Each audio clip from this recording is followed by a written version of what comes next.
Testing, and let's see if this works. Okay, it does work. All right. All right. Assalamualaikum warahmatullahi wabarakatuh, brothers and sisters in Islam. Welcome again to my weekly Q&A live stream, brought to you by the Muslim Apologist. I'm your host, MENJ. Not Menj, not Menji, not Menj, not Menj. It's MENJ. All right. So welcome to the show. Okay. I do this every weekend. So yeah, I'm pretty much familiar with how I run things now. Okay, it was it was a learning process, but Alhamdulillah, I'm pretty much familiar on how to run things now.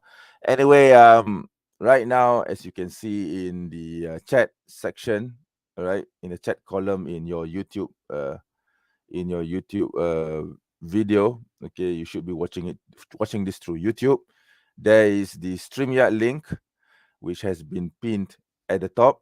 So if you would like to come on to the show and have a chat with me or have a discussion, or if you want to debate me, or if you want to talk to me about anything, okay, regardless whether you are Muslim or non-Muslim, please do kindly click on the link that has been provided, and yeah, I'll bring you on. All right.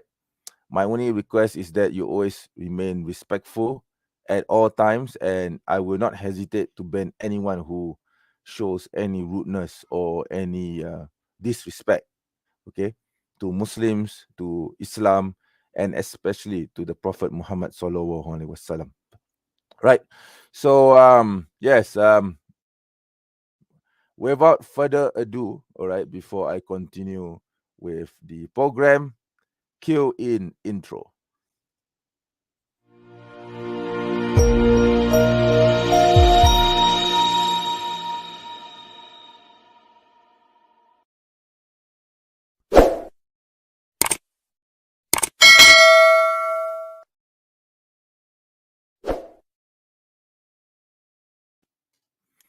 Right, so I'm back again. Yes, I'm waiting for anyone to come onto the stream and have a chat with me. I think last week was very lively. There were a lot of people who came onto the live stream. Okay, and yeah, I actually had a Christian Orthodox, I think, by the name of what was his name now? Constantinus, if I'm not mistaken. Yeah, Christ Constantinus, if I'm not mistaken.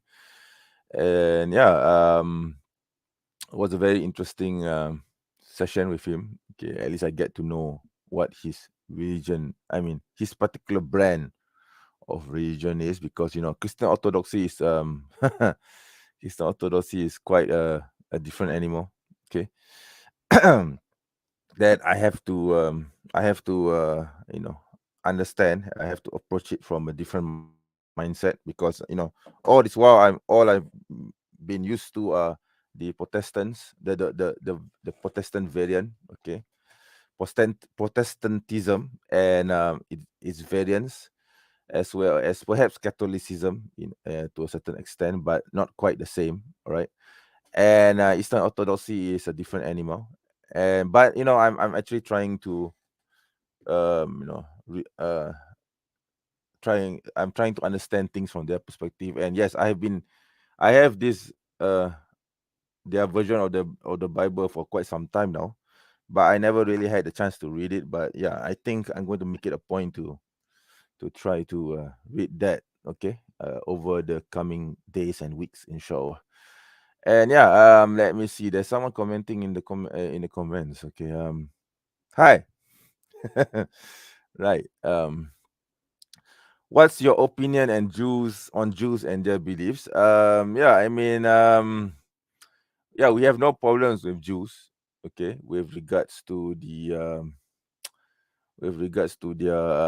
theology. Okay, they do believe in the one true God of Abraham, and they don't believe believe in a Unitarian concept, just basically Tawhid, just the same as we do. All right, so there isn't actually anything much that we could talk about with regards to that point. I mean, if you ask any Jew on the street, they don't deny that Muslims and Jews worship the same God. You can go to this channel called Corey Jill Shuster. Okay, this guy He's an American YouTuber who goes on the streets of Jerusalem, okay, or Tel Aviv or West Bank, depending on where he is at that particular time. And he will interview people on the street and ask them thought-provoking questions, sometimes very political or sometimes very religious questions. So in one of those videos that I saw from Corey Jill Shuster, he asked people on the streets of Jerusalem and in Tel Aviv, do he asked the Jews, right? Do Muslims and Christians worship the same God as you do? So the majority answer from the Jews were yes, Muslims worship the same God as the Jews, but Christians do not worship the same God as the Jews. Okay, so it's a very interesting answer. I should actually I have that clip, and I think I uploaded it on my channel. I'm not really sure if I did. It should be on my channel actually, or maybe I have not. I don't remember. I can't recall whether I did that, but I remember downloading it, and I wanted to include it as part of one of my standalone videos. All right. So yeah, I think I'm gonna have to revisit uh my uh, my standalone videos again and see whether I've done this, or was it still in the planning stage, because as some of you may know, um several weeks ago, in the second week of Ramadan, unfortunately my equipment was stolen. Okay, so if I don't have that video on my channel, it means that it was in the process of being developed or being edited in that particular desktop. Okay, which unfortunately is stolen now, so I might need to rediscover the video and re-edit everything again. Yeah, I have no choice there. Anyway, yeah. Anyway, I have no problems with the Jews with regards to their monotheism, but okay, you have to keep in mind that their worldview is ethnocentric, and unfortunately, Zionism, as we know, Zionism is a secular ideology, has infected the minds of Jews. Okay, of course, there are some Jews who reject Zionism, but unfortunately, a large number of them has accepted it. So yeah, Zionism obviously is not compatible with Islam at all. Okay, it's in total opposition to Islam. And with regards to the Jewish religion, obviously, they hold books which we Muslims, their theology aside, they hold books which we believe as Muslims that are not, are not pure anymore. Okay, in fact, I recall, I was reading this surah. I don't remember the name of the surah. Sabbihis marabbikal lazi fasalla bal tu'shiruna al-hayata dunya wal akhiratu khairun wa abqa. And then the last two verses. Um, Zahafis suhufil ula suhufil Ibrahim wa Musa. So these two last verses say this is stated in the suhuf, in the grand suhuf. Okay, suhufu Ibrahim nawa Musa, in the suhuf of Ibrahim and Musa. So the question we have to ask the Jews is, where are the suhuf of Ibrahim and Musa? Where is the suhuf of Abraham and where is the suhuf of Musa? By the way, suhuf is often translated as scrolls. Okay, so where are the scrolls of Abraham and where are the scrolls of Moses? Okay, I mean, we Muslims, we always focus on the Torah, the Injil, and the Zabur, right? Because these three are the main books as kitab before the Quran was revealed. But we often forgot to mention, or we seem to gloss over the fact that the Quran also talks about these two important scrolls, which are the scrolls of Abraham and the scrolls of Moses. So where are these scrolls? They don't have it. They have lost it a long time ago. Okay, you see. So this is an indication that the Jews have lost some important scripture, and therefore, yes, it's part of the grand corruption of scripture, apart from the Torah, and of course, apart from the Torah and the Zabur. Okay, right. Okay, so Sister Parina, Waalaikumsalam warahmatullah, sister. Okay, again. Whoever can refute Protestants can refute Orthodoxy too, since they both agree on content. Well, I probably could, but the thing is, Protestants are going to approach Bible very differently from orthodoxy. Okay, Protestants, they believe in sola scriptura. Orthodoxes don't. Okay, Protestants define Trinity differently from orthodoxy. Okay, Protestants do not have a hierarchical, not a clear hierarchical structure. They don't actually have a pope or a patriarch. Orthodoxy has a patriarch, and they have different churches. Okay, which each church has a patriarch. So it's not the same thing. Okay, I mean, it's similar. Yes, it's similar, no doubt about it, but it's not the same thing. You need to actually realign your mindset somewhat, and the approach that you use for a Protestant, you can't use it for an Eastern Orthodox believer. Okay, they are totally different. They are totally different in that sense. All right, even though yes, they have similar doctrines, no doubt about it. Okay.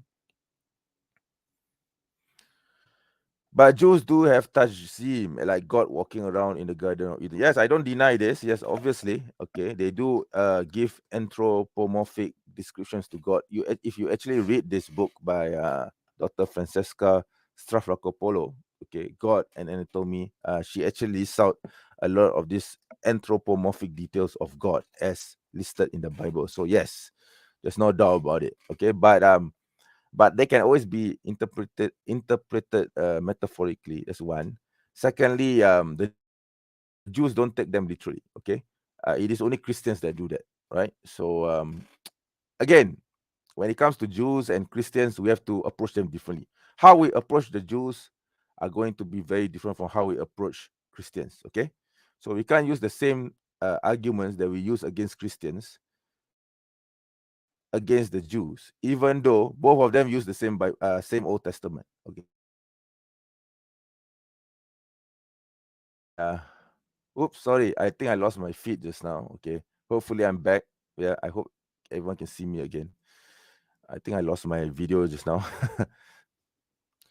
Oh, Brother Salahuddin. Waalaikumsalam warahmatullahi. Selamat Hari Raya lagi ya. Raya sebulan. Servant of Allah. Waalaikumsalam warahmatullahi. Kill Octopus. Christian concept of God is a Hellenistic paganism, leftover concept, sugar coated. Yep, I don't doubt that. I most certainly agree with you. Okay. Sydney football. Waalaikumsalam warahmatullahi. You and Islamic calling came in a dream. After watching a live stream involving you two, you came in. Oh my God! I hope it's not Satan, right? Okay. Okay, it's good that I think. Wow. Okay, if you are dreaming about us, then okay. All right. If you dreamt about us, okay. In the dream, you say in Malaysia, if they don't call the azan out loud, and me and Islamic calling were in massive shock. Okay, that is totally not me. Okay, it must be Satan, because in Malaysia we do call the adhan out loud. Okay, it's impossible for it to be called not loudly. All right. All right, brother Etasham is in the house. Assalamualaikum, brother Etasham. If you want to come on, there is the link in the chat, and just click on that link, and I will bring you on. All right. Okay, Octopus. Sorry, my throat is a bit stuck. Orthodox and Protestants, like Lutherans, have same definition of Trinity. Yeah, pretty much. They both follow the Athanasian Creed and all the early outcomes in the doctrines. You should read the works of Saint Augustine. Yep. Yeah, I'm aware of this. I've read the Nicene Creed. Okay. With regards to the Nicene Creed, I think the Orthodoxes view Trinity a bit differently, because they don't actually say that the Son is co-equal, co-eternal, okay, with the Father.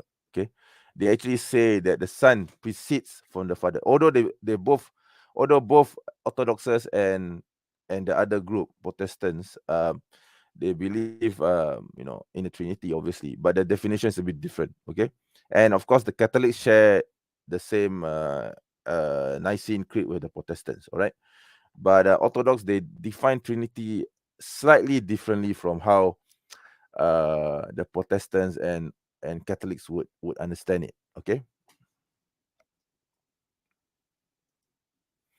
Judaism is a religion. So if you're not born on the truth, you cannot be guided. Well, they have this concept called the Noahide laws. Okay, so those who are not born Jewish, if they follow the laws of Noah, which is a list of laws similar to some things in Islam as well. Okay, therefore you are guided.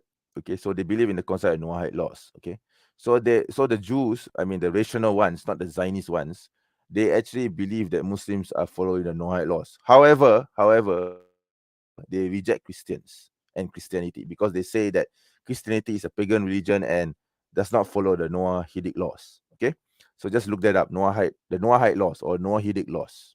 Okay. Saint Augustine always used to talk trash about this guy named Fortinus who didn't believe in the divinity. Okay, I'm gonna have to look that up, right? Masih ada mood raya. Oh, semestinya 1 month, man. 1 month. Sebulan mesti ada. Okay.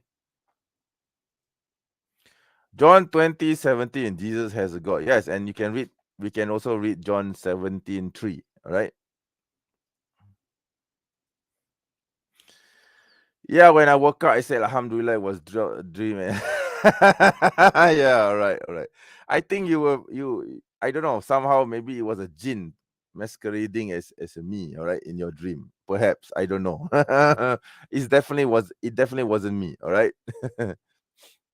Revelations 3:12, Jesus has a God. Oh, that's interesting. All right. So easy to refute Christianity. All right. But yes, no offense to our fellow Christians, but may Allah subhanahu wa ta'ala guide them, inshallah. Inshallah. Yes, that's right. Christianity is Avodah Zarah. Not sure how I'm going to comment to that. I'm not sure what Avodah Zarah is. I'm sorry. The term sounds familiar, but I don't know. Perhaps it's early in the morning, so my brain is a bit fuddled. Brother Faruz is here. Assalamu alaikum, brother. How do I hop on with you? Go into the I think you are already here. All right, I can see you. Okay, I guess I don't have to explain how you need to hop. Okay, I'm going to bring you on right now. Okay, brother. Assalamu alaikum. You're muted, brother. Sorry, you're Oh, muted. walaikum salam wa rahmatullahi wa barakatuh. I muted Yes, it because there was a lot of echo in the background for a no, second, it's and then it perfect. went away. Yeah, right. Yeah, great. So how are you, brother? Yes, Good, alhamdulillah. Went yes, to a yes, yeah, convert gathering today. It was a lot of fun. yes. Dr. Shadi Al Masri from New Brunswick Islamic Center was there as well. Oh, wonderful. Yeah, Yeah. Safina Society. So is there anything you would like to talk about since you're already here? No. I mean, anything that you guys, it's been a good day Yeah, so far. yeah, yeah. Productive day. It's the end of the day here. Yeah, good. Okay, since you are here, maybe perhaps for the benefit of the audience, because some of the audience, okay, some of them are familiar names, by the way. They actually have been asking me about the permissibility of music. So I think we had a short discussion about that before, but perhaps if you don't mind, you can expound on it, and for the benefit of the audience. It's more for the benefit of the audience rather than me. Okay. Not a So problem. because I guess yeah, all I right. guess that I should introduce myself first. Yeah. Go Um, ahead. Introduce yourself yeah, first. Yeah, sure. so I go by the Farus. It's not my real name. It's a pseudonym. And it's not Arabic. It's actually Sri Lankan Bengali. Yeah. Right. Of the Desi origin. Um, and so one of the things that I do, I have a YouTube channel, Yes. the Yeah. Farus Explains Islam. Someone in the comment asked, "Is Farus a sheikh?" The answer is yes, he is. All right. He's trained in usul fiqh. Okay. So yes. Okay. Sorry, brother. Continue. Yeah. There's multiple definitions of sheikh. I guess by some of them I could be, some of them I couldn't be. But I definitely have at least the age requirement. Yes. Yeah, definitely. Yes. Okay, sorry for interrupting you. Yeah, please continue. No, Yes. it's fine. So I'm a kind of a part-time YouTuber. Like I'm doing it as long as people want to hear, and then when people don't, I'll go Yeah. about my life. Yes. Um, and so my channel is kind of a variety channel. It has, some of it is replies to polemics. Some of it is, I do have an usul al-fiqh section. I have a tafsir Yep. al-Quran section. I have a Yep. miracle section. I have a lot of different playlists on there. Yep. Also, different stories about me converting to Islam. Yep. And I know that we pre-recorded the show, so you'll hear more details about that. Yes. I think mid-May when it drops. Yeah. So you had asked about music. Well, Yes. music, there's a difference of opinion. There's a majority opinion and a minority opinion. That's right. The majority opinion is that, musical instruments are outside of the duff or some might say tambourine as well are forbidden. Mhm. Uh, Okay. And then others, the minority opinion is Yes. it's forbidden if, the lyrics are haram, it's Yeah. associated with haram, or it Yeah. leads to the haram. Yeah. And then there's actually kind of a third, which is not exactly a third, but that music is actually a way to wean people off of alcohol. So kind of a Okay. lesser of two evils. So if someone came into Mhm. Islam, or even if they were born into Islam and became addicted to alcohol, Okay. they use music to stimulate the brain, kind of Yes. as an intermediary. Mhm. Um, you know, like to go from, some people are like, okay, why don't you just read the Quran? But if you're addicted to alcohol, there are two different physiological effects on the brain. One Mhm. kind of hypes you up and the other Yes. kind of calms you down. Some people Exactly. can to go straight from one to the other, go cold turkey, and some Right. go in between. Now, the evidence for the argument. So the evidence for the argument that it's forbidden almost comes solely from singularly narrated traditions or hadith. Mhm. Mhm. Um, Now, there is no specific ayat in the Quran that states that music is forbidden. There is, and one of the opinions related in tafsir of Ibn Abbas that Mhm. I forget the ayat, but it refers to idle talks. Yeah, I thought. And Yeah, I was going to say that. Yeah. yeah, Yeah. and one of the narrations attributed to him states that idle talk is a reference to music. Also one of the things that's interesting is that so Robert Hoyland has a book, "Seeing Islam as Others Saw It," and it's basically Mhm. first century, or documents from the first century of Islam that describe, the Muslims. So it's not Islamic sources, but non-Muslim sources about the Muslims. And one of the sources in his book is a source from China. From the uh, I forget what dynasty it was. I'm not sure if it's the Tang dynasty or Sung dynasty Okay. um, in the 7th century. But they describe the Muslims in there. One of their descriptions of the Muslims were people who don't listen to music. Now that's not a Mm. proof that it's haram, but it Okay. is. Uh, it's at least a proof that the Muslims, first century Muslims that I would have, Abstain. Abstain with music. Yeah. the Okay. companions or the Yeah. students of the Mhm. companions Yeah. uh, Yeah. did abstain. So I don't think it's a black and white issue. I Yeah. have my leaning, and I also have Yeah. my practicality in life. That's right. Um, Mhm. but I'll be frank. I often listen to music like Eminem and and Queens. Okay, I love those. Because I actually hold to the opinion which you refer to as the minority opinion, and this is actually gazetted in by the Mufti of the Federal Territories in Malaysia. Okay, the minority opinion that you mentioned, which is basically music is not haram for as long as it doesn't contain lyrics or things which lead you to haram things, right? So yeah. I think Malaysia adopts this view. Okay, Malaysia So adopts this view. Okay, so if you yeah. do like music and you think it's halal to buy, I recommend buying Shadi Akhi's album.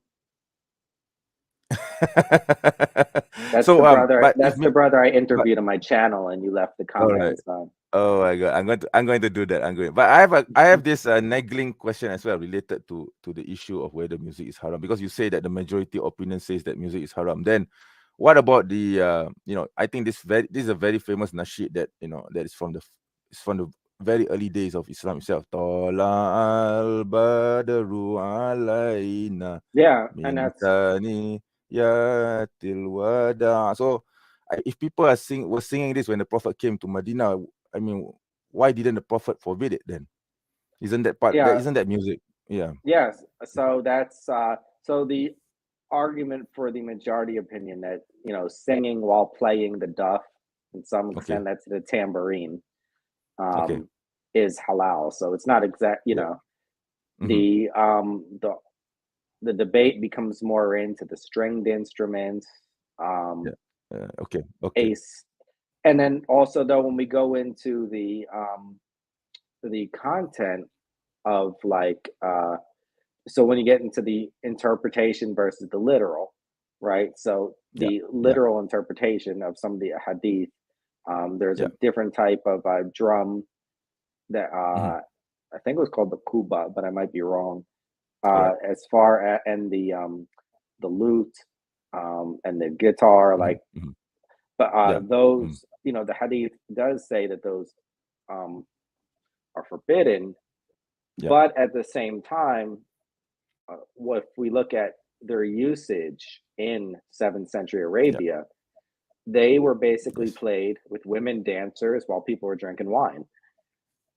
And Yes. so, so the use of those instruments, that time was used to, get people to do sinful deeds. So the people who Mm-hmm. interpret that not literally, but with more of a interpretive approach, would state, Yeah. the reason behind that was because they were getting people to do inappropriate things or things that were forbidden. Right. Right. So, Right. by extension, but if the danger is not there, if those dangers are not there, then Mm-hmm. it's Mm-hmm. Mm-hmm. permissible. Yes, yes, mashallah. Very good answer, Sheikh. I mean, I think it's pretty much in line with what I already know about music. But because you are a person trained in office, I mean, formally trained in usul fiqh, and I'm not. Okay, so that is why I had to refer to you anyway. I have to defer to your opinion, right? So uh, there is this question from Brother Sydney Football. He's asking about your experience. How Um, long has Brother Farooz been Muslim for? Maybe you can answer that. 25 years or a quarter century. Oh, mashallah, mashallah. Wonderful, brother. Wonderful. Wonderful. Yeah. So yeah, what else do we want to talk about? Oh, I don't know whether have you watched this recent debate between brother Kenny Bomber and David Wood that took place last Saturday? No, no. And it's one No. of the topics that I try to avoid because, you know, I Yeah. have a career Yeah. where I work with people who are like 83 to like 3 years old. I would say from age 3 to age 80. So it's like of certain Yeah. topics I'm not Yeah. comfortable talking about with a Yeah. I 6 year understand. old I in my understand. job. Yeah. I understand. I understand. But yeah, but in this debate, brother Kenny Bomer took the position that the hadith by Hisham ibn Urwa while he was in Iraq is unreliable. I think you have heard this argument before. That the hadith that Hisham ibn Urwa related while he was in Iraq, they are unreliable. So what's your position regarding it? Would you take this same position as well, or perhaps a different route? I haven't looked into it enough. I do know that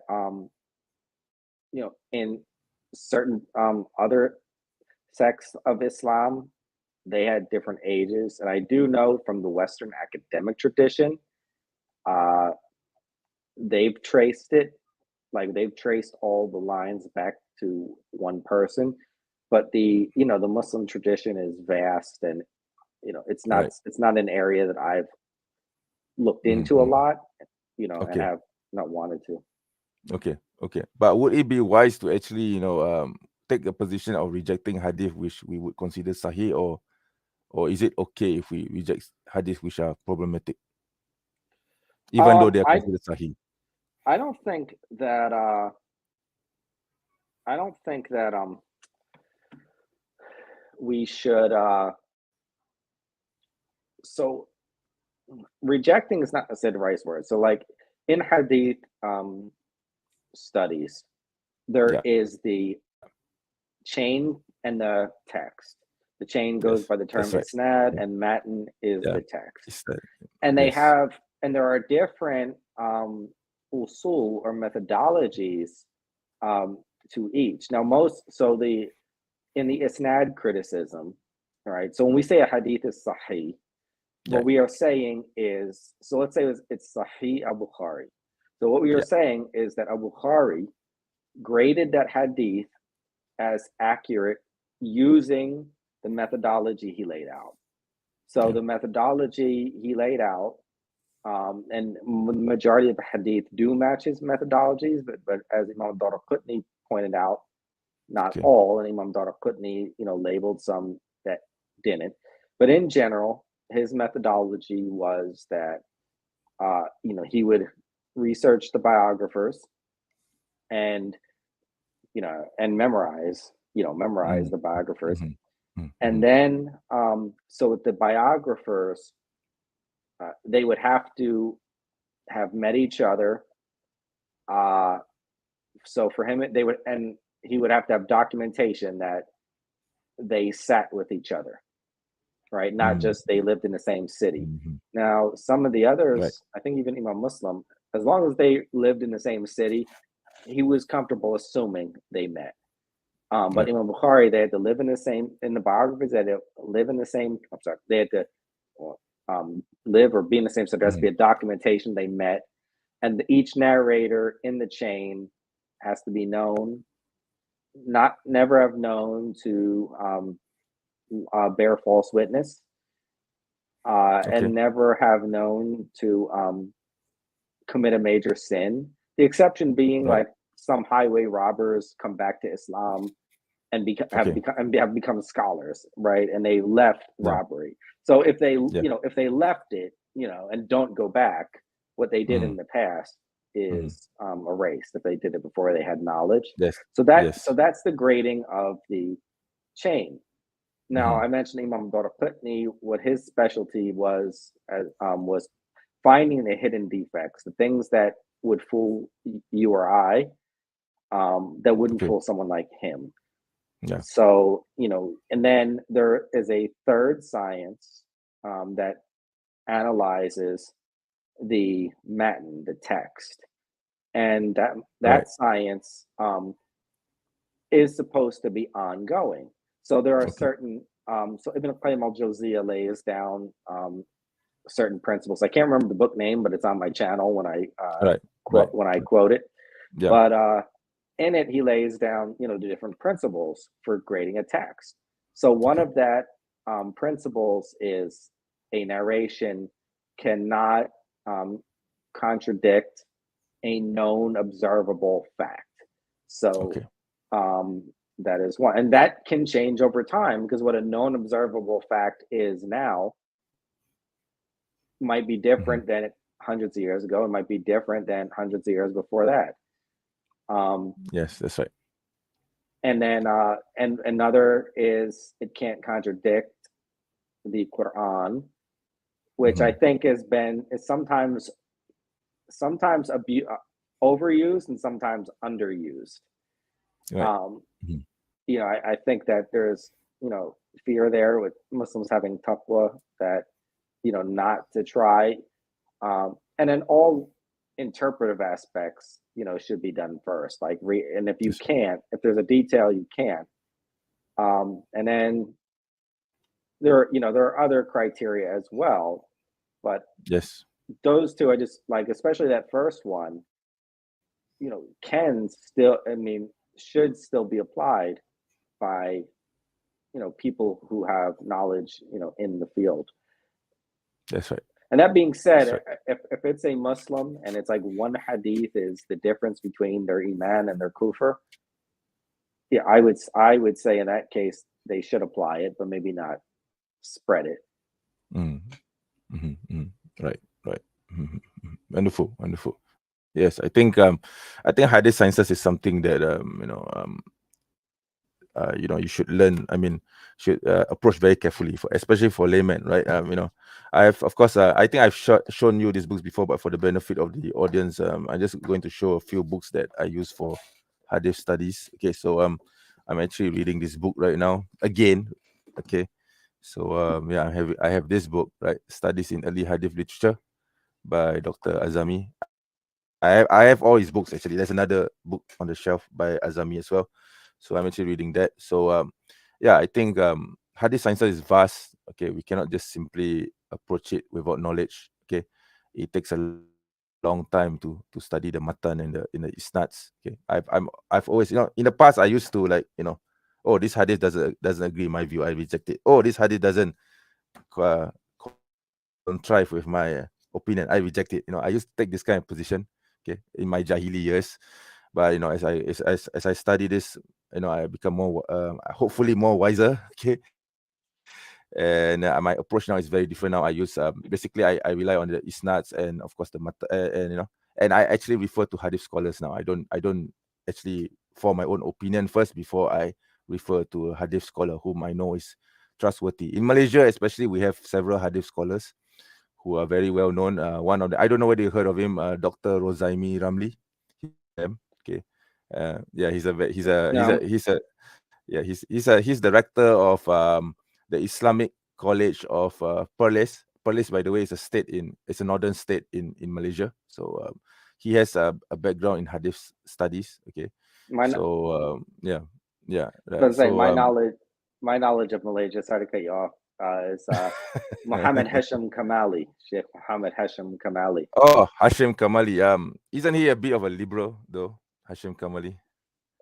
Not that I'm aware of, but maybe things have changed. Like I remember reading like some of his works in the 90s, but I mean His we're works go in the his works in the 90s were still orthodox, but towards the end of the 90s uh, and in the beginning of the 2000s, he started becoming more and more liberal. Okay. oh, okay. Yeah, I I shun wasn't him aware. nowadays. Yeah, Oh, yeah, I wasn't aware of yeah. that. No, it's okay. Yeah, no, it's okay because I think you were referring to his earlier works. Okay, his earlier works, yes, they were a bit more orthodox, and I think until today people still refer to those books, but these days, no, I shun him actually. I don't Oh, okay. even look at his works anymore. Yeah. And by the way, he's not even Malaysian, he's Afghani. He's an Afghan who came to Malaysia, migrated. You see? So yeah, so he's not even a Malaysian. But I'm not sure whether he has attained Malaysian citizenship or not, but he has been in the country for quite a while, so I don't know. But I haven't kept tabs on him for quite a while.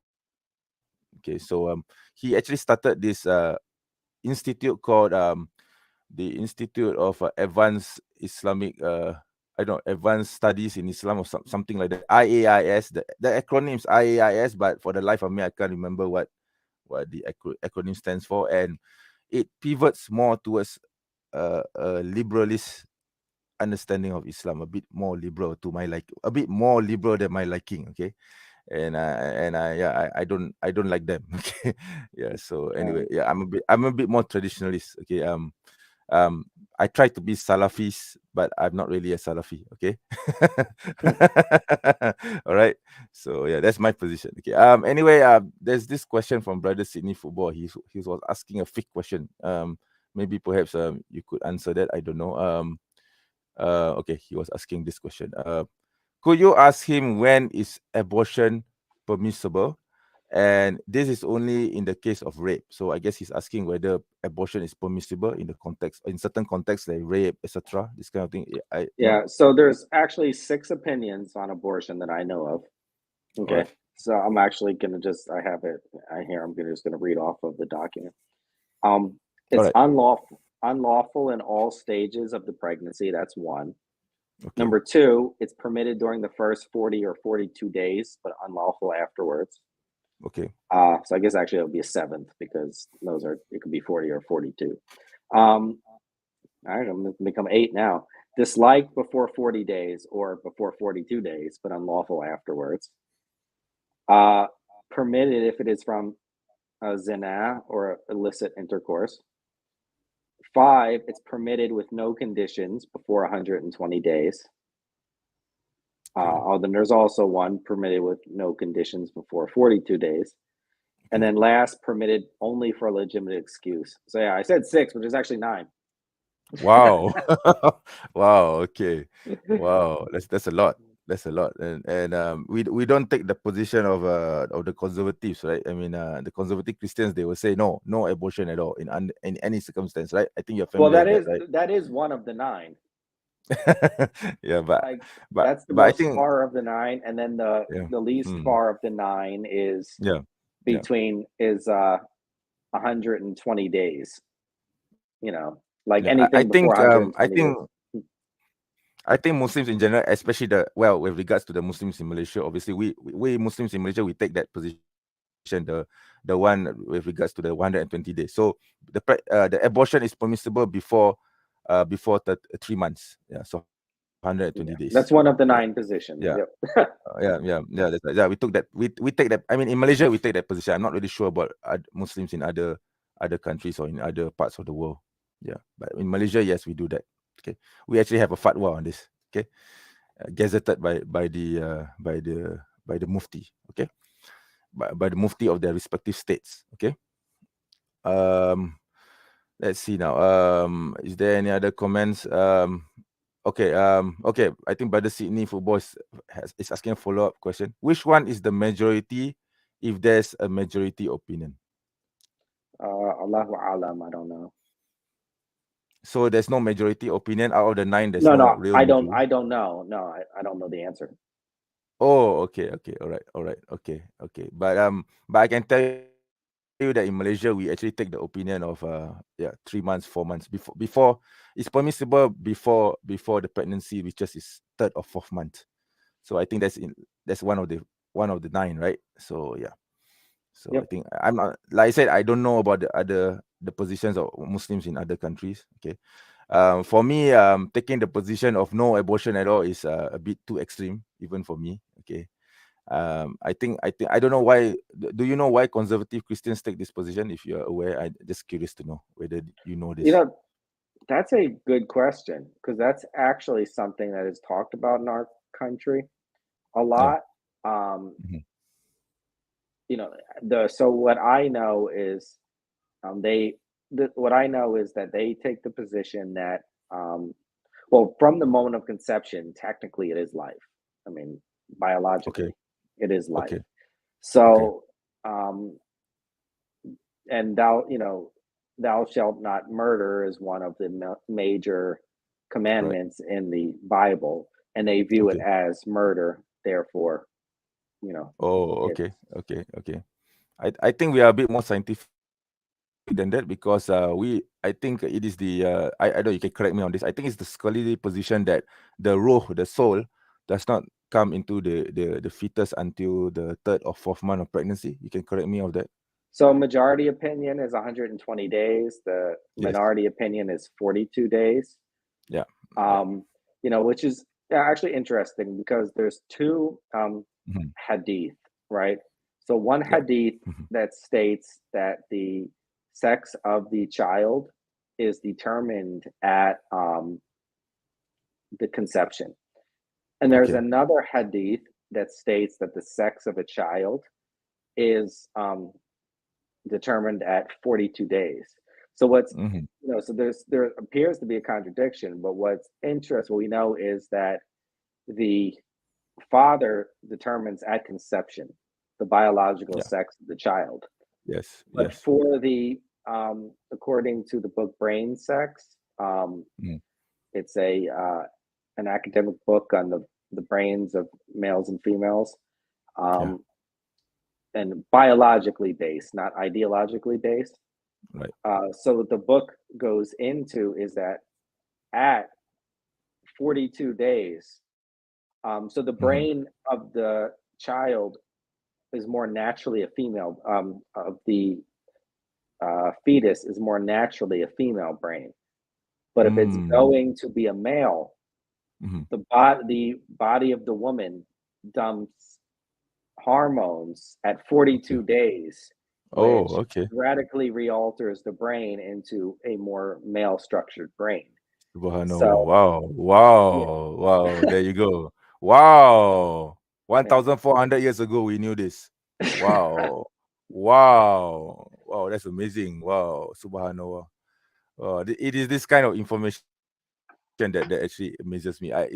This is not the first time I've come across this kind of information before, where something that we know now, and then suddenly when I come across a hadith or a passage from the Mhm, Quran, it actually repeats the mhm, same thing that we just knew today. mhm. Okay, so it's amazing. It's amazing. Yeah, And mashallah, subhanallah. there are, I mean, there are instances though where the um, the brain never gets those hormones to alter it, Hmm. even though, Hmm. and these are Hmm. rare. And then that's the those are the biological um, people who feel that they're, a man Hmm. in a woman in a man's body. There's people who just fake it because it's like, it's a Hmm. craze in America now. But That's there right. are some, real people, biological exceptions that Yeah. those hormones, just whatever reason, just, didn't dump, and therefore they're Okay. biologically, but that is, a rare, rare, rare desire. And it's a struggle, it's a tribulation. It doesn't Okay. mean that, the Islamic position on, how you act, you know, on your desire. Islam gives positions on how you act on desires, Yes, but that's it right. can't control, you know, the physical Right. desires. That's No, right. That's right. That's right. That's right. Yeah. no. Through Yeah. Makes sense. tazkiyah, maybe you can, but in Hmm. general, Hmm. Hmm. I Makes mean, sense. like if you walk down the street and see an extremely beautiful woman, right? Right. Right. You might have a feeling. You Obviously. can't you can't control that feeling, but what you can Yes. control is what you do with that feeling, right? Like Exactly. you Yeah, you can can either control go your, home feel yeah, you can control your actions with yeah. regards to your feeling. Yeah, yeah, Mhm. that's right. That's right. That's right. Yeah, yeah, yeah. Okay, I'm going to answer some of the comments here, right? So don't mind me. Okay. Real channel. Walaikum salam warahmatullah. Oh, brother Fawaz is here. Okay, brother Fawaz is from Dots Connected to Islam channel. Waalaikumsalam warahmatullahi wabarakatuh, brother Fawaz. Cham Munawar is here. Waalaikumsalam warahmatullahi. Yes, very interesting, brother. I'm waiting for anyone who wants to ask fiqh questions to our resident Sheikh, the Faruz. If anyone wants to come on, wants to come on and ask him directly, they are also most welcome to. Okay, since he's already here, you might as well take the opportunity to do so, because he's not going to be here, every weekend. All right. I'm really honored that you decided to come on, brother. So yeah, still waiting for anyone. Let me see now. If I missed your comments, by the way, brothers in the channel, please do repost your questions if you can. Okay, so that we can So ask. someone Yeah, someone yeah. asked if I was Islamophobic before I reverted, because many Oh, all right, converts. right. I think let me bring that. Okay, this one. Yeah. Yeah, Was Sheikh Farouz Islamophobic before he reverted? Because many reverse ironically were. You want to answer this? yeah, no problem. Okay, okay, No, I go ahead. wasn't. No, I Okay, wasn't. okay. Though going back to the '90s, I mean, I didn't really know anyone who was. It doesn't mean they weren't out there. I think that, Mm. those stories are more popular now because, of a lot of, Yeah, those stories 9/11. get a lot of, but they also get a Yeah, lot of likes on YouTube. yeah. So, if someone was like, I hated Muslims before and now I'm Muslim, they might get, I may get like thousands and thousands of views. So, Yeah, they yeah, become yeah. more popular. Well, I don't think that's untrue either, because I think this hate towards Islam only happened after 9/11. Okay, I was actually active before that incident. So prior to that, I was actually on several forums. Okay, I actually Mhm, had a thread. Okay, I had a thread about ask me questions about Islam, and there were a lot of people who came onto the thread. Okay, Americans, all of them, but they were very polite, and I did not mhm, receive any hate or any hostility from them. Okay, although there were some dumb questions, but I think they weren't meant to be. They didn't intend it to be insulting or anything of the sort. And there were a lot of atheists and Christians who asked me a lot of questions about Islam, and then I think a few months before 9/11 happened, unfortunately, the administrator decided to shut down that forum, so I didn't get to save many of the contents. I think I still do have it, but it's lost now. I don't remember where I put it. And then 9/11 happened. After 9/11 happened, I noticed there was a spike in hostility towards Islam. So 9/11 was definitely a factor in hostility towards Islam, in hatred and in distrust of Islam and Muslims. Even to me, even though I'm not even, well, I'm American born, but I'm not in the States, right? Oh, I didn't even know you learned a new fact about someone. I didn't know that. Oh, you didn't know? I No, I didn't did know I you were show American born. did I show you this? No. Okay, there you go. That's my proof, right? Okay, yeah. So No, yeah, I believe you. I So I mean, there definitely were some people who didn't like Islam or Muslims before 9/11, yeah, but I definitely think it, you know, yeah, increased. I have no data to prove yeah, this, but yeah, like that's my hunch, my hypothesis. It did, yeah. um, you know, dramatically increase after 9/11. And I think the That's opposite also too. Sympathy towards Islam also increased yeah, after yeah, 9/11 because definitely. they wanted to differentiate between you know Muslim your Muslim neighbor versus the Muslim you see on TV. Yeah, definitely. Yeah. So if you don't mind me asking, where were you during 9/11, during the 9/11 incident, and what were your initial thoughts when you saw those planes crashing into the towers? um I was at work, Okay. yeah, and uh my initial thing is I got a little worried about getting Okay. attacked. So I All used to right. wear I used to wear my kufi to work every day.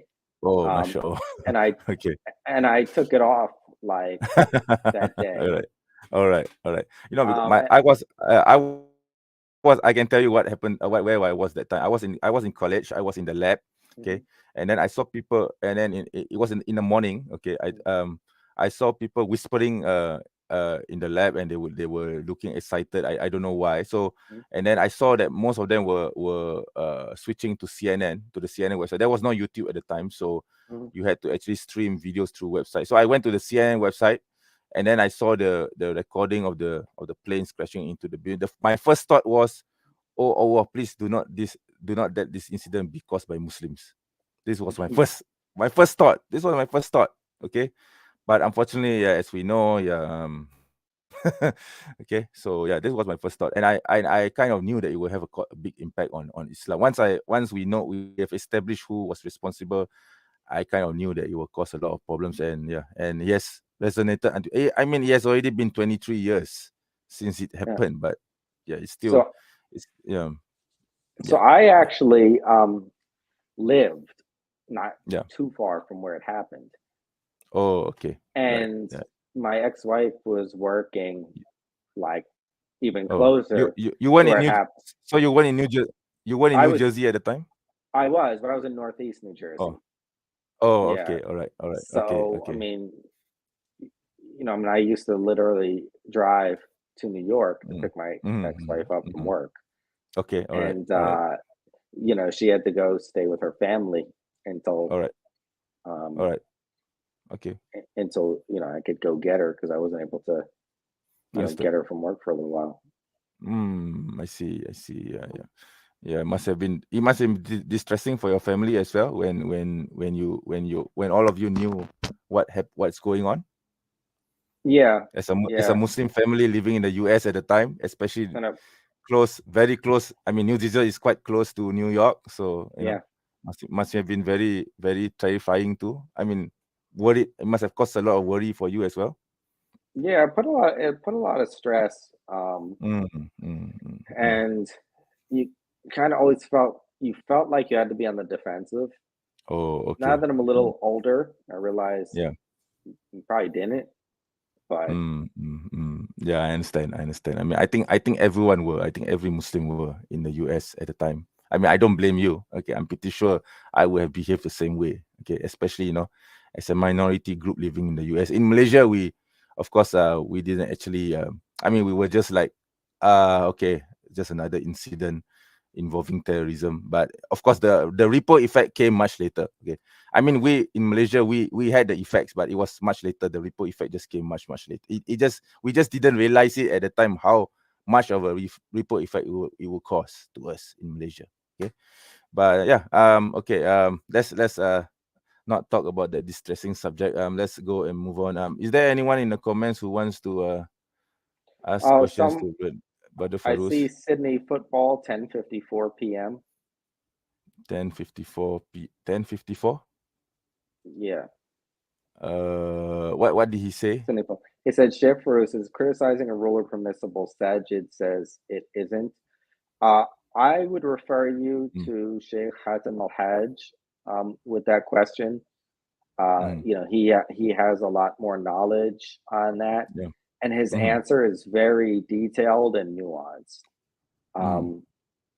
You know, it's not the simple yes or no. Okay. And he goes through he'll go through the history. He'll you know, of the Muslims, you know, the positions throughout history, and so you'll really have a real in-depth answer as to the details of when you can't, like, as opposed to just, you know, yes you can, no you can't. Yeah, that's right. Yeah. So yeah, still waiting for more fake questions for the Sheikh. Not getting any. Okay. I think Brother Fawaz, if you want to come on, please do come on. Okay. Brother Servant of Allah, if you wish to come on, please do come on. There is the link at the chat. I mean, you can have a conversation with Brother Farooz too, if you wish. Okay. Let me see now. Yeah, there isn't much activity in the chat. I'm not sure why. Okay. So George Robert had asked at 11:04 p.m. Why would there I think be many? he's asking. Yeah, I got it there. Why would there be many views on something being haram? Islam is clear. Maybe you could answer that from a fiqh perspective. So there's a hadith, and Imam Nawawi's 40 hadith, that the halal is clear and the haram is clear, but in between them are, you know, gray areas. I mean, that's not exactly the wording of the hadith, but I'm, you know, just paraphrasing, right? And you know, so, you know, from if you're trying to be at the highest level of spirituality, you know, you want to avoid the gray areas as much as possible. That's right. So, you know, there are certain, you know, so sometimes in language, you know, words could have more than one meaning. And so, you know, people will read the same word and come out with a different understanding. An example of that in the Quran is, you know, says about he who touched women, right? And it's referring to, so, you know, out of that, in the four madhabs, there became at least three or four different fiqh positions, because some of the major companions, Ibn Omar read that and he understood it one way. Ibn Mas'ud read it and he understood it one way. Ali read it, he understood it one way. Ibn Abbas read it, he understood it one way. Because touched women in Arabic could be a literal skin. It could have three meanings: a literal skin to skin touch, which one of the three companions, at least one of those three companions or four I'd mentioned, went with that. And that became the position of Imam Shafi'i in the Shafi'i madhab. He who touched women, the same word can mean touched women with a desire, right? So it's like if I just, you know, tapped my wife on the shoulder, you know, to get her attention, you know, that's not touching women. But if it's, you know, if I start, you know, just start, you know, give her a hug, let's say, you know, there's, you know, a different feeling than that. So that is touching a woman, and that became the position of Imam Malik and Imam Ahmed ibn Hanbal. Touching women can also be a metaphor. Same word, the same word in Arabic can be a metaphor for intimacy. Okay. And so Abu Hanifa and the Hanafis understood it as and they didn't get that because one of the major companions and exegetes of the Quran understood it that way, and he went away. Also, sometimes there could be a difference of opinion. So there could be hadith that had a literal meaning and a context behind it. Yes. Or ayat had a literal meaning and then a context behind it. So there are some people who will read the literal meaning, kind of like what we discussed with music earlier. That some, the people who say it's haram read the literal meaning of those about those instruments. That's right. And then some understood there's a context behind it. The context behind it is those instruments, were used, for dancing women and drinking wine, and that's the association. Right. And so that's why they look at it a different way and state that, if it's not associated with the haram, and it's not stating the haram, then it's by nature haram. Sometimes people look at the literal wording and some look at the non-literal wording. Right. Yeah, very good answer, Sheikh. Thank you. Okay, so we have Brother Fawaz from Dots Connected to Islam and Servant of Allah. Assalamu alaikum, brothers. Wa alaikum assalam wa rahmatullahi wa barakatuhu. How are you brothers doing? Alhamdulillah. Alhamdulillah, brother. So, brothers, if you want to talk to the Sheikh Farus, you're most welcome to. All right. Yeah. You have anything to ask or chat about? Thank you so much. Yeah, I haven't interacted with the Sheikh before. Good to see you, Sheikh. I was enjoying listening to your story briefly. So I suppose the Sheikh has a channel? Yeah, he does. Okay, perfect. Yeah. I'll subscribe to that and maybe Brother Farus, you want to introduce your channel again? Yes, please. It's called The Farus Explains Islam. The Farus Explains Islam. Okay, I'll subscribe right now. Please go ahead. Yeah. So Servant of Allah, you have anything to say? Assalamu alaikum. Yes. First of all, wa alaikum salam. Muslim apologist. It's it's nice to be on. Even though we were on the same stream earlier together with yes, we were. Yeah. But I think it's more freely to speak, and that's what I like about your streams as well, mashallah. Right. Go ahead, brother, that I know in the past for a while, mashallah, and I didn't know that. Is it Brother Fawad also a new channel that you have, Dots Connected to Islam? Yeah, it's sorry, there's actually a feedback. Okay, sorry. But there's an echo on your side. I'm not really sure it's causing a feedback. Yeah.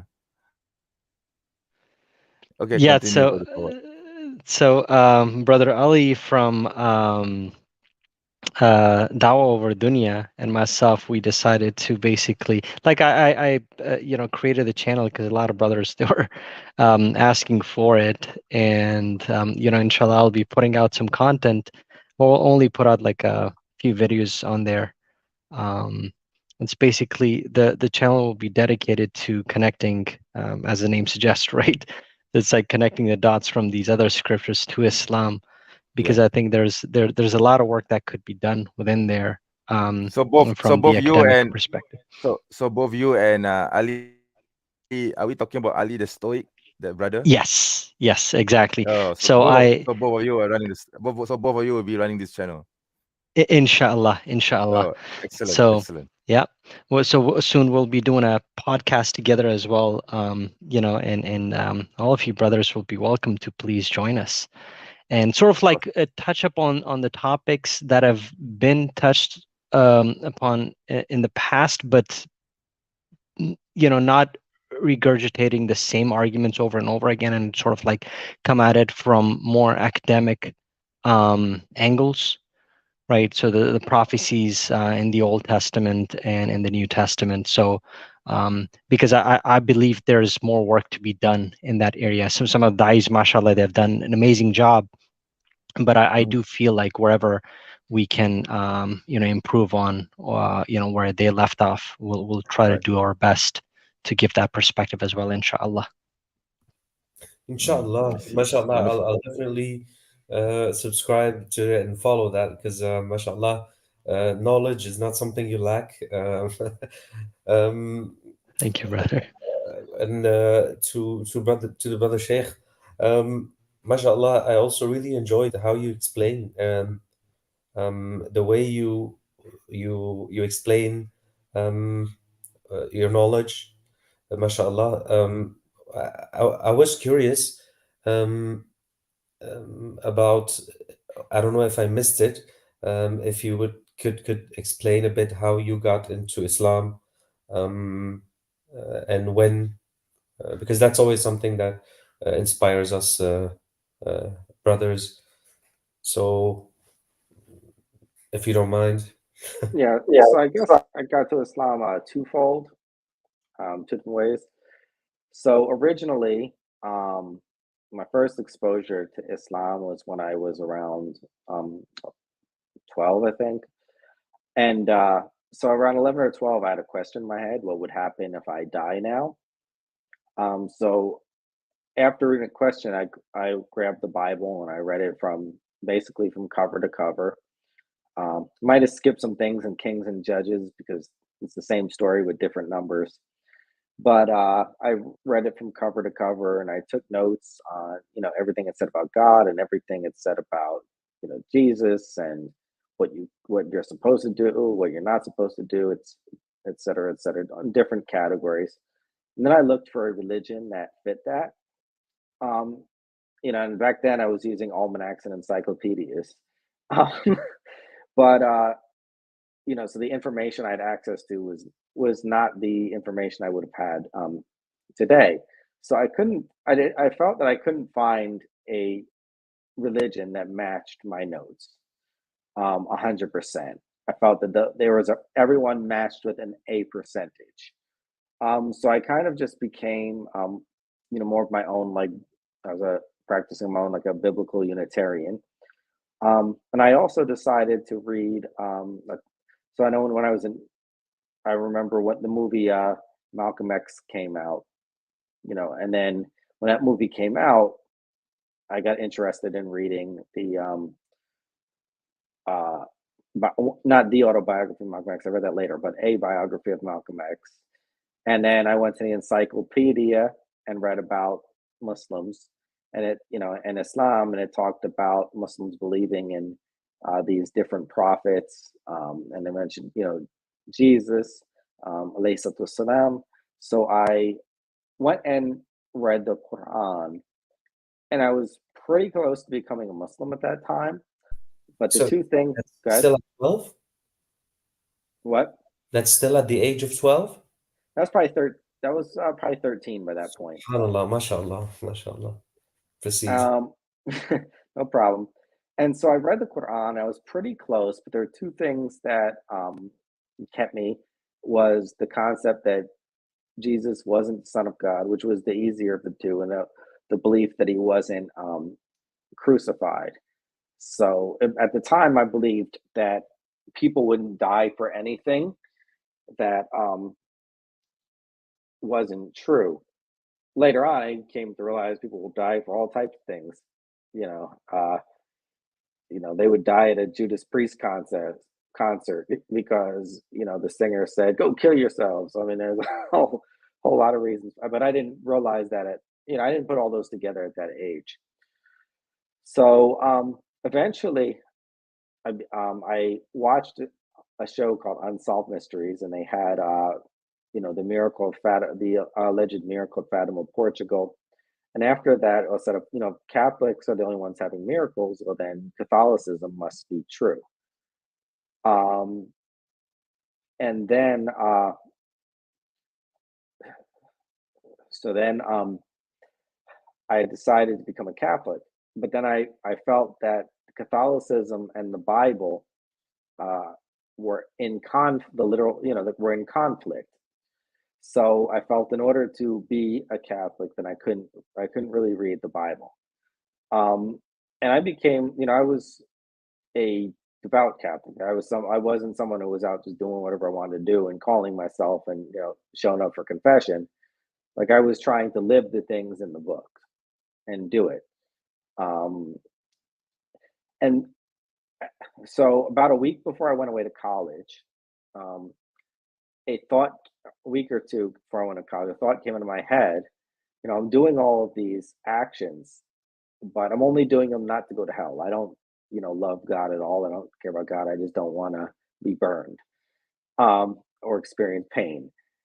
So I go to church that same week, and the priest gives a sermon, and his sermon is about that if your actions are not done out of love for God, then God won't accept them. So I left that sermon and said, well, if God is not going to accept any of my actions, I'm just going to do whatever I want if I'm going to go to hell anyway. So, that's what I did. So I went to college, and I had to take I wasn't sure if it fit a non-Western history category or some history category that and I had choices, and one of the classes was Islamic civilization. And I always liked, I liked religions in general. That was my, no matter what course I took, that was my best subject. I literally didn't get a question wrong on any exam, and my religions were world class in college. I got a perfect score on everything they threw at me. So that was something I just really liked reading about religion. I really liked studying the different religions, et cetera, et cetera. And so I retained that information. I didn't always retain all the biology, but I retained all the religion. And so I took that course, and we had a guest speaker. His name was Ramazan Zubairi. And Ramazan Zubairi was talking about he was talking about the Bible in Aramaic and the Hebrew Torah and the Arabic Quran, and he was showing common words, common phrases between them. And he was a believer that Muhammad sallallahu alaihi wasallam was referenced in the Bible. And I had no way, I was like, I don't know these languages, so I don't have any way to prove or disprove what he's saying. So I went back into studying Islam again. And my original intent was to disprove Islam. And so I went in with that intention. That intention eventually changed. I'm sorry, I'm just starting to I guess, I'm full of energy, and all of a sudden I'm getting a little tired and spacey. So you might see me slow down or pause. And I think it's, I'm normally in bed an hour and a half or 2 hours by now. So then I get into,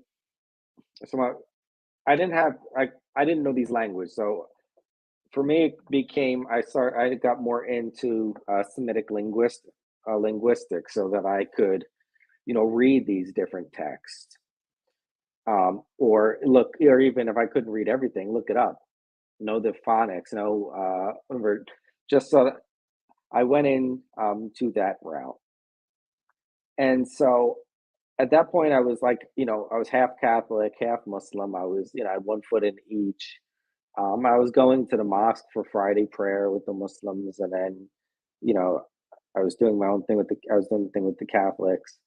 And I think I took my Shahada prematurely. I was kind of like, you're talking, and I was like, well, I'm not 100% sure yet. And so, and did it. But I had felt that eventually I got to a point where I felt that no religion could be proven. I think religion could be reasoned, but religion can't be proven. So I eventually went on a new question in life. My question in life was like, what was the path towards human happiness? And so I kind of turned my life into a science experiment, just trying different things out. And I have a video, the 40-day Islamic challenge, which is kind of inspired by that. It's not 100% what I did, but but it's similar. And just tried all these different lifestyles and see which one led to the path of human happiness. And I felt that there's nothing that I felt was okay 100%. But I eventually came to the I don't believe for the most part in absolutes. So you're never going to get 100% in the world, but what you can get is the highest percentage that you can get. And I think so. I was looking for 100% at the time, and so one of the things that I had come to realize that I felt that Islam, what is the path towards human happiness, and I think part of it is because it deals with reality and as opposed to idealism. I mean, there is idealism in Islam, but the reality, it deals with reality. So I use the example of marriage and divorce. So in the United States right now, the 4 leading causes of divorce are infidelity, incompatibility in marital intimacy, differences over finances, and communication. And I always admired the marriages of my grandparents' generation. And one of the things I eventually realized is that my grandparents' generation, they were we before me. The marriages have started failing in my generation, my parents' generation, because they went from we before me to me before we. And so, but what Islam, we're still preserving the families, and we see if we look at in America incarceration statistics, if we look at education statistics, if we look at economic statistics, that the probability of you being successful, staying out of prison, doing well in school, if you come from a 2-parent household, is magnanimously better than if you come from a single parent household. And I'm not saying there's there are some people who are in situations, I'm not meaning to insult you. Life is life. I mean, I'm divorced. I have kids from I have kids from my current marriage, and I have kids from a previous marriage. It happens. So I'm not trying to judge anyone, but I'm not going to claim that the probabilities for a child of divorce is equal to a child of marriage. They're not. Doesn't mean that one won't turn out better than the other in the long run. We don't know, but the math doesn't change, because of our feelings. And then so the marriage, so that right there, the family, as far as marriage, when we look at so in Islamic marriage, a man has a primary responsibility and a female has a primary responsibility. The man's primary responsibility is to provide and protect. And if a man is doing that, the economics, in the majority of cases, won't come into play. The woman's primary responsibility is to preserve the marital intimacy. Now, it's a secondary responsibility of a man, but it's the primary responsibility of the female. So if the female is doing her primary responsibility, you greatly reduce the chances at infidelity, and you greatly reduce the chances of lack of compatibility and intimacy and marital intimacy. And the communication part, I mean, that's just something we all have to work on. Like I don't know of any right or anything in Islam that directly. But at least you got three. If you follow Islam, you got three of the four things. If both of you are practicing to preserve the family and save the marriage and give children the best chance at human happiness. And that's just one example. That's good. That's good. Yeah. So, Brother Servant, are you still there? Yes, mashallah. It's a first. It's a first that I hear that like in how you got that way, or how you like how your just forgetting the word, the path that brought you there. So we mostly hear that, okay, you have like friends or Muslim people around you who influence you, but from what I hear is more at a very young age, mashallah. You really looked not into just okay, the religion, the book, but looked at the real, like the core importances that that really have an effect in life, and which of those religions have the most the most like probability of having uh, those, yeah, how do you say that, the thing that are going wrong in the West, and stuff like that. If I got it correctly, mashallah. And then so at 12 to 13, and then what age was it exactly when you then took your shahada, or like what was the day that you said, okay, today I will do it? But tell me, like, I'm curious about the day itself. I was 18, but the day I just went to the masjid like any other day, uh, like any other Friday. And this brother, his name is Atif Johnson, he comes up to me and he's like, "MashaAllah, you took your shahada." I was like, "Well, no, I haven't yet." And he's like, what is what is holding you like what's holding back?" I was like, "Well, I'm not 100% convinced. I have doubts." He's like, "Well, what percent are you?" I was like, "More like 90." He was like, "Well, none of us, all of us have doubts. You know, none of us have 100%. Everyone has doubts." So he's like, "If you're 90% sure, you might as well you might as well take your shahada." And then he said, "Repeat after me." And I did it. Wow, that was quick, isn't it? Wasn't it? Takbir, Allahu Akbar.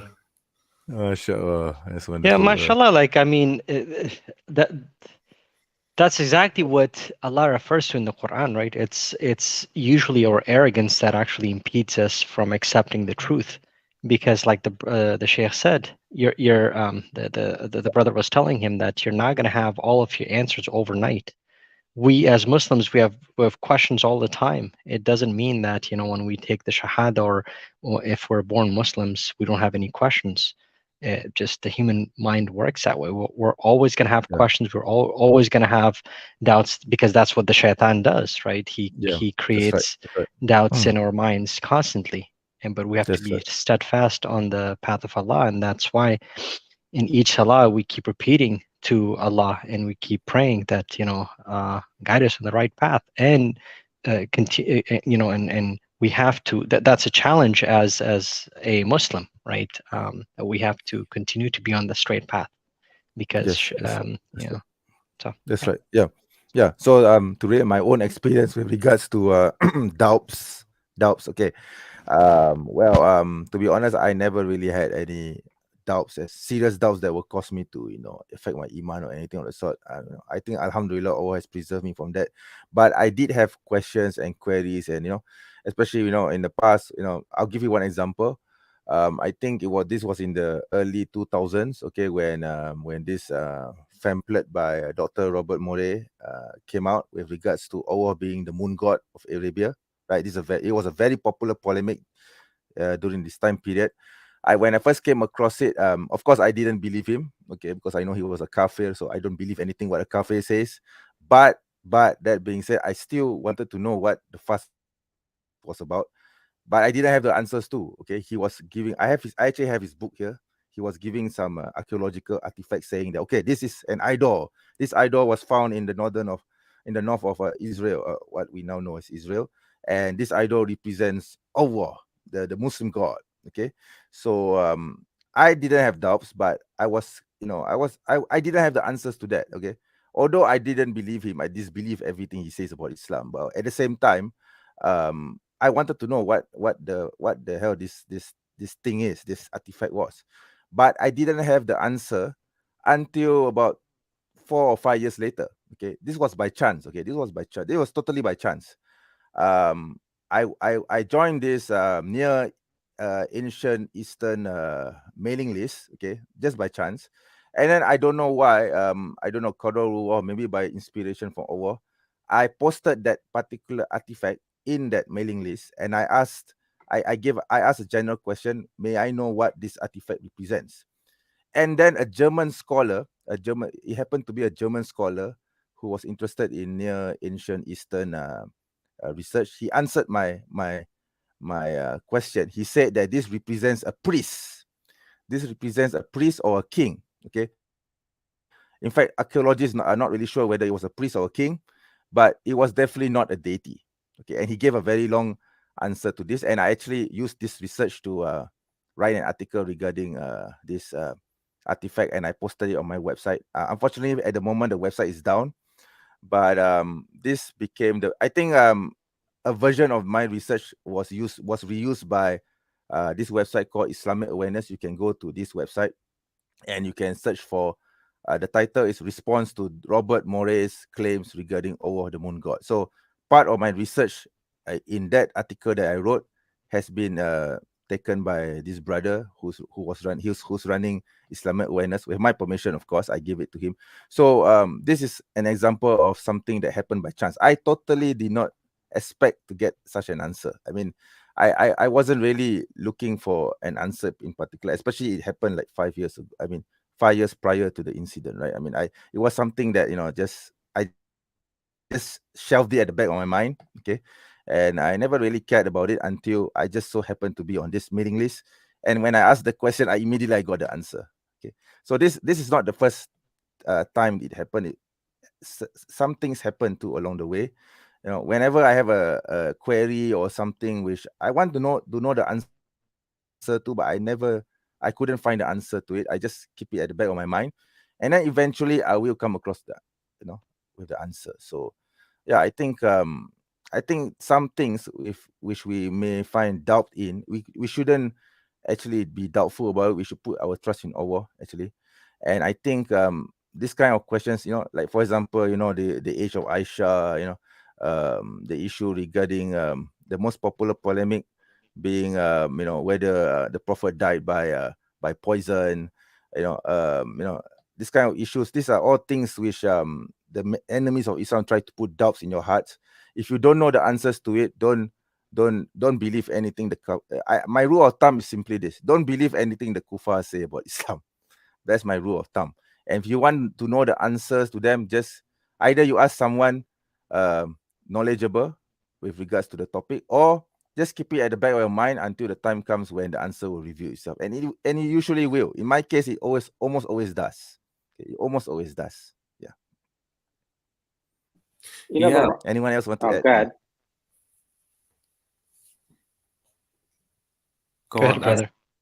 So the Robert Morey thing is like, I've actually never read it because I just thought the whole premise was dumb.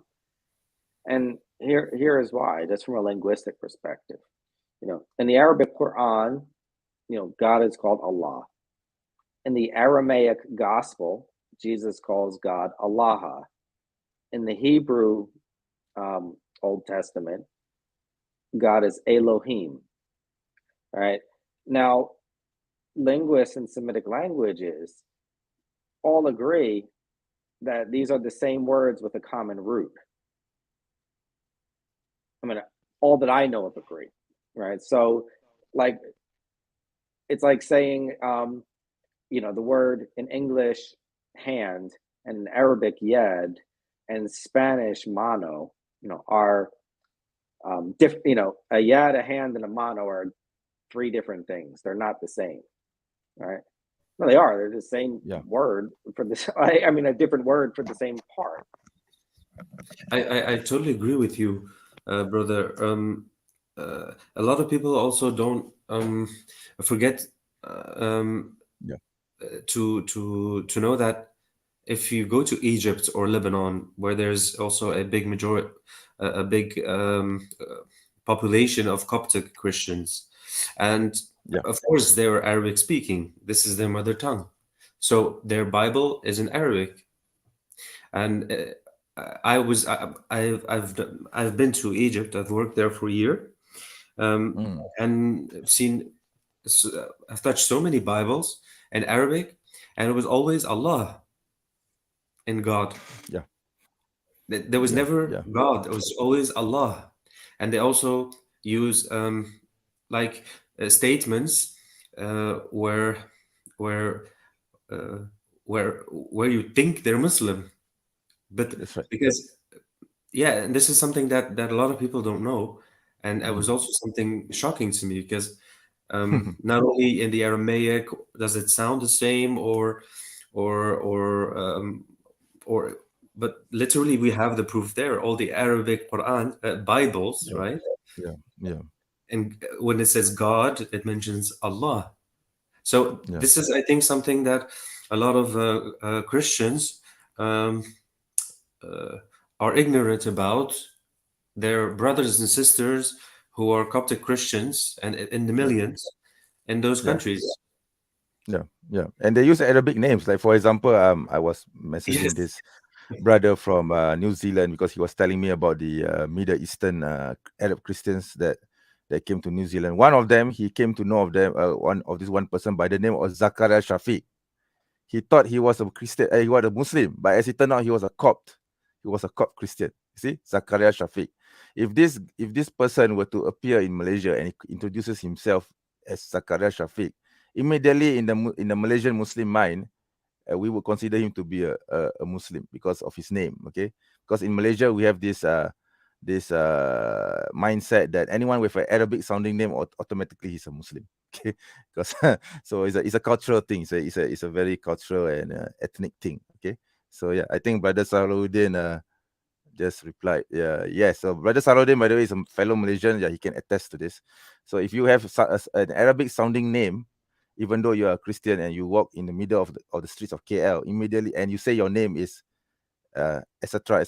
in Arabic, with your Arabic name, immediately people will assume that you are Muslim. Okay, unless that's easy for espionage. I mean, this is a very cultural thing. Okay, it's a very cultural thing. So I just wanted to, because I've heard the story of the Sheikh. And that's and to be honest, that's something that comes that is always the starting point of wanting to prove the Quran wrong, right? And more and more stories come about that. And I'd like to suggest a video, a YouTube video about I don't know if you heard about him. His name is Joram van Klaveren.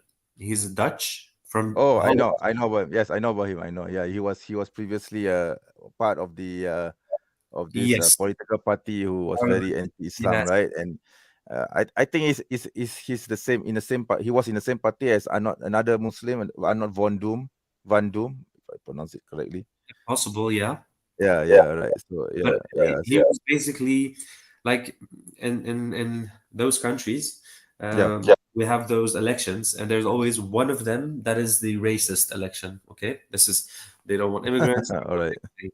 And he was a part of it, and very strong in hating, and then he wanted to basically write a book against Islam. but Yes. he had friends who were Muslim, like, and Mm. he respected them, but he was Mm. still against against Islam. And when he wanted to start Mm. writing his book, he said, "Okay, I have to do some research first." Yeah. That's logic. And then when he started Mm. to read the Quran, he just, yeah, it's a 20-minute video, but um, I'll Yeah. put the link in the chat so that Yeah. people Please can do. watch it. It's Yeah. so inspiring because um, racism against Islam is very, very prevalent here in the I see. Middle Europe, talking about France. Sorry, brother. Where are you located again, brother? I'm sorry. I I, didn't. I think you mentioned before, but I forgot. I forgot yes, about it. I'm from the capital of Europe. Oh, it's in Switzerland, right? No, Is it in it's Belgium, Oh my God. Brussels. Oh, Belgium. Oh, Brussels. Oh yeah, Brussels. Sorry. No problem. I don't. It's so small. My brain is probably not working today because it's so early in the morning. It's 11:54 a.m. right now. Yeah, so my brain is, I don't know, a bit slow today. That's early, brother. I woke up for Fajr, and I um I stayed awake a little bit just Yeah, so I could check yeah. your live Yeah, stream. because I had an all night. I think I don't know whether you noticed it, but because I had an all nighter live stream last night, I was up Yeah, I around told 1 a.m. Yeah, I understood. yeah, I understand. yeah. But With when it the is early yeah. here because Mm. it's four. It Yes, started yes, 4:30. Now it's 6 a.m. So yes. That's right. I, Yeah. So I took, I know, I went for Fajr and I took a nap. So yeah. So now I'm awake, but I'm still groggy from from the lack Yeah. of sleep, I think. Yeah. Assalamualaikum. Yeah, that's a good segue for me because I'm actually about to hop off and go to sleep now. Oh, yeah, I'm brother. sorry to hear that, Shay. Inshallah, take It's Mashallah. okay. It's Okay, almost so midnight yeah, here. all right, I'll see you. understood. All right. Brother, if you would like to come onto the live stream, please do. Next week, I always have this live stream every week. If you are free, inshallah, please do come on. All right. Okay. So inshallah, I'll try to come on weekends that I'm free. Yeah. No compulsion on you. Don't worry. Whenever you're free. No Right. compulsion in Yeah. religion, right? No, we Yeah. need La we need ikraha fiddin. Yeah. La ikraha fiddin. Assalamu alaikum wa Right. rahmatullahi wa barakatuh. Wa alaikum Wa alaikum assalam, assalam. Sheikh. It was a Thank pleasure talking to you, Sheikh. All right, take care. MashaAllah. It's always good to have always good to have someone like Sheikh Farus, very knowledgeable, very an alim in the religion. Me myself, even though I have all this, I have all these books, okay. I can show off all these books, okay. This is, by the way, a fatwa book in Malay. It's a fatwa book, and then I have this, and then I have this, and I have this, but this cannot be compared to studying at the feet of scholars. And Sheikh Farus, he actually took his ijazah from traditional scholars, so it's not the same thing, right? The experience is not the same. So MashaAllah. I only take my knowledge from books. He takes his knowledge from scholars, so it's a totally different thing. Okay, yeah. I'm still not. I still don't consider myself knowledgeable, even though I'm reading this. Okay, I still don't. Okay, I never did. Okay, I'm always learning. We all are, brother. Yeah. And That's right. that's the case for all of the Imma from even back in the day. The more Yes. they there are quotes literally from them. I forget which sheikh was it that actually, which imam was it that actually said that the more you actually learn, the more you realize how less you know. Exactly. Yeah. That's so accurate. Yes, definitely. That's so true. Is it The Imam more I Al-Ghazali? I think so. yeah. Yeah. Sorry, brother, you go ahead. Yeah. You were going to say something? I know. I was answering maybe Imam Al-Ghazali. I think I've read that in his book, It's in one of his possible, books. yeah, it's Oh, possible. okay. Right. I think I have Imam Ghazali's book somewhere here. So I have so many books, and I haven't even finished reading most of them. Okay. The more recent ones are there, by the way. If you can see, I don't know whether you can see the shelf there, bookshelf there. Can you I guys think see that? Yeah. I think they'll That's the be more better. recent. I think they will be better displayed in your new studio, inshallah. Inshallah. Yes, I'm still working on the studio. Okay, there are some books at the studio, but I haven't actually arranged anything yet. And there is this room. I think Brother Servant, I think you saw Servant over. I think you saw my studio tour, right? So it's still not Yeah. ready yet. So I'm not really moving stuff there yet at the moment. So there's only a few books there. But once it's ready, inshallah, most of the books here will probably be moved there. I don't know yet. Not really sure yet, but I need to get things done first. Yeah, inshallah. Yeah. Each has his time. I wanted to add as well something to what you said, brother.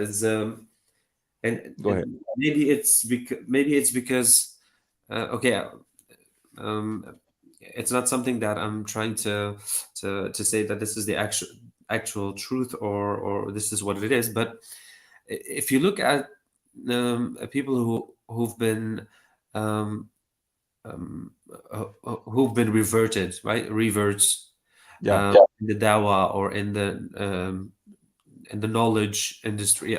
Like they're, mashallah, those like a lot of really big scholars, and subhanallah, it seems like they're so much more learned than just those who I mean, it's sensitive to say something like this, but like I could count you 10 really big scholars that had just reverted to Islam and basically Yeah. know Arabic better than an Arabic speaker because they studied the language. And subhanallah, Definitely. I've always admired that someone who reverts takes the deen so much more serious than someone Yeah. who just takes it for like Allah yahfad, and may Allah forgive us. But don't you have that impression as well, brothers? Yeah, I do. I Actually, I do. Yeah. Okay, go ahead, brother. Sorry for no, interrupting. no. Go ahead. Go right ahead. Sorry about that. Yeah.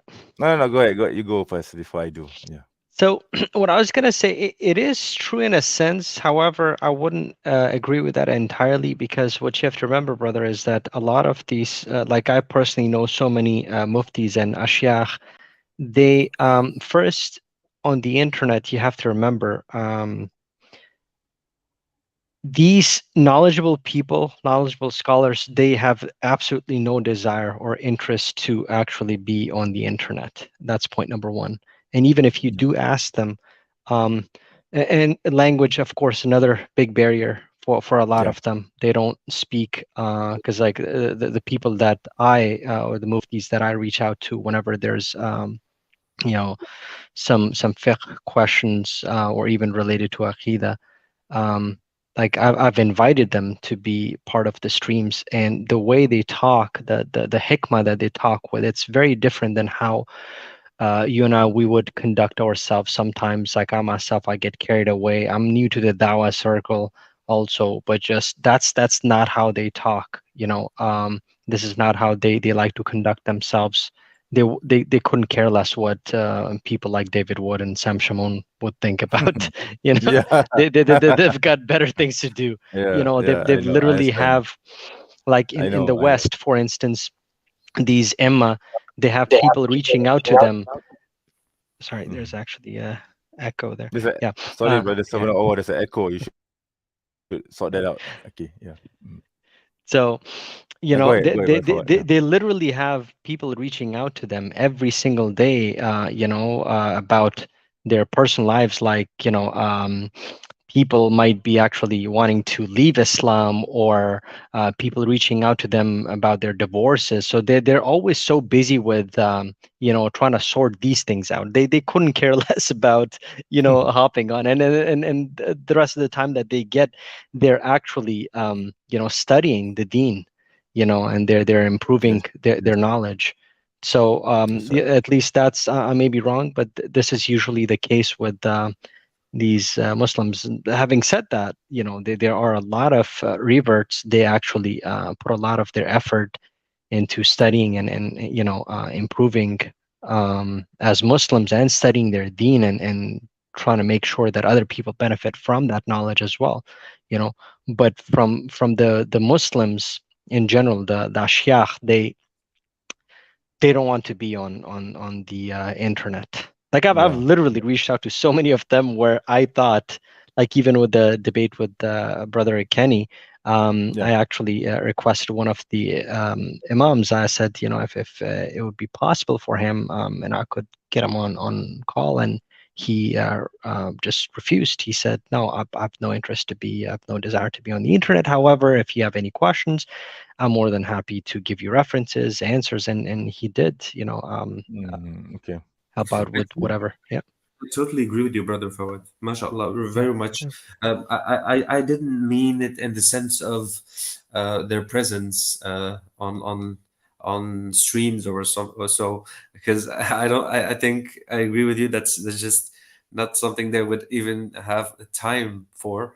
They have much more important matters to do. But I was more suggesting in the sense of um,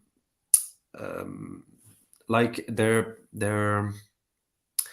presence, whether it's online or on books, and the restrictions that I find, although I speak Arabic, MashaAllah, wonderful. it Inshallah. it is Sorry, that sorry, if you don't mind me asking, Brother Sabano, which variant of Amiya do you speak? I speak Moroccan because I have the a Moroccan origin. Ah, okay. All right, understood. Yeah, but you speak Fusha too, right? You understand Fusha too, right? Yes, alhamdulillah. Yeah, I did. Okay, all right, that's good. All right, okay. Continue. Sorry for No interrupting you. worries, no Continue. Yeah, problem. yeah, And yeah. it is understandable as well because it is such a ocean of knowledge that each scholar has to learn.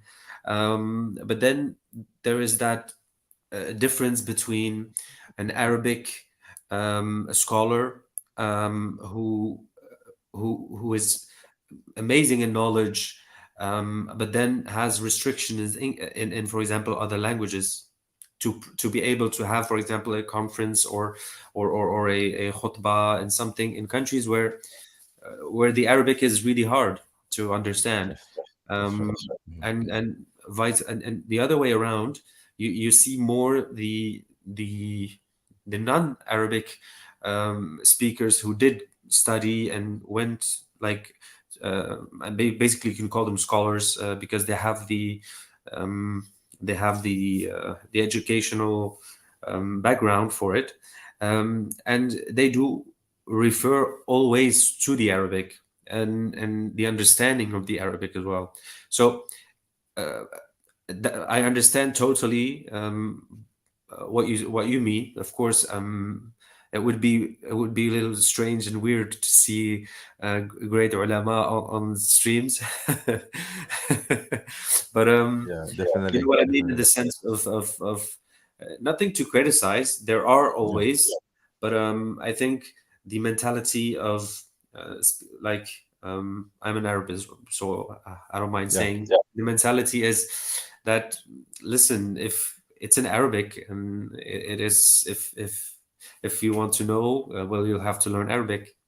yeah, So, and what you yeah, said as yeah, well, Manish, is um, what variant, right? And that's also something yes, that plays a part because a lot of Arabs who are from all over the world would go and listen to those shuyukh and stuff, but wouldn't understand half of it. Or if they go to the Jum'ah khutbah, yes, um, they speak Fusha. Half of, like more than half of the people who are listening don't really understand that's that right, Arabic. that's right. Yeah, yeah, So yeah. so Yeah, yeah, in fact, with regards to alim or sheikh or ustaz, we call them ustaz from the Malaysian side. There are actually many. Okay, there are actually many ustaz, or sheikh. Well, not really sheikh, but ustaz who went to the Middle East. They went to Al Azhar, they went to Jordan, and they studied fiqh and they studied the hadith. There are some who actually went to the University of Medina and then they come back. Yeah, they know Arabic very well, mashallah. They know Arabic very well, very fluent in Arabic. But unfortunately, the problem with if I want to invite them on a show, on live stream such as this, is that they don't know English. Okay. I'm actually Malaysians don't speak English fluently. Okay. I mean, I'm probably a very not a rare exception, but not a very common exception to the rule. Okay, so but with regards to the sheikhs and those who go to the Middle East, Malaysians who go to the Middle East and learn the deen, usually they don't speak English very well. Okay, so it's really sad in that sense, because they actually have a very huge knowledge in Islam. Okay, and especially in Arabic, mashallah. I've heard them speak in Arabic and it's very fluent. Okay, and yeah. I think Brother HK is on. Okay, let me bring him on. Right. So, Assalamualaikum, Brother HK. Walaikum salam wa rahmatullahi wa barakatuh. Can you hear me? Yes, loud and clear. Yeah, you have anything to say? I can continue from where I left I got off. a question, brother. Go ahead. So Go ahead. I know how to. I'm Pakistani origin. I live in the U.S. I know how to read the Quran, right? I know how to read it in Arabic. Yes. I just wanted to know. Now I don't understand. So I think majority of people, like, I know that can read Arabic, can read Quran, but they don't understand what's being said. So what is the proper way to learn Arabic? Like, understand Arabic. I think I think there is something. I think there is something you should ask the Arabic speakers, because I myself don't learn Arabic. I mean, I'm learning Arabic, but I myself don't understand Arabic at the moment very well. So maybe by the servant or I don't know, Brother Fawad, do you have any knowledge in Arabic? I mean, I don't speak Arabic either. There are words here and there that I understand because of, I'm also from Pakistan, by the way, brother. Assalamu alaikum. So there are, and also like from my schooling back in my country, when we used to study the Islamiyat. So I do remember certain words, and sometimes I have to look them up. And they're like in Urdu and also my native language, Pashto. There are certain words that are very common in Arabic, Urdu, Farsi, and in Arabic. So I can probably tell the context, or I can tell you what it is saying. But there are classes available online that you can refer to. I remember that Dr. Noman, he was giving out classes for the Arabic language, specifically the Fusha Arabic. And then there is another brother as well. I forget his name, but I would recommend Dr. Noman. Like, I think he's pretty knowledgeable, and he's one of the best ones out there. I have a question, brother Fawad. So yeah.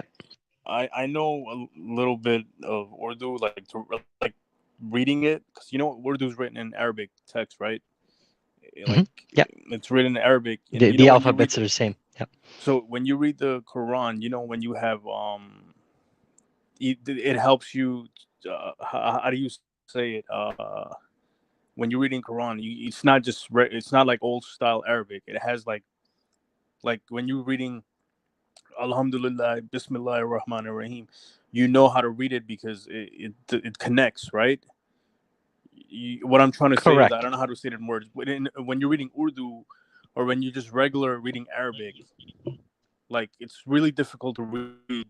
I can read the Quran easily, but if I want to read like regular Arabic text or a regular Urdu text, I can't do it without the help. I don't know how to say it. I think it's because it doesn't have. I think Urdu doesn't have the diacritical marks, right? Because in the Quran, this version of the Quran that I have anyway, the original Uthmani text, it has the diacritical text, the tashkil. So I think for languages like that uses the Arabic alphabet like Urdu or Farsi, they don't have the tashkil. So maybe that's the reason why you couldn't read them properly. No, there is actually diacritical markings in Urdu as well, but just like for Arabic people, for native Arabic speakers, they don't need diacritical markings. Like even back in the day, all of the mushaf that you see, they don't have any because they don't need it. They already know from the context. Just from plain reading, they can tell. So same thing for a native Urdu or a Pashto speaker, right? I wouldn't necessarily need diacritical markings, but I think the brother, since he grew up in the U.S., I suppose he's more fluent in English. So for him, it might be a bit difficult, right? So I suspect that. Yeah, I suspect that may be the case because of diacritical marks. Well, there's a caveat.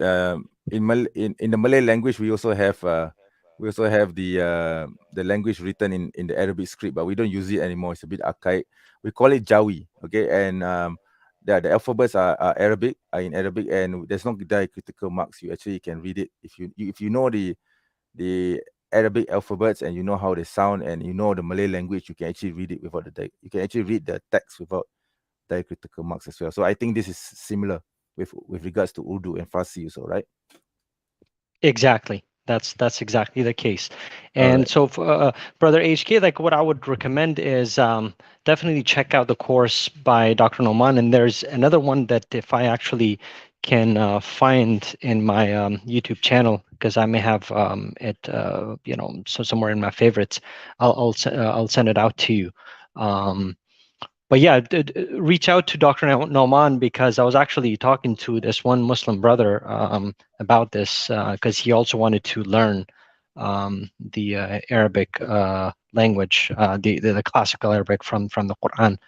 And he said that he knew a couple of people in Canada that have been doing classes with him, with Dr. Nauman, and they learned quite a bit and quite fast.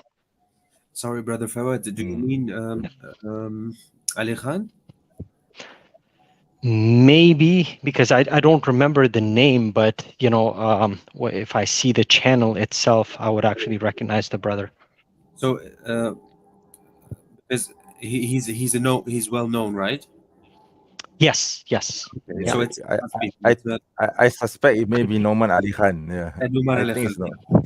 Yeah, No, I think it's Nomani Noman. Likhan is one of them, but I'm saying there's somebody else out there as well. There are plenty of channels, but as I said, like Nomani Likhan, he's one of the best out there. Like I've listened to so many of his lectures. Just his lecture on Surah Fatiha, that is just mind blowing, amazing. I know a lot of brothers, they especially nowadays, they get into this whole slandering thing where it comes to they call them Orientalists or whatnot. So the way I would say is, and that's why a lot of people like to stay away from these brothers these days, right? But I say, look, I don't have to take everything that he has to say, right? But things that I can benefit from, mashallah, just go ahead, do that, Of course, yeah, of course, yeah. But I know I would still stay away from Yasser Qadi, okay? Oh, Yasser Qadi, yeah, for sure. I mean, I used to listen to his lectures on the Sirah. It was very beautiful. But then when the controversy, when he started to show his true colors, then I just say, I don't want to listen to him anymore. I mean, I got put off by what he has to say about Islam after that. Yeah. I got a absolutely. quick question. I got a lot of knowledge. I got a lot of knowledge from Yasser Qadi and Omar Suleiman, and I did see. I did.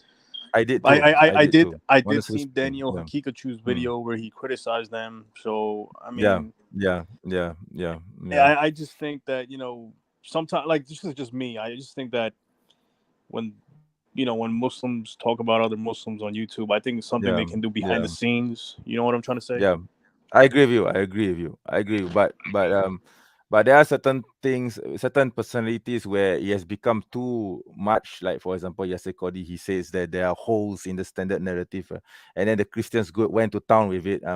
I think those things are very hard to talk behind the scenes anymore, right? For example, so there are some incidences like this where we have no choice. We have to talk about it in public. But of course, there are certain things like I don't want to mention this brother's name, that YouTuber A going against YouTuber B. One guy by the name of his surname is Lipum. You know who he is. He goes against this YouTuber, another YouTuber from the UK. I try not to mention his name, please. But when they go against each other, I really don't like it. I really, honestly, truly, I don't like it. I don't like the way they do it. I really don't like it. He's not a bad guy. He's not a bad guy. I don't know. I just don't like. I just don't like it. I mean, and then there's this guy, this Syrian guy in the UK. I think you know who he is. He goes against hijab, and then hijab goes against them. I mean, I don't like it. I don't like this kind of politics. I've seen those videos, Brother Sajid Lipum and Daniel Hakikachu and going back and yes, forth, Ali Dawa. Like, yes, I think yes, no, yes, all due yes, respect, yes. it should not be on YouTube. We should not criticize each other. Exactly. I agree. I 200% agree with those kind of people, those kind of issues. Yes, I don't think they should be on YouTube. Okay, I don't think they should be talking in bad in public. I don't know why they're doing it. I just don't like it. Yeah, I do agree with you guys. It is not something healthy at all. it But is not. Yeah, there is a clear there are clear hadith that that always put forward, if you could do it in private, then do it privately.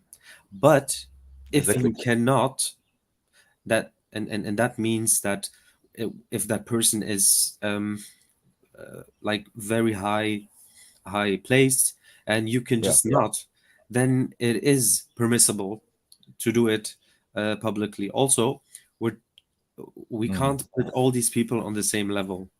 Yeah, Like definitely. they're all good brothers and they all do good work, mashallah. I know. And Yeah, so, for example, Yasir Qadi,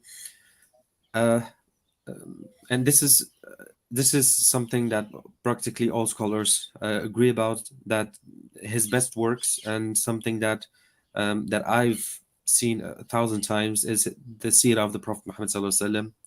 And even though agreed. with the controversy, they still say that this is the besides books about the Prophet Muhammad sallallahu alaihi wasallam, that is the best explanation in how he did it and Yes, how he does it. yes, So respect him. definitely. I respect him for that. Then Yes, you have, for example, Daniel Hakikachu, who I respect as well. yes, They all have their own field, you see, and that's to right. to that extent, I would respect and let it, because um, because they also know how how to convey that publicly.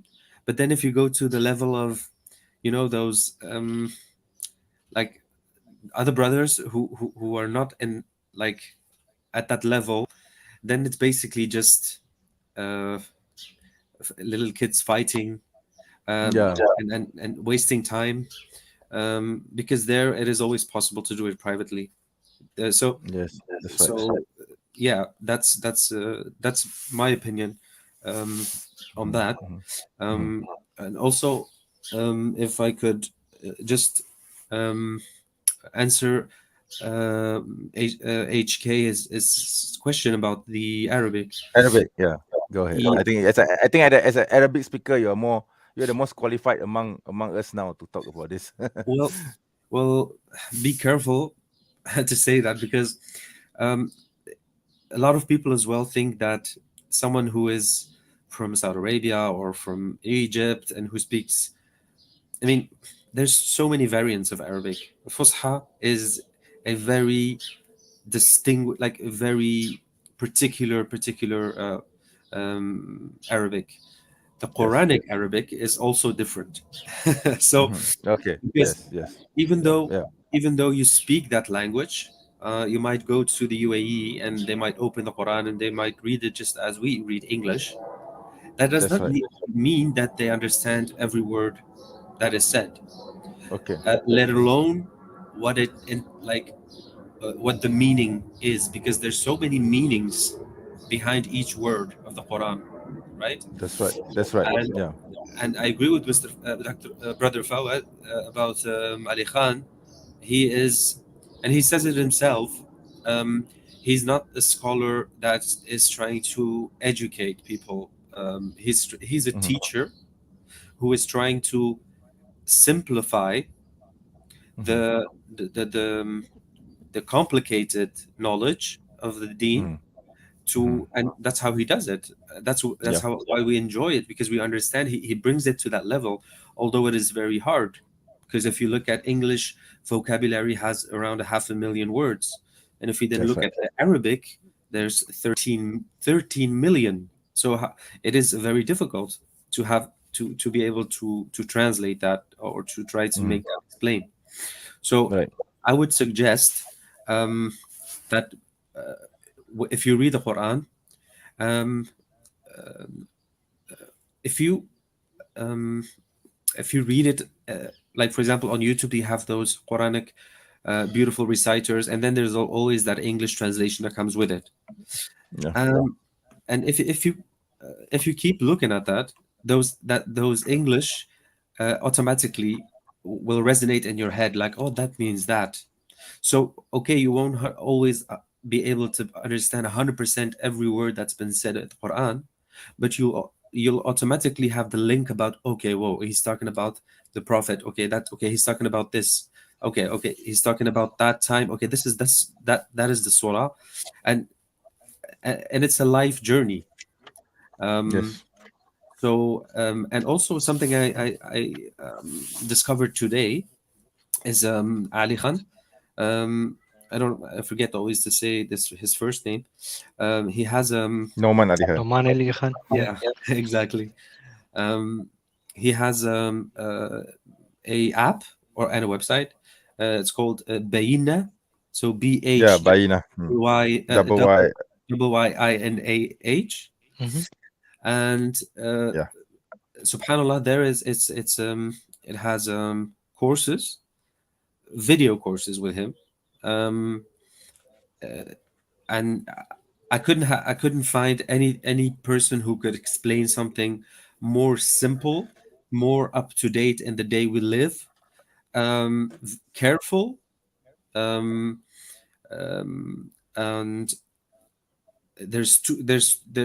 I think it's something. There's a cost. It's like $11 a month, but the content that you get in there is just extraordinary. The tafsir, like the brother Fawad said just about Fatiha, it's just amazing. I mean, after hearing it once, or after hearing the Surah Yasin tafsir, it is impossible to then re-listen to the Quran, Surah Yasin, and not completely be immersed in the essence of what it is saying. So that's something I could suggest. But alhamdulillah, you can read it as already perfect. Like you could read it, mashallah, and it just makes it easier. It just makes it easier for you if you have that already as an advantage. Yeah. And it's not easy, but it is. Yeah. It is the struggle. Yeah. Yeah. That Allah compensates Yeah. more. Yeah. Yeah. During my time when I was taking my Arabic classes, one of the difficult parts was trying to learn the grammar, right? Because you have male, you have male words, and then female, and then there's double plural. I've never come across this in any other language. Okay, double plural, and then you have plural, and then of course you have they, them, they, and it's for some reason there's no it in Arabic, right? It depends on the item. If it's a dog, for some reason you call it a he, and if it's a table you call it a she. I don't know why, but that's the peculiarities of Arabic. So Well, if you yeah. see French, it's even worse because everything's masculine Yeah. and feminine. Yes, Like, yes, exactly. why is a table Yeah. feminine and why is the door Yeah. masculine? I mean, Exactly. Yeah, but I think it's because of the Tama Bruta, right? Because of the Tama Bruta at the end, so it becomes feminine, right? So it's exactly. a bit easier to identify that in Arabic. But I had some difficulty adjusting. Right, by the way, right now I've stopped my Arabic classes because of some financial issues. But I'm hoping to resume my classes in May. Sorry, not in May, in June or July, inshallah. So I'm starting to forget some of the words from my Arabic classes. The only phrase right now that I can remember is Kaifa Haluk, Ana bi khair. okay, that's the only thing I can remember now from my class, and I feel embarrassed saying this, but I think I'm gonna have to resume my classes again, and rediscover Inshallah. Arabic again, inshallah, yes, but the difficult part was this, trying to define what's masculine, feminine. Feminine is easier because tamabuta, but the double plural is a bit odd. I find the concept of double plural in Arabic is very unique. It's not in any other language. Yeah. All right. Jazakallah, brother. Thank you for answering, brother. Servant of Allah, brother Fuad. Nice meeting you. I'll look into Likewise, the brother. Yeah. Noman. You said Yeah, Dr. brother. Noman. I'll look into it. Norman Ali Khan. Yeah. Yeah. Yeah. Noman Ali Khan. Yeah, I know who that is. Yes. So I'll definitely check it out on YouTube. It's late here. I'm in the East Yeah, Coast, so right. I'm gonna go to sleep. Right. Inshallah, maybe Yeah, another I think. time I'll join Yeah. your stream. Sorry for keeping you from your bed, Aki. Yeah. Yeah. I think you better go to sleep No, now. you're Yeah. good. All right. Yeah. Have a good night, brother. Assalamu alaikum. Very nice to meet you, You too. HK Wa brother. alaikum assalam. Thank you, brother. Wa alaikum salam. I hope you will come again on next week, all right? Because I always have this Inshallah. every week, Inshallah. inshallah. Yes. Inshallah, I have it next week too. All right. Okay, yeah. All right. Okay, brother. So right now I've run the stream for about 2 hours and 13 minutes, and there are about 9 viewers watching this live stream now, mashallah. Right. So but the chat has been a bit quiet. I'm not sure why no one's commenting in the chat. I know that there are people watching, but there's nobody in the chat. I'm not sure why. I think I Yes. do know why. Oh, why? The time, man. The time. Oh, right. Yeah, that's true. So It's what time? extreme. What time is it now in Belgium, and what time? By the way, you're in the UK, right, or in the US? No, I'm actually in Brazil at the moment. Oh, It's Brazil. like yeah, Albania. yeah. Oh, really? Okay. When What? 1:30 in the morning over here. My God. Okay. Yeah. Okay. All right. It's very late. Yeah. All right. Yeah. Yeah. MashaAllah. Oh. Okay. We're Okay. in Muslim. What time is it, by the way, in Belgium? Okay. Here it's now at 6:30 a.m. Oh, okay. Very early in the morning. Yeah, but I because I woke up for Fajr and I got the Okay, right, notification right. about you. So, but it's not Yes. something that I'm like that I'm always up 100% Right. Right. for Understand. because Understand. of work and the day, etc. Understand. Yeah. But yeah, I don't think it's I don't think it's that big a problem, of course. Yeah. Yeah. Okay. All right. Brother Fawad, Alhamdulillah. where in Brazil are you? In Sao Paulo, the state Oh. Sao Paulo. So there's a town called Santos. That's where like Neymar used to play. Yeah, Santos. Before, Yeah, the club. Santos. Yeah, the club. Exactly. Yeah. Are you there on a visit, or are you actually I'm staying in Brazil? I actually, so I'm staying over here at the moment because I'm Oh, married okay. over here. Yeah, my Oh, I wife, she's see. from Brazil. Yeah. I see, mashallah. Yeah. So I'm curious to know what is the situation of Islam like in Brazil? How does the Muslim community behave, or how do they coexist with the non-Muslims in Brazil? I'm curious to know this. Well, to be honest with you, like I was actually telling I think it was Brother Ramsey that I was talking to about this, or who was it? Probably Okay. Brother Ali. Okay. There's a lot of dawah that could be done here in Brazil, because I don't see any Muslim da'is, maybe because of the language barrier, because in Brazil it's very difficult to find people that actually speak fluent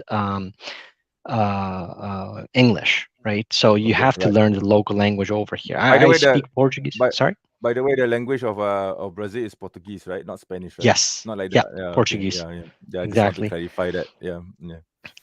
So isn't it quite strange that Brazil's official language is Portuguese, while the rest of Latin America is Spanish? Spanish, exactly. I tell people that all the time.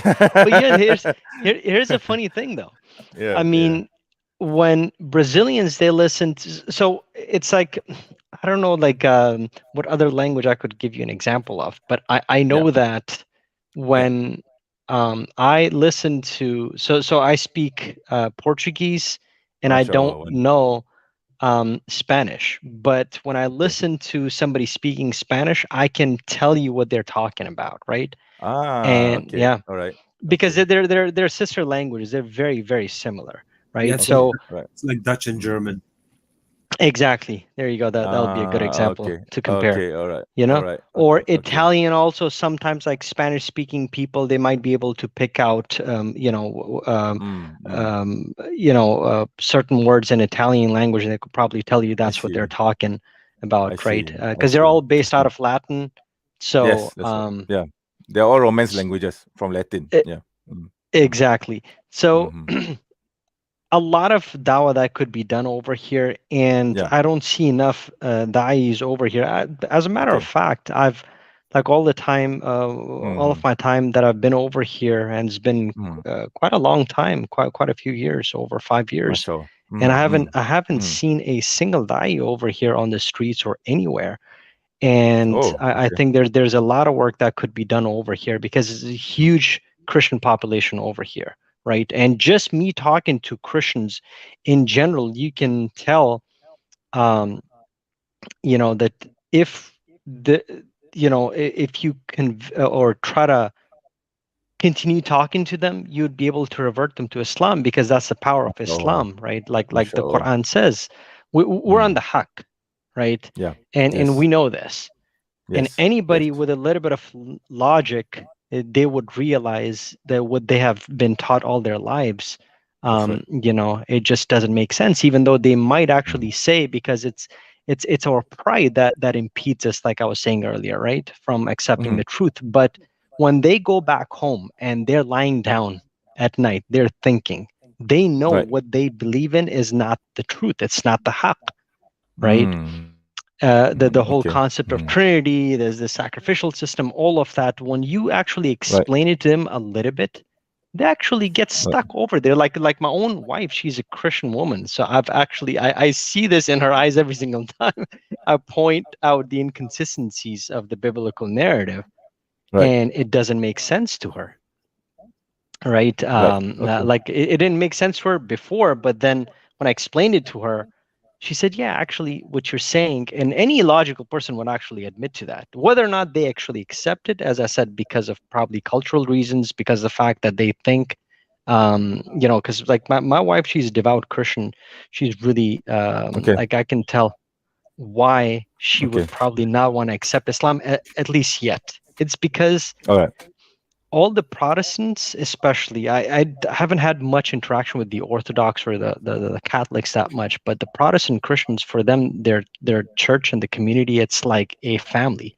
So it's Right. like you giving up on your family, right? Yeah. Understood. That's your When you say community. Yeah. A exactly, community. Yeah. Yeah. yeah. Yeah. Understood. Understood. Yeah. Okay. So we have, I don't know, we have this guy, heaven is not the property of the Ummah. Can you identify yourself? Are you a Muslim or a non-Muslim? I have a feeling that you are not a Muslim. Yeah. Hello. Are you there? Assalamu alaikum. Walaikum Wa salam. Yeah. alaikum You are a assalam. Muslim? My name is Sayyed. All right. Okay. Why the weird sounding handle? Hold on, brother. My mic is not proper. All right.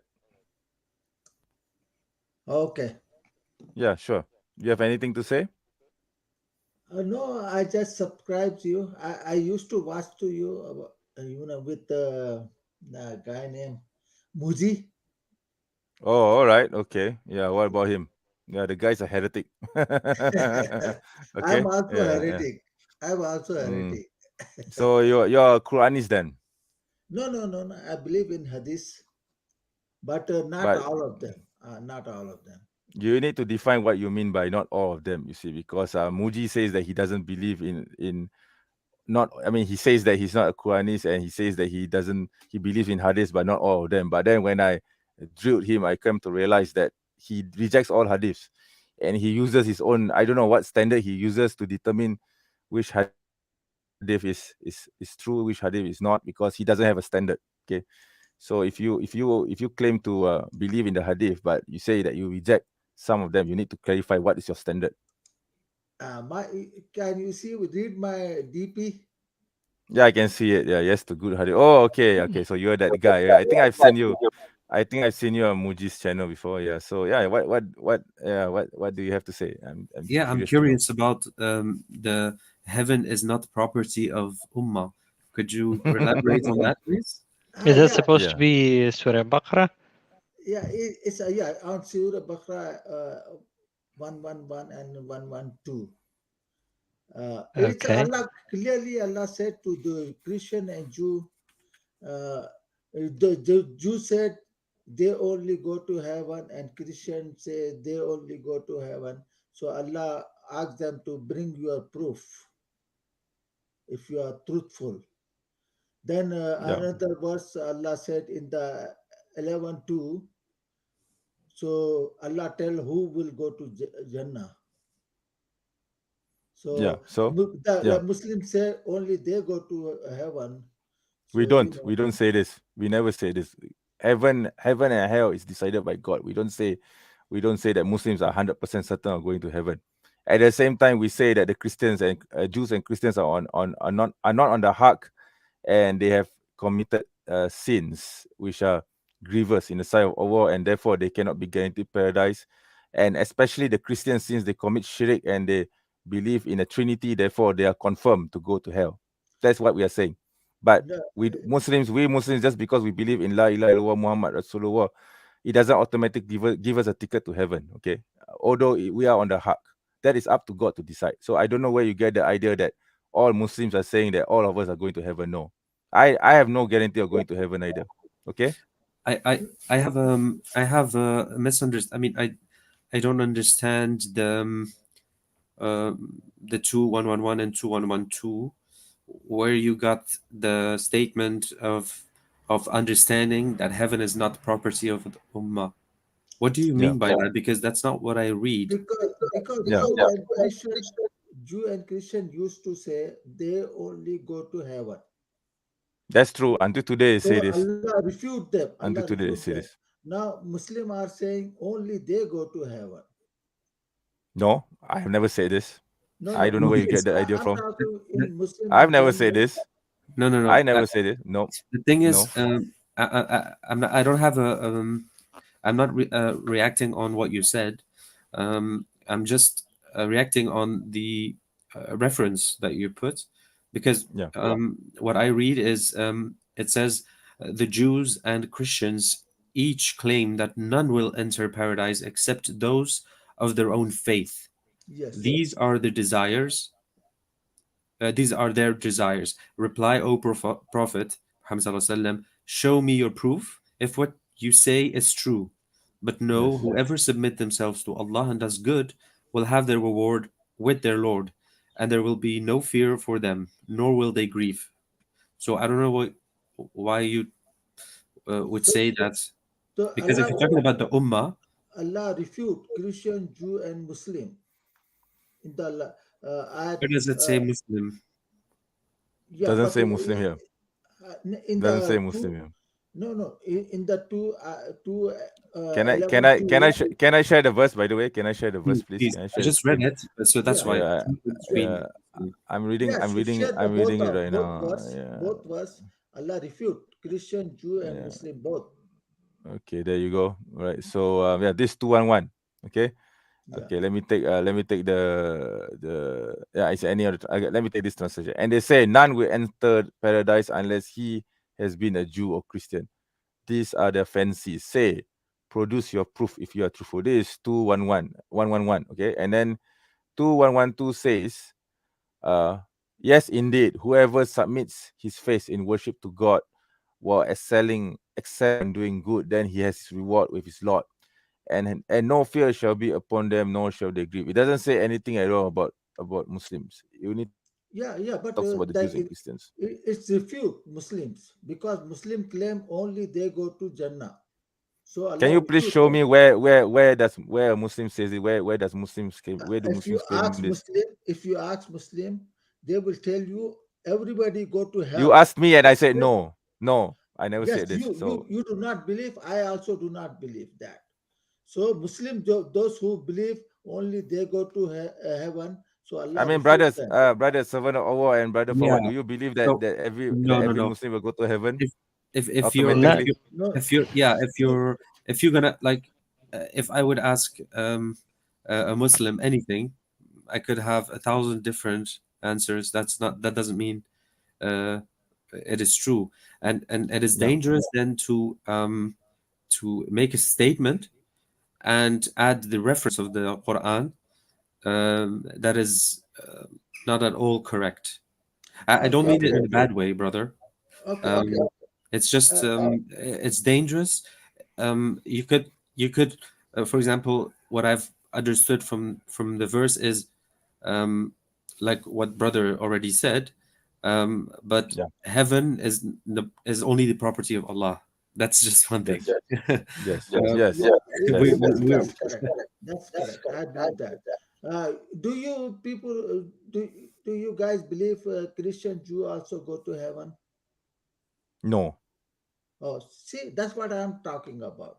You do not Why? believe. Why would No, they? Why would they go to heaven? They disbelieve in the messenger. I mean, what that's reason? what I'm saying. That's Unless what I'm. unless if you're talking about Jews and Christians before the Prophet or Muhammad, then it's a different story. See, If that's you're what talking about the Allah. Jews, if you're talking about the Jews and Christians today, the answer is no. Okay. Yeah, So is that's what that this Allah said. is That's yeah. what Allah said to Christian and Jew. You are not the only one who's going to go to heaven. That's what Allah refute them. So Allah, if Allah send another Quran, Allah will refute Muslims. Bring your proof. Then what do you say about the verses in the Quran which says that the Christians are disbelievers when they say that Jesus the son of Mary is God, and they say that Allah is one of three. There are clear verses in the Quran which say this. So they are Yeah, definitely they're going to hell, right? So you're you, saying you that all Christians are going to heaven, whoever believe in God, doesn't matter you are Christian, but do Jew, the or Christians Muslim, or believe in God? Hindu. That's the question. Do the Christians believe in God because they believe in a Trinity, for example? We have Yeah, clear verses in the Quran which say in the that Quran. the Christians that are disbelievers. Okay, do you want me to show examples? Okay, you can bring a ayah and and 262. and the 262. Hindus also believe in God. Yeah. Yes, yes, they also believe in God. Yeah, Okay, Okay, let me. so but that's not really Yeah, um, correct, right? Because God is just a word that everyone can use. Yes, exactly. anyone who believe in God and do There you good, go. they will There you enter go. heaven. There you go. Verse Surah 98, verse 6. Okay. Indeed, those who disbelieved among the people of the scripture and the polities will be in the fire of hell, abiding eternally therein. Those are the words of Christians. There you go. The Quran says that Okay, not all, that Jews and Christians are going to hell. So I don't know. Are you contradicting the Quran? okay. It's not Let me my explain words. to. It's not Let my me explain. words. It's not Okay, something I made up. no, no. Okay. I will explain. I will explain. Now look at the. Okay. Could you bring the back that verse? Okay, sure. There you go. Okay, that take the last one. Those are the words of creature. We believe a Christian and Jew are the worst of creature, the worst of the pigs and monkeys and dog, and Yes. Yes, that's that's what what the we Quran believe. says. That's what the Okay, Quran okay, says. It's not okay, something I created. Why are they the worst of Christians? Because they are disbelievers. They disbelieve in God. So okay. So why should I question God regarding this? so Muslim believe Christian and Jew are worse than pigs. So what's wrong with that? No, no, just we What's wrong believe with in this? Christian Jew are The the worst. Christians the Christians believe that Muslims are going to hell. No, So no, I'm forget what they believe. the But Jews believe that Christians and Muslims are going to hell.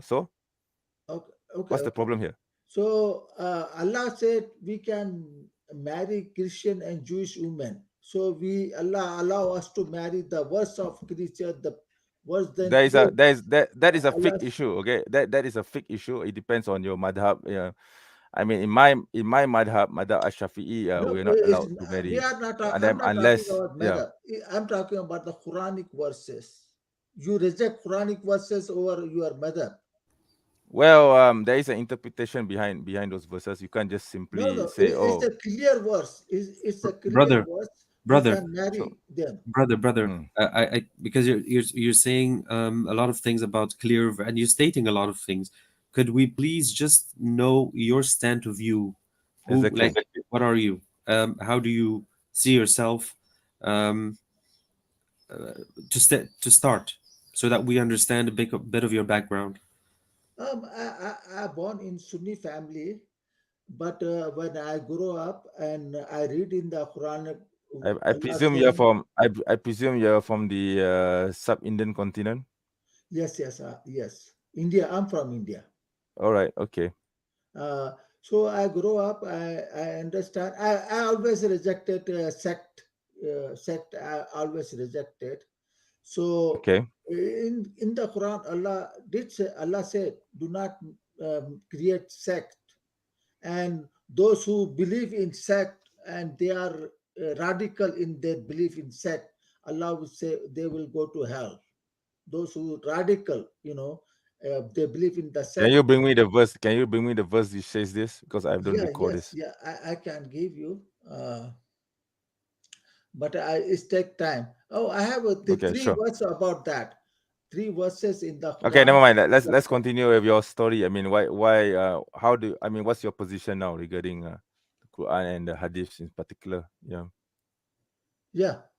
So what do you want me to tell you? Yeah. So So do you believe in the Hadiths, and do you believe in what do Yes. you mean? Because I think someone here asked here, Brother Freddy the ruler, he asked what does he mean by dirty Hadith? So I think he wants to know what exactly do you mean by yes to good Hadith and no to dirty Hadith, and what Hadith There are a lot of what do you mean? What do you mean by dirty in yeah, Hadith? there are a lot of hadiths are dirty. Like Bibi Aisha said about the Prophet, she watched Prophet genitalia, and he was washing his private parts, and she said this thing. What's wrong with that? What's wrong with Because reporting the a good Prophet wife, washing his private parts? a good. What's dirty about that?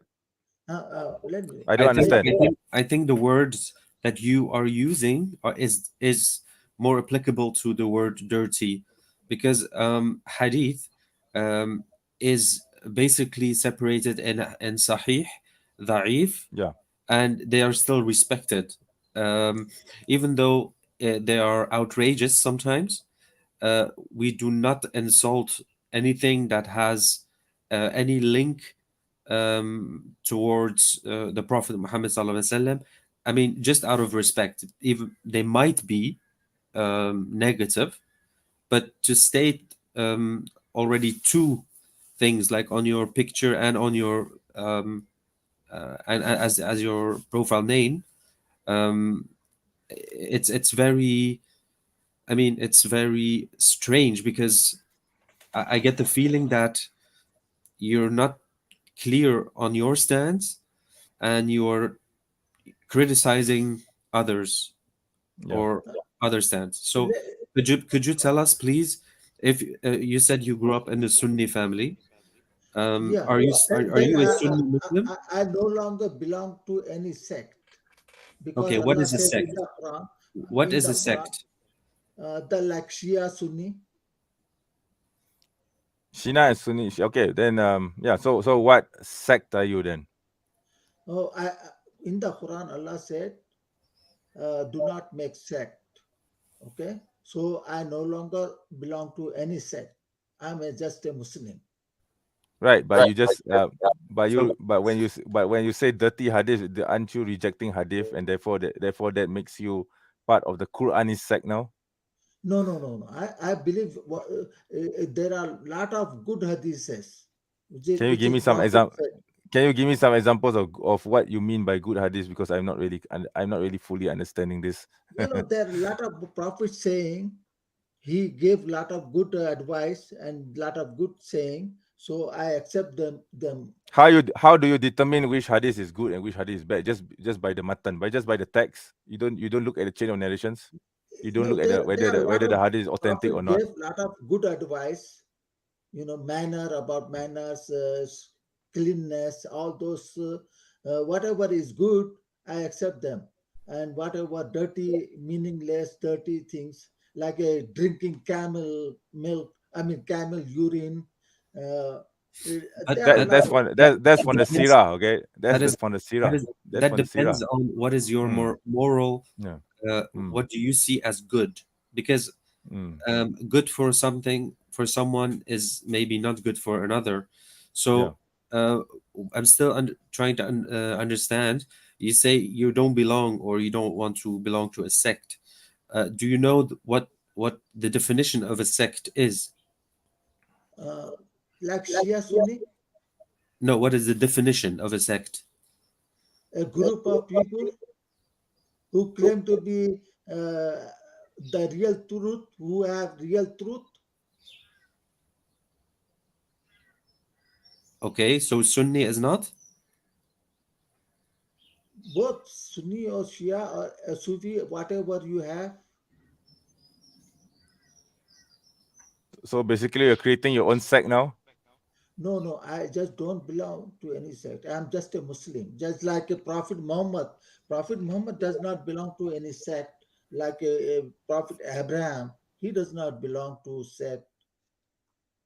And Yeah, even Allah gave warning to those who who belong to a sect in the Quran.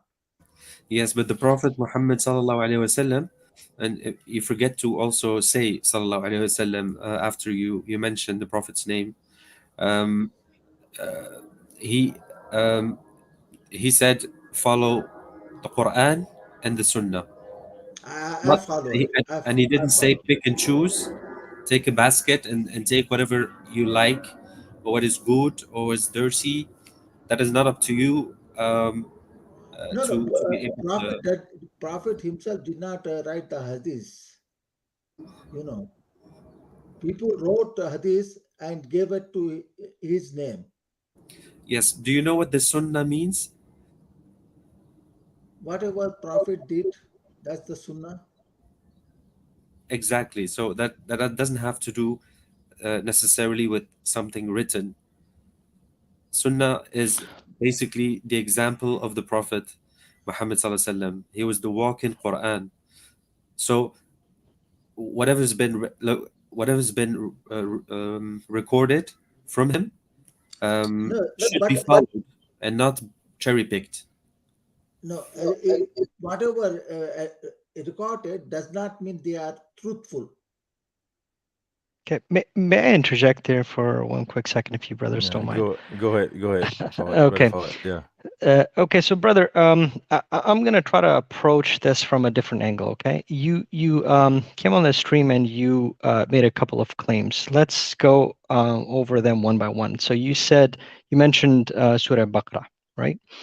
That Allah basically, like the brother asked you, where does it say Muslim over there? And then I clearly see you said you had no problem. I don't even want to get into the whole hadith topic yet. What I want to know is, like, how do you understand verses in the Quran, like chapter 3, verse 85, Surah Al-Imran, chapter 3 of the Quran, verse 85. Can you open that for me and can you tell me what is your understanding of that? Okay, one second. Okay, Sure. chapter 4. No, chapter 3. Chapter 3. Verse 85. 85.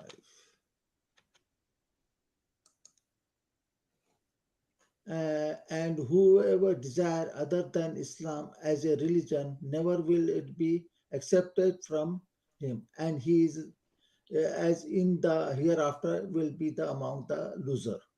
Oh yeah, I can explain to you, brother. Give me 1 second. I will give you the explanation. Sure.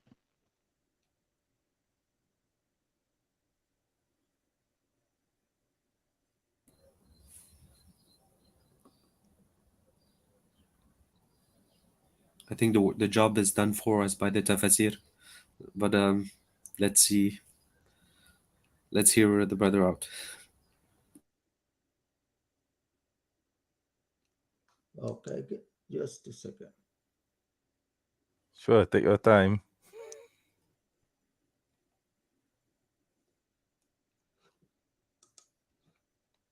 The chat is so quiet. I don't know why no one's. I mean, there's 12 viewers right now watching this live stream, but I don't know. I don't know why there's nobody in the chat. Yeah. Anyway, no, don't worry. Yeah, go ahead. Look, I mean. No, you talk. I'll give you in a minute. Right. Okay. Yeah. So yeah, from my understanding is it's quite clear when Allah over here it's referring to the only religion accepted in the eyes of Allah, and this is all over the Quran. We see this all over the Quran. Allah says that's the only religion acceptable in the eyes of God. What people have a misunderstanding is the Jews and Christians from back in the day. Those were the Hawariyun that are referred to in the Quran. Now, that was from the time of Jesus, peace be upon him. For instance, the disciples of Jesus, peace be upon him. Now, they were at that time they were on the haqq because Quran had not been revealed to them. Ever since the Quran was revealed, this is like, ever since the time of Prophet Muhammad, peace upon him, the only religion that is acceptable in the eyes of Allah is Islam, the way you and I know it. Because for Yes, those that's right. people, there was no such thing as Christianity. There is no such religion as Christianity. If you actually check the New Testament, none of the disciples of Jesus, not even Jesus, peace upon him himself, ever did da'wah to the Gentiles, right? And he never said, hey, be a Christian. These are terms that came about later on, like almost 50, 60, 100 years after the passing of Jesus, peace be upon him, right? So, the Quran clearly states that all of these prophets, they were Muslims. So what is the definition of a Muslim? Anybody that lived during those times, they testified to the oneness of Allah and accepted that particular prophet. That was their shahada. For instance, when we referred to John 17:3, that was the shahada at that time, right? Now, ever since the time of Prophet Muhammad, peace be upon him, what is the shahada? La ilaha illallah Muhammadur Rasulullah. And that is a creedal,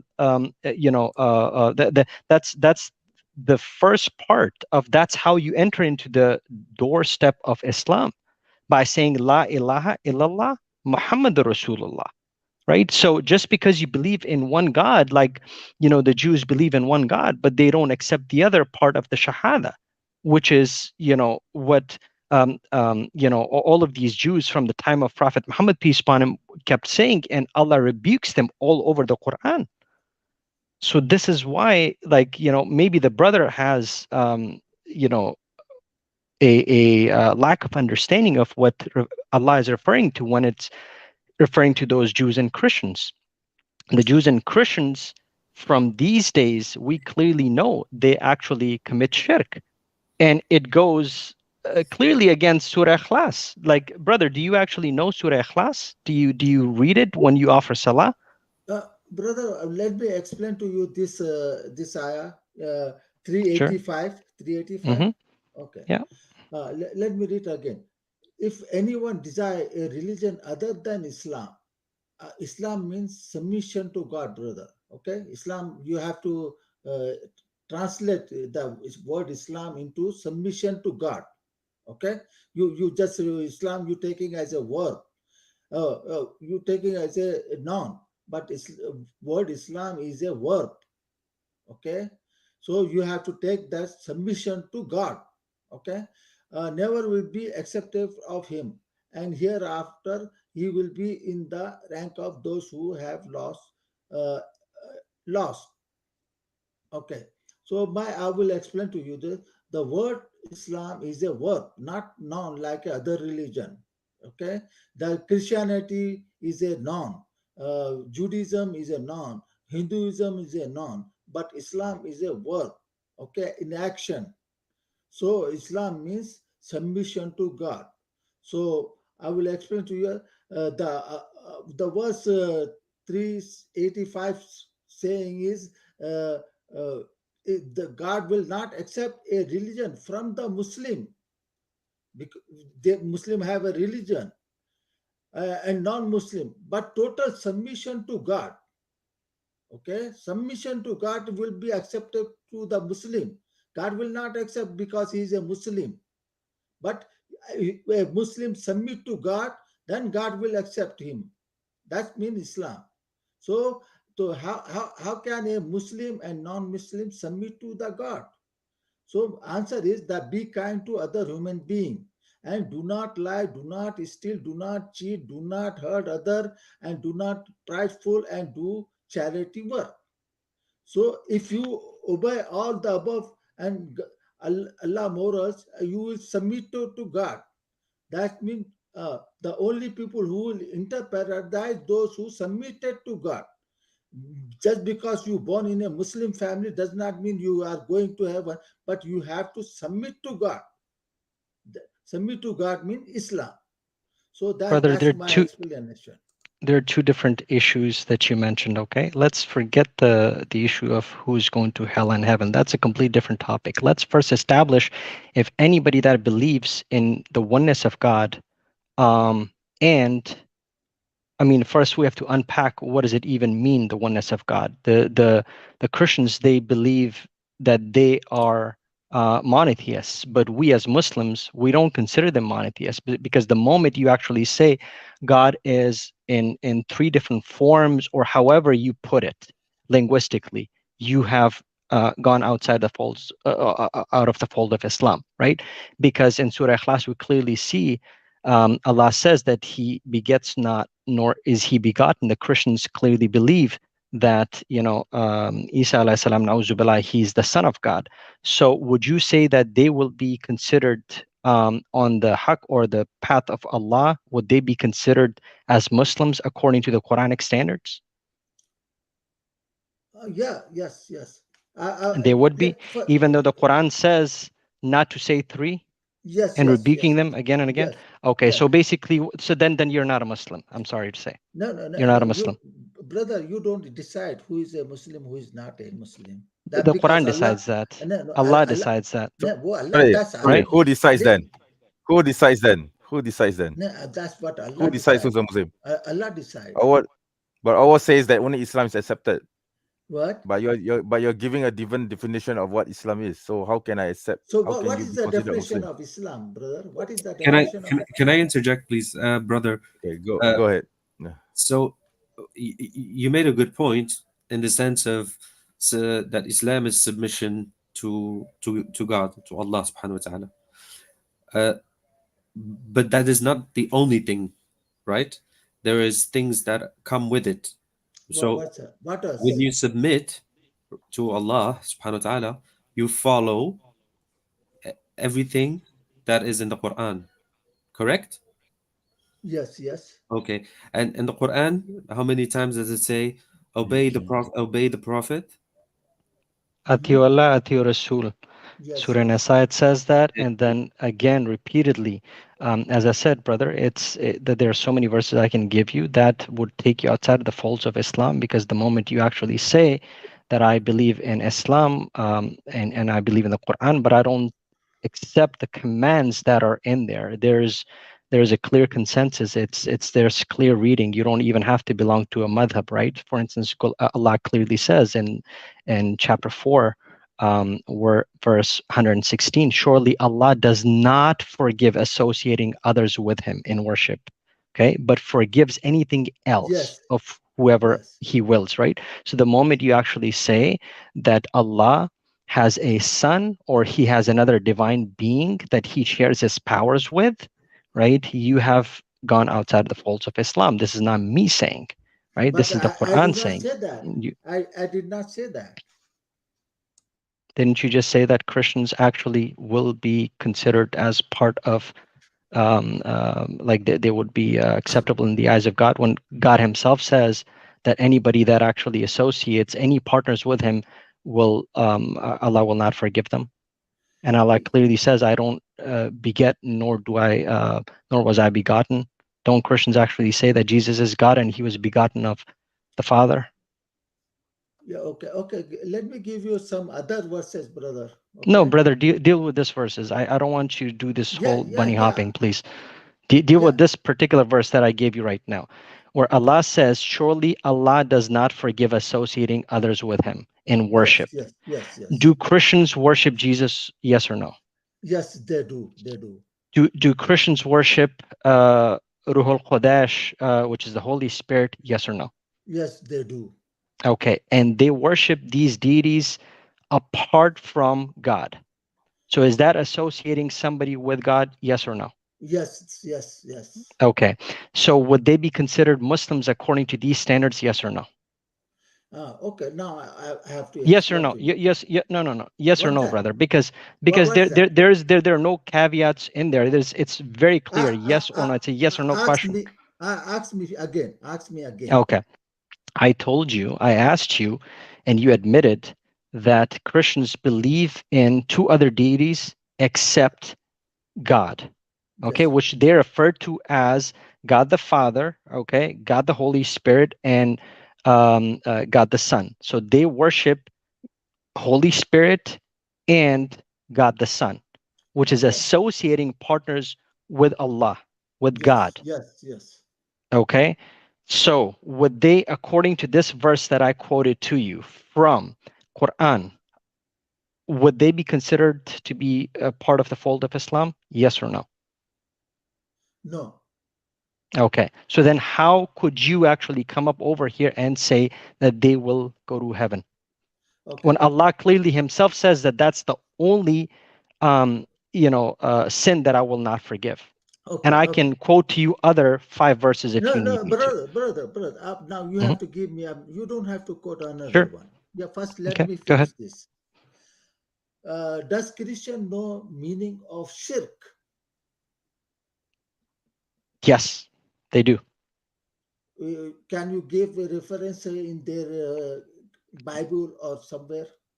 Shema Israel. They don't accept Shema Israel the way you and I accept it. No. Yeah, they don't accept that. It's in Yeah. Deuteronomy. No. Yeah.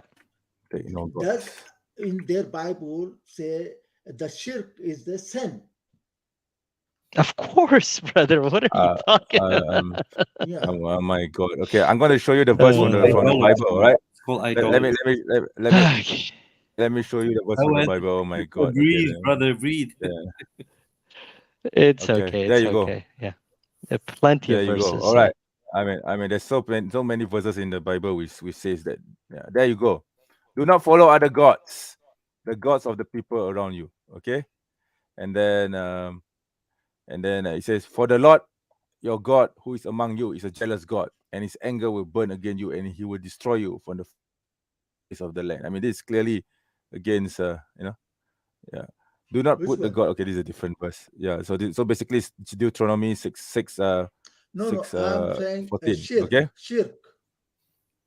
Yeah, it says Yes, here you must not yes, worship. association. Yeah, associating Yeah, partners. this is shirk, isn't it? This is about shirk, isn't it? I mean, what other verses do you want? There's so many other verses like this in the Bible. Let me explain. Okay. The Christian they believe in one God. They don't say they believe in 3 God. If they said they believe in 2 God, that will be shirk.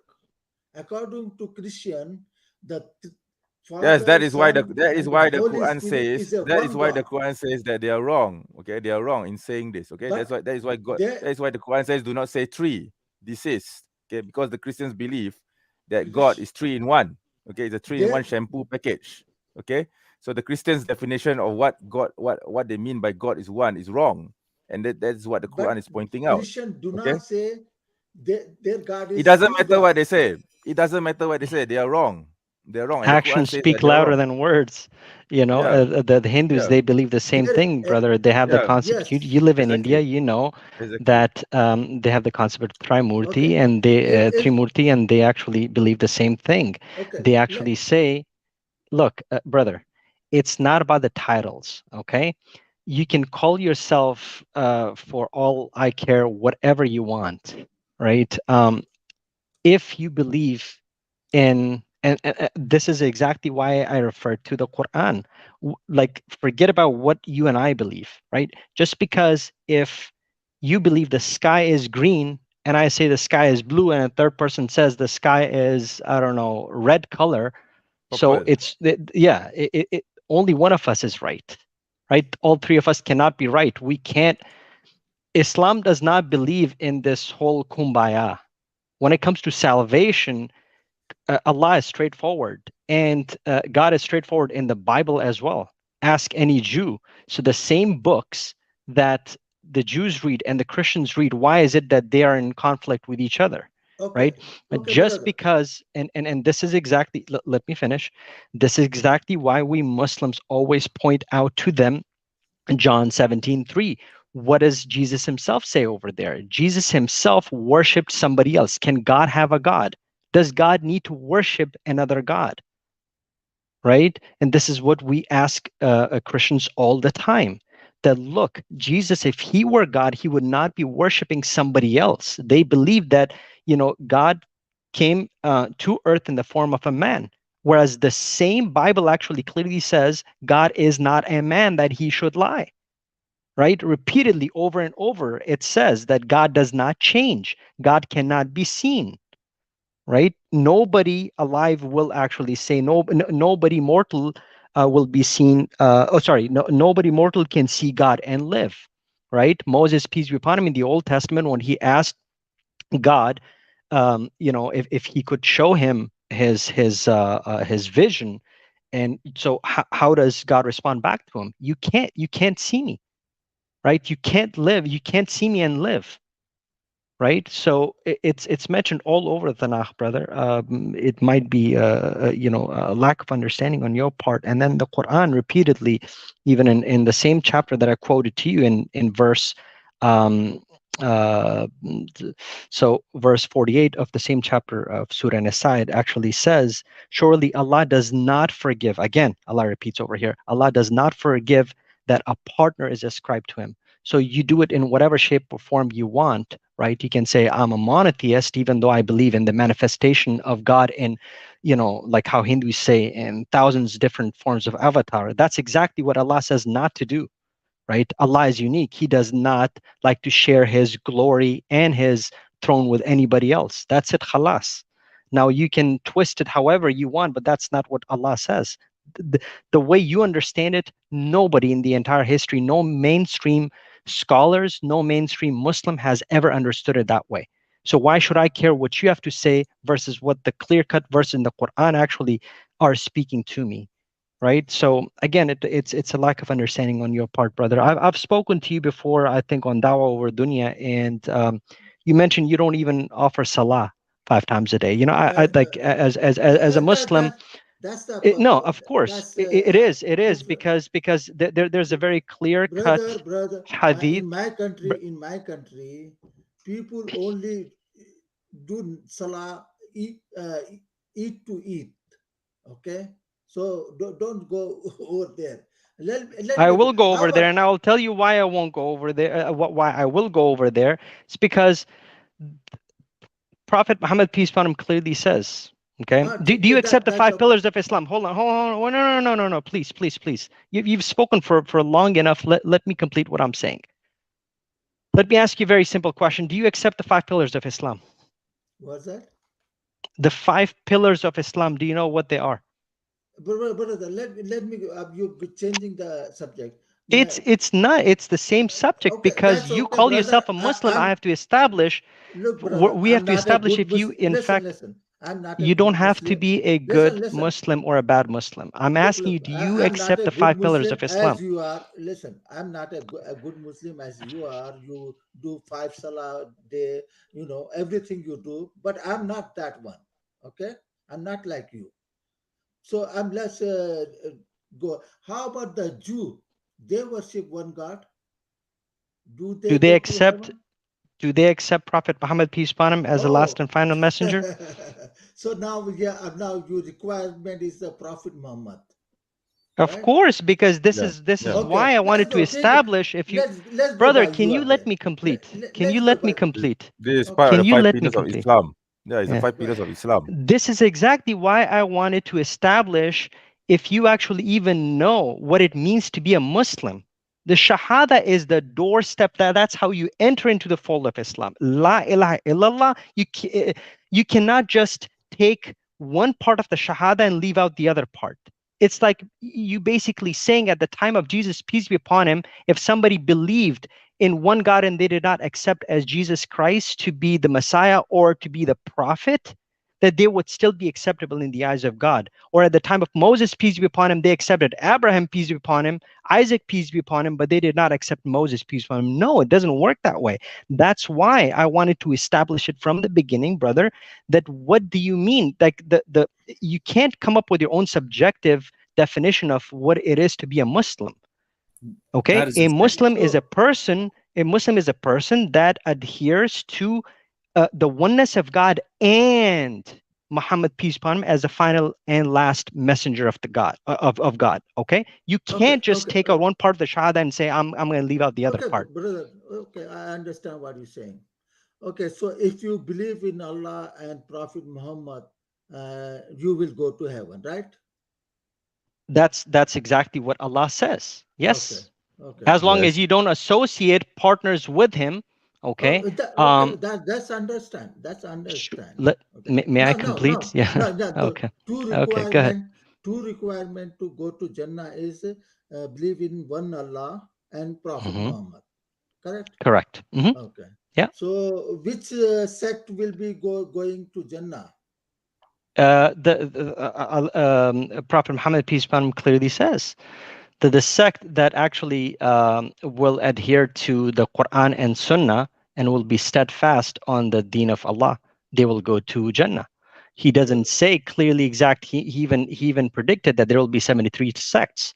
So the way you understand the word sect, it's different from how the Prophet Muhammad, peace be upon him, is referring to a sect when he says one sect will only go to Jannah. Okay, so if you and you're right about that, we should not ascribe titles to ourselves and say, this is why I don't like anybody that asks me what am I say I'm a Muslim, because that's the best title we can give ourselves. However, yeah, your of course. understanding of a Muslim is way different than mine. Okay, to me, anybody that actually says they believe in La ilaha illallah and they don't believe in Muhammad Rasulullah, I don't consider them to be part of my religion. Simple as that. And Allah clearly says in the Quran that you have to accept Prophet Muhammad, peace upon him, to be his last and final messenger. Surah Al-Ahzab, Allah, verse 40 of chapter 33, Allah says Muhammad is not the father of any of you, your men, but he is the messenger of Allah and the last of the prophets, and Allah is acquainted with all things. So Allah repeatedly says, so it's you basically denying, what Allah considers it to be a Muslim. You're basically denying the Quran. That's why I said, like in my books, you're not a Muslim. I'm sorry. Okay, that's okay, brother. I'm not scared. I'm not crying over here. Okay.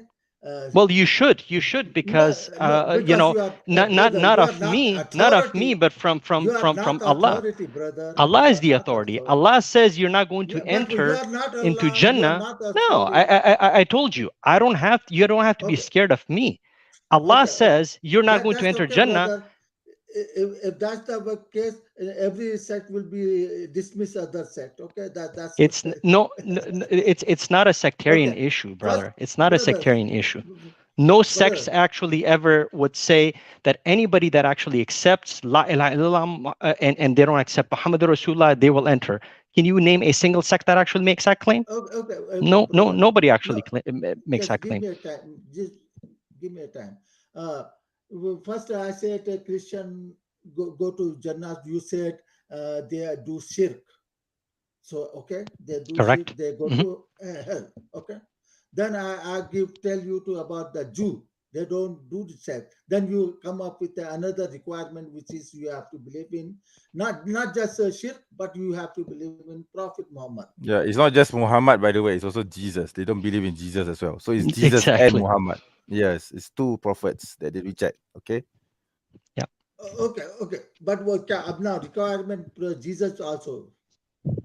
Okay. Of course. Okay. Let's because he was sent to the nation of Israel. He was sent to the Jews, to that very nation. Okay. You reject the Christian and the Jew. Now we go to the Muslim. We have a requirement. Muslim believe in Prophet Muhammad, Jesus, and Allah without shirk, one Allah. Now you have to believe in a right sect. No. Which is a right sect? I think your understanding. I think the brother is right.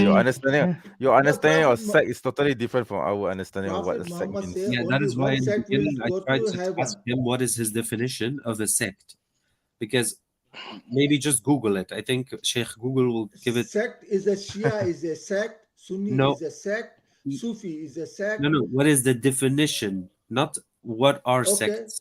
Then you tell me 72 sects and name the 72 sects. Brother, forget the sectarian issue for now. Can you deal with one argument at a time?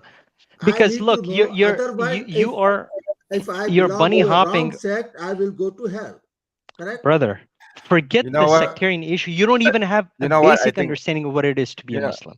Yeah. You know what? I think it's pointless. I think it's pointless. Sorry, I'm just going to have to kick him out. Okay, I'm sorry, brothers. Yeah, it's getting pointless, and it's just going into circles. I'm sorry. I've talked to this person before, and it's the same things. Like he's got his own definitions. He rejects clear-cut verses from the Quran. Quran clearly Yeah. says, that these Yeah. people will not enter the only religion acceptable in the eyes of Allah is Islam. And Brother Exactly. yeah, Brother Go Fawad, ahead, mashallah, brother. Yeah. you covered all of it in the correct way. Yeah. Yeah. Yes. Yeah. Yeah. The thing that I'm still lingering on is, from the beginning, we've tried to ask him 1,000 times what is his standpoint, and he's basically talking about Jews and Christians. Well, are you a Jew or a Christian? To be like, could you tell us at least what is your belief? Exactly. And I have a big feeling that not only does he cherry pick hadith as he mentions on his profile picture, but he does it unfortunately with the Quran as well. Yeah. And I think this is just ignorance of the most simple tawheed. He couldn't even define. He couldn't even answer the question. What are the 5 pillars of Islam? I mean, that pretty much says for itself, right? exactly. Because I've spoken to him before, and this was the exact same thing. I had to conclude with him. I said, you basically are denying the creedal issues. So Yeah. forget about going Yeah. to sects and particular verses. You don't even believe that the Yeah. 5 sects of Islam. So the very, the 5 pillars of Islam, it's like the very first pillar of Islam. Like, Exactly. whenever we're doing dawah Yeah. to people, Yeah. Yeah. and Yeah. we have them accept Islam. Yeah. This La is ilaha why. illallah Muhammadur Rasulullah. Yeah. You don't even believe in Exactly. that. So it's pointless for me to talk to you about, zakat and hajj and all those other things. Exactly. They come way later. Yeah, no, Exactly. that's I mean, totally. yeah. I Yeah. totally He's understand yeah. that. Yeah, Yeah. Yeah. Go ahead. just Sorry. wanted to add one more thing in the sense of the the um, the 2111 and 2112. Yeah.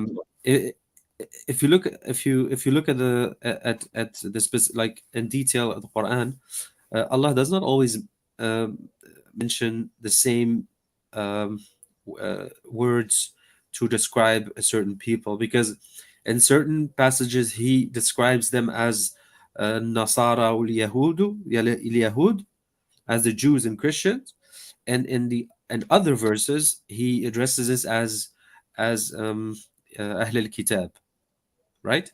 So there is a That's right. there is a difference, and the difference might lay in what you said is when the Prophet Muhammad sallallahu alaihi wasallam was not there yet, and the people believed in Allah and the Prophet and the Messenger. So, for example, the Shahada would be for the people of Isa alayhi salam would be أشهد أن لا إله إلا الله وأشهد أن عيسى محمد رسول ولا عيسى رسول الله.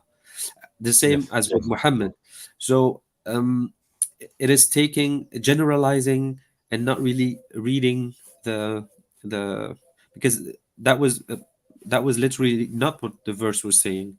It was not saying Christians and Jews, because Exactly. there's differences Yeah. in those things. So unfortunately, I Oh, mean, brother, may Allah guide him.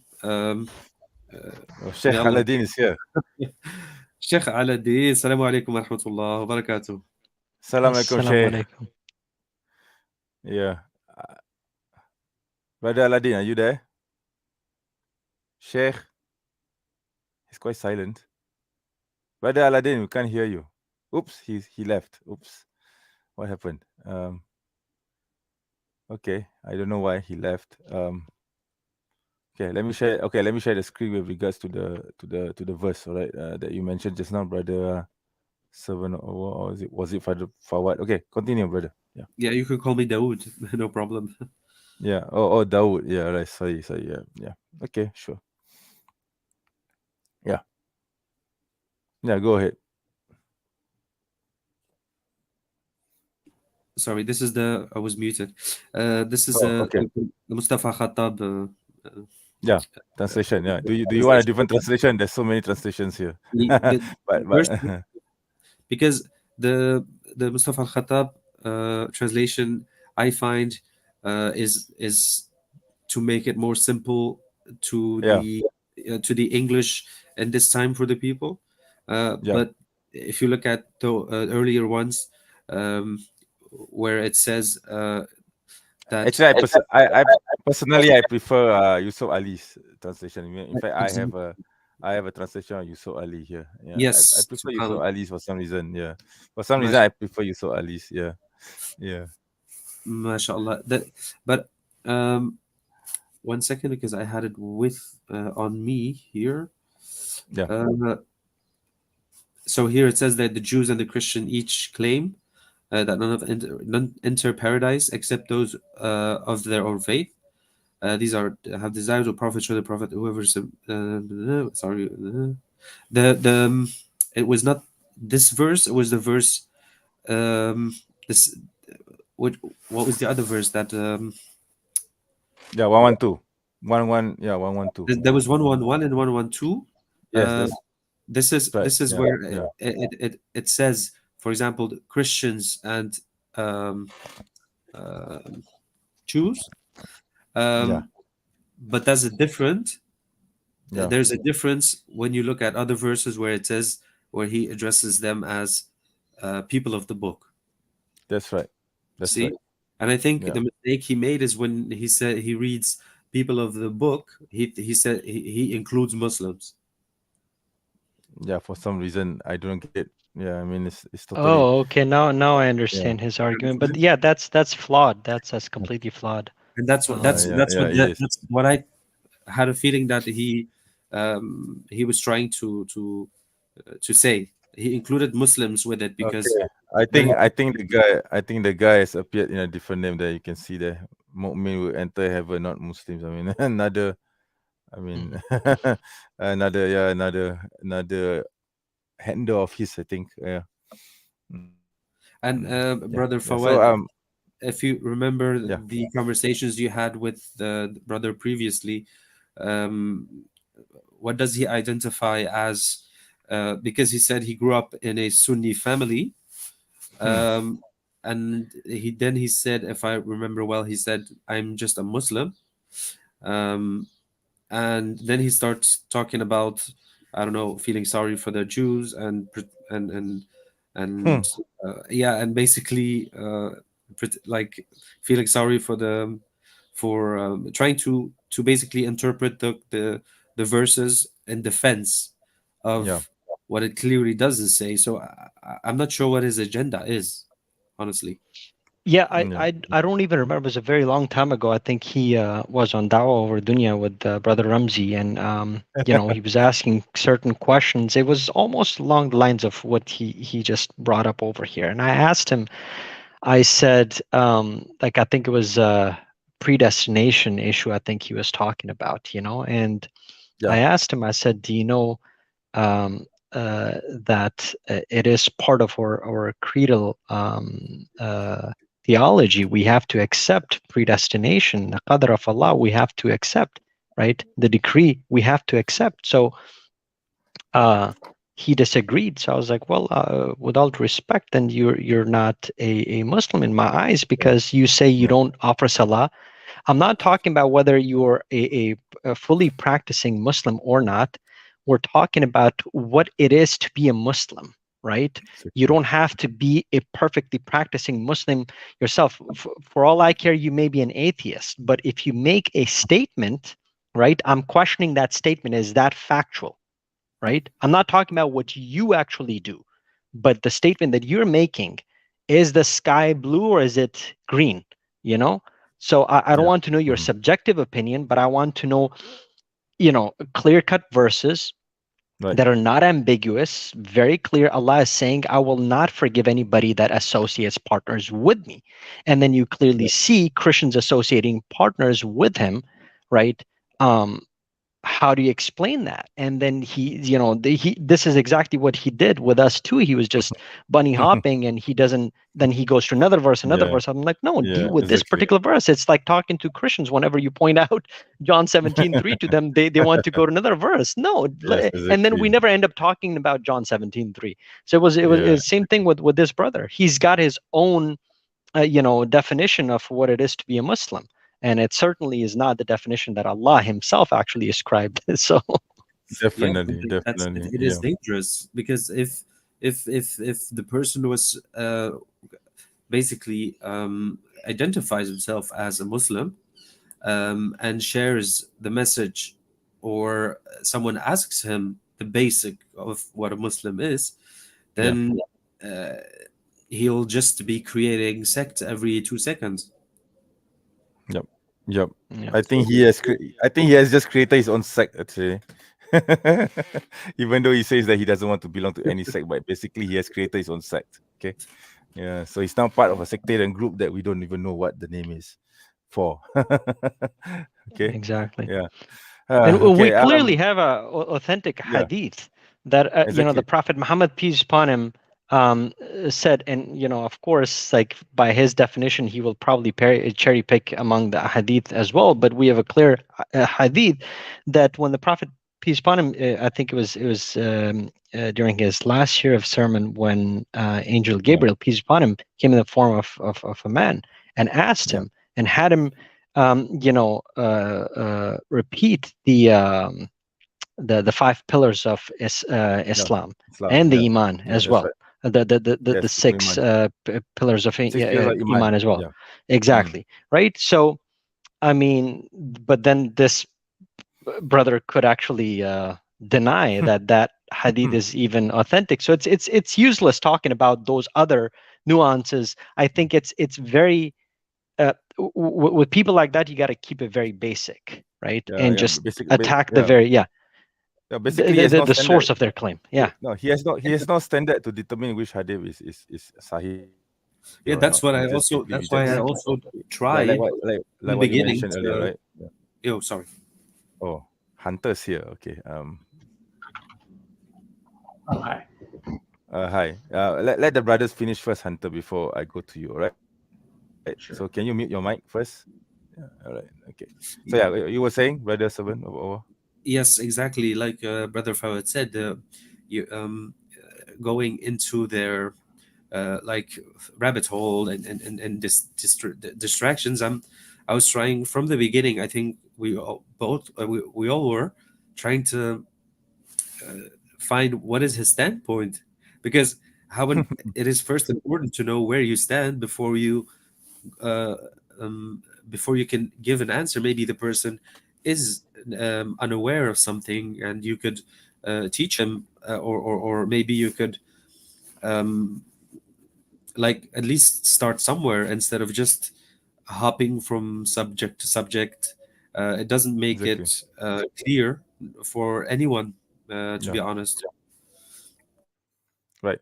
Okay. So let's go to Hunter. All right. Hello, Hunter. How are you? Yeah. Maybe you would like to introduce yourself to the other panelists, because you muted yourself, Hunter. Yeah. I mean, by the way, can you move your camera so that you are centered in it, because yeah, it's still muted. Okay. There we go. Okay. Scoot that down. Yeah, maybe you would like to adjust your cameras. Okay. So that it's a bit center. Isn't it a bit late for you? It should be around 1:36 a.m. your time right now. Yeah, I mean, tomorrow's Sunday, so it's not terrible. And I know it's kind of getting late in the stream. I've been listening to the whole whole one. So, and it was an interesting discussion that you had earlier about the you know, with the guy who came on, and we were trying to figure out whether or not he's legitimately part of the religion or not. I suspect that you were intrigued by it. Yeah. So yeah, you have any questions for that? Oh, by the way, for the other panelists, for the other brothers, Hunter is an atheist, right? So yeah. All right. Anyway, continue. Yeah. Sorry. Yeah. And I'm not coming on to, you know, really get in like debates or arguments or anything. I mean, certainly we could. Sure. I think it's just, this is a good space to kind of discuss these questions. Sure. Yeah. So with the, honestly, I was it was an interesting discussion. I'm not sure if I have a whole lot to add to that. I was actually gonna maybe ask a question and see if we could kind of set something up to talk about it next week or some other time. Just kind of something that occurred to me, which is, what is your, in your opinion, is what would you say is the strongest argument to non-religious people in favor of your interpretation of Islam, if you're doing dawah or whatever, and what and more importantly, what do you think is the argument that that you can run into the most trouble with, or that's the most difficult to make? And because I was thinking that there's maybe a few different categories, right, of arguments we could make. We could talk about the like the rational argument, which is from reasoning, that there must be a creator, that root, cosmological argument, all that stuff. Yes. So that's maybe a rational argument. And then we could have, that's the second would maybe be a evidential argument based on the authenticity of the Quran and miracles and that kind of stuff. And the third, and this is what I think is most interesting, because I'm actually seeing this one pop up a lot more, is the practical argument, which says, well, setting aside whether or not all of this stuff is literally true, we should be guided to believe that it's true because we see that practicing the religion brings good things, and because we need this religion because it's going to be helpful to society and make a better society. And I bring that up because I feel like that honestly is, not only am I seeing that argument a lot, but and the reason I was thinking about this is because of the conversation we had the other week with the convert, who's also from the United States. And that was the reason he gave. If I remember correctly, that was the main reason. He was. So I feel like we're hearing a lot of the practical argument, and I would like, I guess I would like to hear, your thoughts on how those three are ranked, on which one you think should be focused on, and which ones it's maybe dangerous. I think that probably I'll let the other brothers answer that before I do. So maybe I don't know, Brother Fawad, maybe you want to answer that. Hi, Hunter. How are you doing? Hi, Fawad. I'm just fine. Okay. I mean, so you mentioned you're an atheist, right? So you don't believe in any type of deity. You're not agnostic. You're a hardcore atheist. And if I may ask, sorry, go ahead. Basically, yes. I mean, so as an atheist, you can't say, you don't have any knowledge to where you can authoritatively say, oh, I know that there is no God. I know it's not possible, because obviously we have no knowledge of that. But I think the way that a lot of other ones put it is say, I feel very confident that none of the gods in religions in our world exist. Okay. So how do you explain the problem of the infinite regression not being logical? I've actually gotten into kind of a debate on this before. I think that the infinite regress is based on the unsubstantiated premise that the universe had a beginning and that there was a point at which it didn't exist. And if something has always existed, then there was no moment where it began to exist. So it doesn't require a cause, to put it briefly. Okay, and so you mentioned the cosmological argument. What about, so the Kalam cosmological argument? Of course, it does. In the first premise, you have to basically admit that there could be no infinite regression. What about the contingency argument? Because in the contingency argument, I can actually give you that the infinite regression wouldn't be an issue. How do you explain the contingency argument? So I think the contingency argument, to a degree, falls under the same rubric, because you're assuming that that there was a point at which the universe didn't exist, so therefore someone had to turn the light switch on. Also, I think that the contingency argument is special pleading. The special pleading fallacy. To put it briefly, my response to that would be, if God didn't require a cause, then neither did anything else. You can't say, well, everything has to have a cause except for this one thing. And it's no good to say, well, of course there must be one thing that eventually started the ball rolling, because otherwise it's an infinite regress or whatever. But I just don't see how that follows. Either everything requires a cause, or you can't make a rational claim that everything requires a cause except for this one thing, because that's special pleading. So what is your understanding of contingency argument? So just to be clear. That there are dependent things and so do you agree that there are yeah, there are contingent things. Do you agree there are contingent things? I agree that there are contingent material things, and that's an important distinction. Can you give me an example of something that is not contingent in the universe?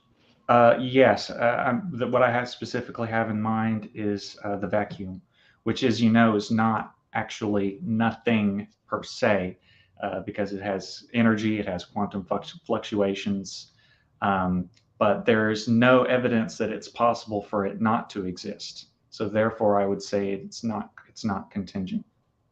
That's why I asked you, what was your understanding of contingent things?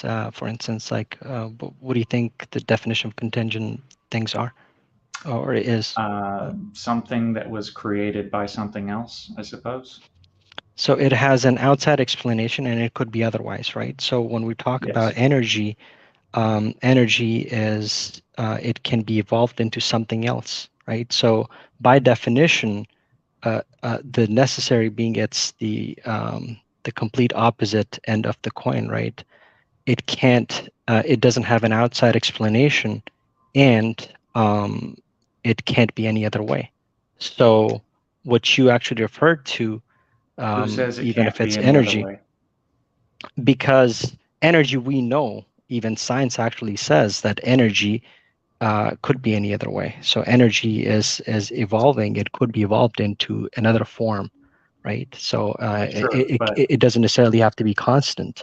Or in a possible world, semantics, they actually say that energy may not be there, right? Okay, so what are we talking about when we say energy? Because there's several things. Any type of energy.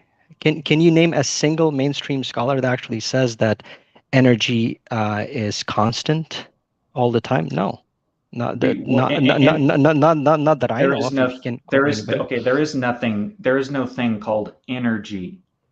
There's not just energy, like pure energy. There is no such thing as pure energy. There's heat, which is the excitation of molecules.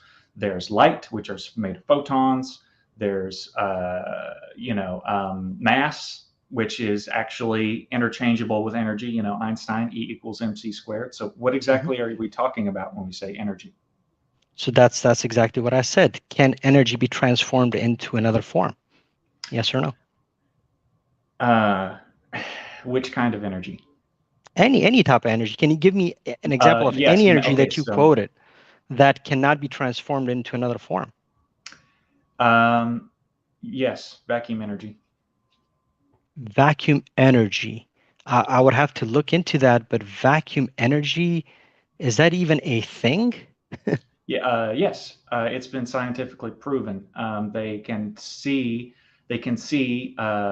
subatomic particles appearing from essentially from nothingness as we would understand nothingness. In other words, there is absolutely zero other matter or energy in this control, and this has been done in experiments. I could link it to you if I can. Okay, if I can look so them up. you do understand that nothingness is not a thing, right? It's nothingness is the absence of something. Is there any proof that actually exists and it's not just some theoretical abstract Brother, concept? Nobody actually says that nothingness is a thing. This is what I'm trying to explain to you. Like, it's not just in philosophy. You can actually, I'll try to find some links for you. But these are common things that are, discussed in these debates all the time. Nothingness. Nobody claims that. No mainstream scientist ever actually claims that nothingness is a thing. Even when Lawrence Krauss, he made this argument with Hamza Sortzis, you can actually see So nothingness by itself is not a thing. Like anybody that actually refers to nothingness, it means the absence of absolutely everything. Okay. Right? Well, there's no reason to believe that such a nothingness has ever existed, though. So why is it? But that's a claim that you're making. No, but that's a claim that you're making. Vacuum energy. When I asked you what is the definition of vacuum energy, you said you almost defined it as a thing, and I'm saying no. For me, nothingness is the absence of everything. Okay, so yes, in a sense, vacuum energy is a thing. The vacuum is a thing. It does have energy contained in it, in a sense. Right. We honestly, there's a lot of different theories out there as to where exactly it comes from, if indeed it comes from anywhere. But the point I'm making is, why do you assume that actual nothingness ever existed? Okay, so let's go back a step. You mentioned that there are theories that where the vacuum energy comes from, right? Mm-hmm. So it would fall under the category of then the contingent thing, because contingent thing, it could derive from something else, right? So there are two parts to it. It has an outside explanation. The moment you have an outside explanation for it, it falls into the category of contingent things. It could potentially, imaginably have a source, but we don't know that for certain. But by that point, then you're making an assumption, right? So whether or not we know it, the fact is that just because we don't know what the source is, we can't make a positive assertion at that point that it absolutely has no source, right? No, but we also can't do the opposite and say that it must have a source. Why can we assert that it must have a source? Because I'm not making a positive assertion, you're making a positive assertion. So the burden of proof falls on you. Basically, you're saying, so again, that's why I said the contingency argument, it deals with this. That's why I asked you initially what your understanding of contingency argument is. And so basically from how you're defining vacuum energy, it would fall into the contingent aspect for me, right? Now, I don't think that's necessarily true. And the reason is because of the burden of proof issue that you mentioned. So we can say with a fair amount of confidence that vacuum energy does actually exist. We've observed it. We've observed what it does. Does it have particles? Does it have particles? The short, I'm not a physicist. I believe the short answer is no. Okay, so earlier you did mention that it has particles. Exactly. It can produce particles. That doesn't mean that it is made of particles. Right. So what I want you to do is, like, we can have a discussion about that another time, because I would have to look into vacuum energy. But from my understanding, vacuum, or the absolute nothingness, is the absence of everything. It doesn't mean there could be something there. And the moment you actually call it energy, it would be, you can transform it to another form. I can't think of any type of energy out there, or any quotes from any scientists. Please do link up some material if you can. I would love to look into it. Right. Again, I'm not just like yourself. And I also, by the way, don't have a lot of experience talking to atheists. I do understand the contingency argument, and as far as I know,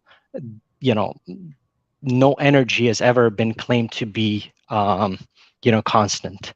It always could be evolved one way or another, and it always has a source. Even if there's no source, still it falls into the category of contingent the moment it could be evolved into something else. We may not know the source of it, right? But that doesn't mean it doesn't have a source. And even if I were to give you, if I were to give you the infinite regression part, which, by the way, contingency argument gives you, the whatchamacallit, sorry, it's like almost 2:30 in the morning over here. My brain's not working.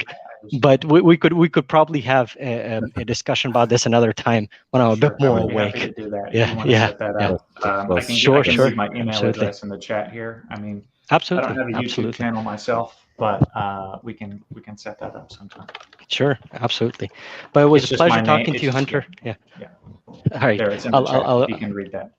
Perfect. I'll write it down, and we can continue this discussion another time. And I'm afraid I would have to let you guys go, because like almost 3 o'clock in the morning over here, and my brain's not working. Understood. But Understood. really Understood. appreciate Yes. that, brother. Thank you so much for the invite, and it was a pleasure talking to all of you Likewise. brothers. Likewise. Yeah. Likewise. Thank you. Inshallah, Okay. I hope next week you'll come again, right? Because I Inshallah. usually do this every week. All right. Okay. All right. Inshallah. Inshallah. All right. All right. Take care, Hunter, or servant of Allah. Assalamu alaikum. All right. Assalamu alaikum. Wa alaikum salam wa rahmatullah. Yeah. Brother Hunter. Yeah, sorry, I didn't mean to come out here to get into a debate. I'm just, I hope I'm not imposing, but if someone challenges No, it's me, okay. It's okay. It's okay. It's okay. I mean, let Servant Allah talk to you first before I answer your question. I think you had a question for me earlier, right? Yeah. Go ahead, Brother Servant. I've seen the last stream as well. You seem like a very genuine and very honest and well mannered person. So so I wanted to come back to the first question you asked the brother. Could you repeat the question one more time? Briefly, I was saying that if we can kind of roughly divide the arguments in favor of Islam, specifically arguments to secular people, so not to Christians or Hindus or any other religion. And I guess under secular people, you could possibly include Buddhists because they are atheists, kind of, sort of. They may not necessarily be naturalists. Anyway, the point is, when you're making arguments in favor of Islam to those people like me, which do you think is the strongest or most persuasive, and which do you think is the most difficult or maybe least persuasive of kind of three main categories? One of which would be the rational argument, which is what Farad was just saying a minute ago. The second would be the evidentiary argument, which would be the Quran, miracles, that stuff. And the third would be the practical argument, which is that, well, we need this religion in order to give our lives meaning, in order to have social order, in order to give us a sense of justice. That stuff. Okay. So what I'd like to do is, if you don't mind, I'd like to turn the tables and just ask the question to you, as you are basically, as I understood well, a non-religious person. Mm-hmm. You mean what would my opinion on that question be?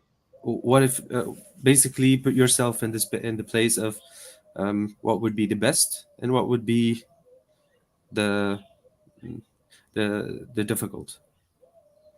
Sure.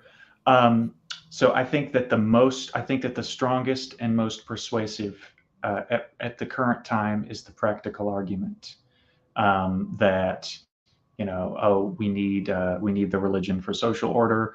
We need the religion to keep birth rates up, to make people get married, and so that people don't. And I've also seen this argument made, kind of a more far-looking ahead argument, saying that, well, if we don't have a religion to keep us in line as a species, then with technology increasing, we're going to turn into some kind of horrible monsters. We're going to turn into the Borg or something. I think I've seen Daniel Hakikachu make that argument, or some kind of science fiction dystopia, Gattaca, whatever. I think that's probably the most persuasive argument. I think the least persuasive argument is the evidentiary argument. I think that one just does not convince hardly anyone at all who's not pretty much already on board with the religion. Quranic miracles, scientific miracles. I think it's a weak argument. And so in the middle of the pack would be the rational argument, where I mean, there's some things you can you can make it. So with the rational argument, I won't get too long, but basically I think you can make a decent rational case that some kind of God exists, but that leaves you in the position of, okay, so why your specific God? So really, that one is kind of just a stepping stone to the other two. Basically, you use the rational argument as a lead-in to making one of the other two arguments. So I think it can be a good argument. I'm not convinced by it myself. I think it can be a reasonably persuasive argument, but it doesn't stand on its own. Does that answer your question? Yes. Well, it's a stepping stone. Let's. So, could you tell me how you came to the conclusion that for you the first one would be the practical? Okay, well, I'm a secular liberal, so obviously I don't personally think that it is good or necessary. That being said, I think a lot of secular people and atheists and religious people are maybe a little bit too hasty in just assuming that there wasn't anything useful being done by Islam or any other religion, Christianity. I think that it's pretty clear that there's a certain amount of social disorder and a certain amount of problems that we're having to deal with that maybe we didn't have to deal with before, now that non-religious views are becoming really commonplace in the West. And now you look at a place like some European countries, they have a birth rate that's like 1.2 or something, and that's not always that doesn't always track really closely to religiosity, because France is one of the most militantly secularist countries, but it also has the highest birth rate in Western Europe. So that's kind of I think maybe a more cultural thing, but really, honestly, and I hate to praise this guy. I really hate to praise Hakikachu because I think he's terrifying.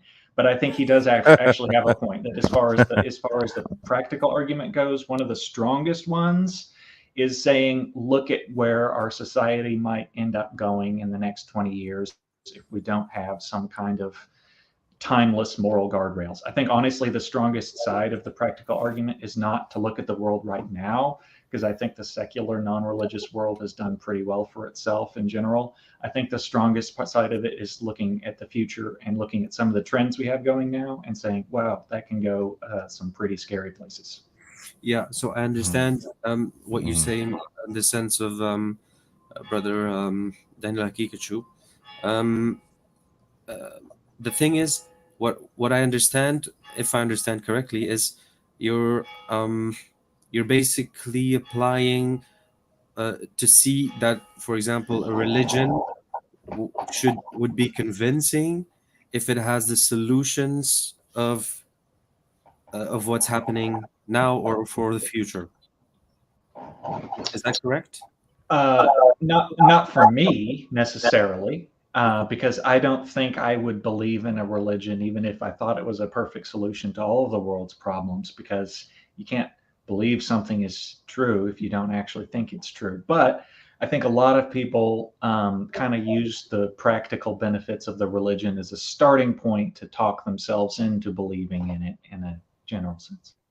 Okay, but that's why also I asked the question personally to yourself. Because you asked the question,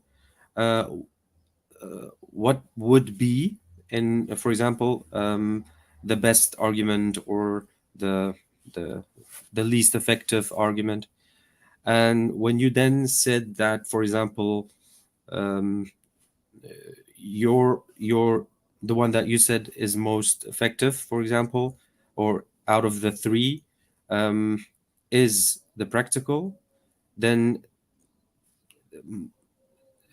why are you detaching yourself from that? Because how can you say it is the most convincing if it does not convince you in any way? That's a good question. That's an excellent question. I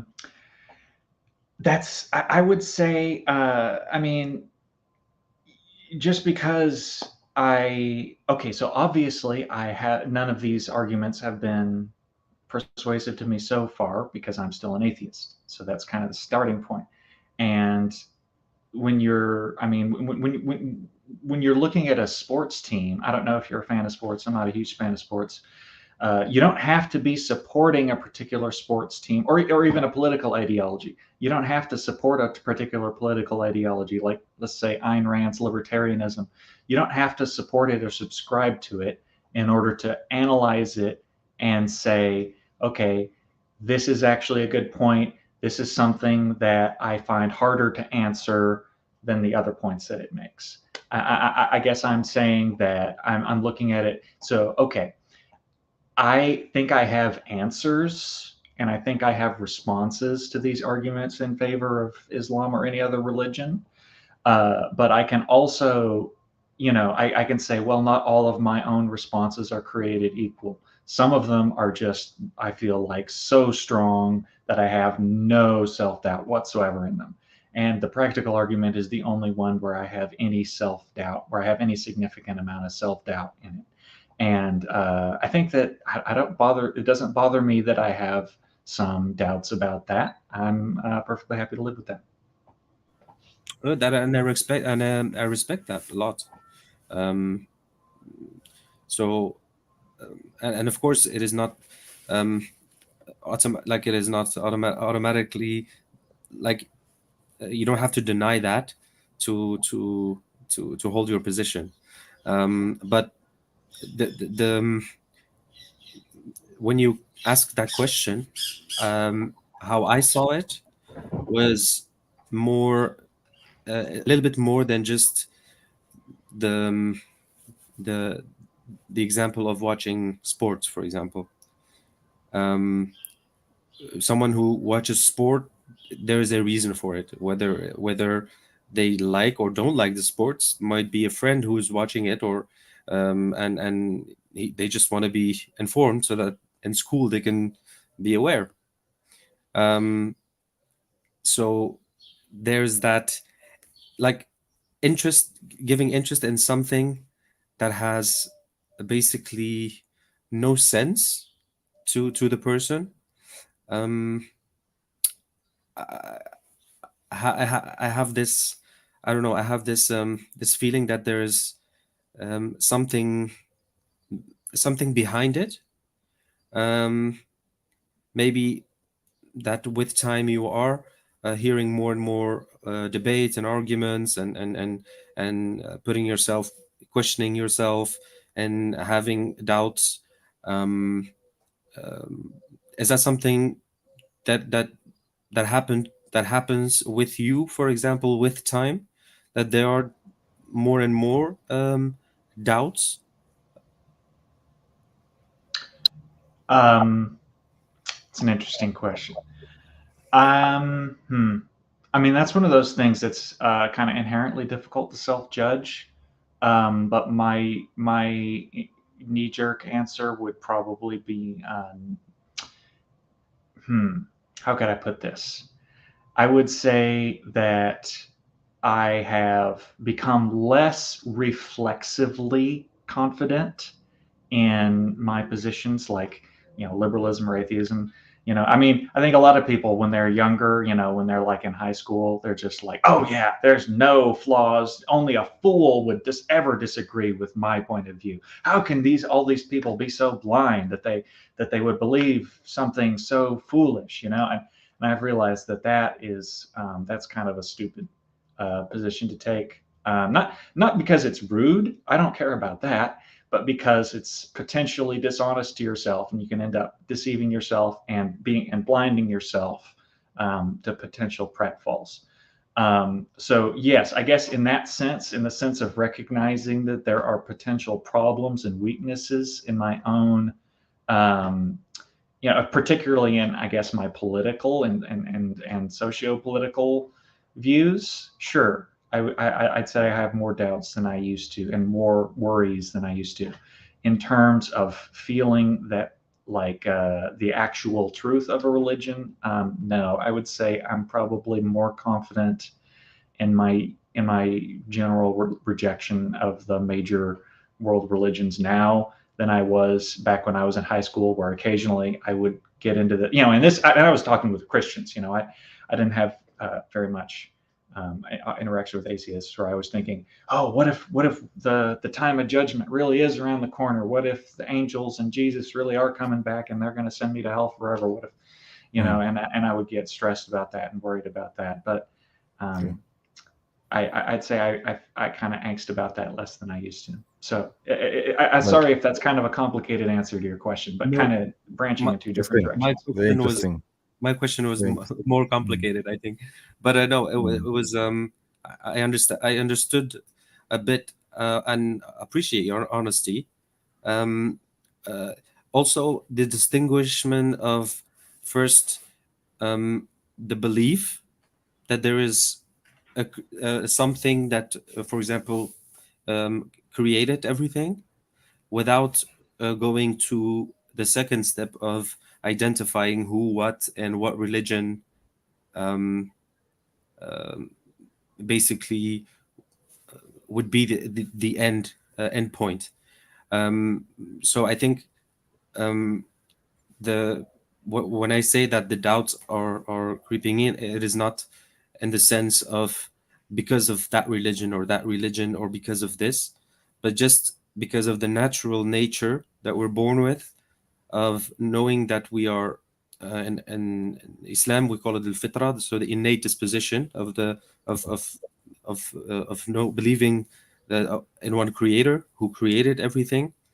That would be a major step, like Yes. to desensitize yourself just by that, and that is basically a huge step. So, and then after that comes all the different religion that exist. So yeah, I mean, I'm glad that you have the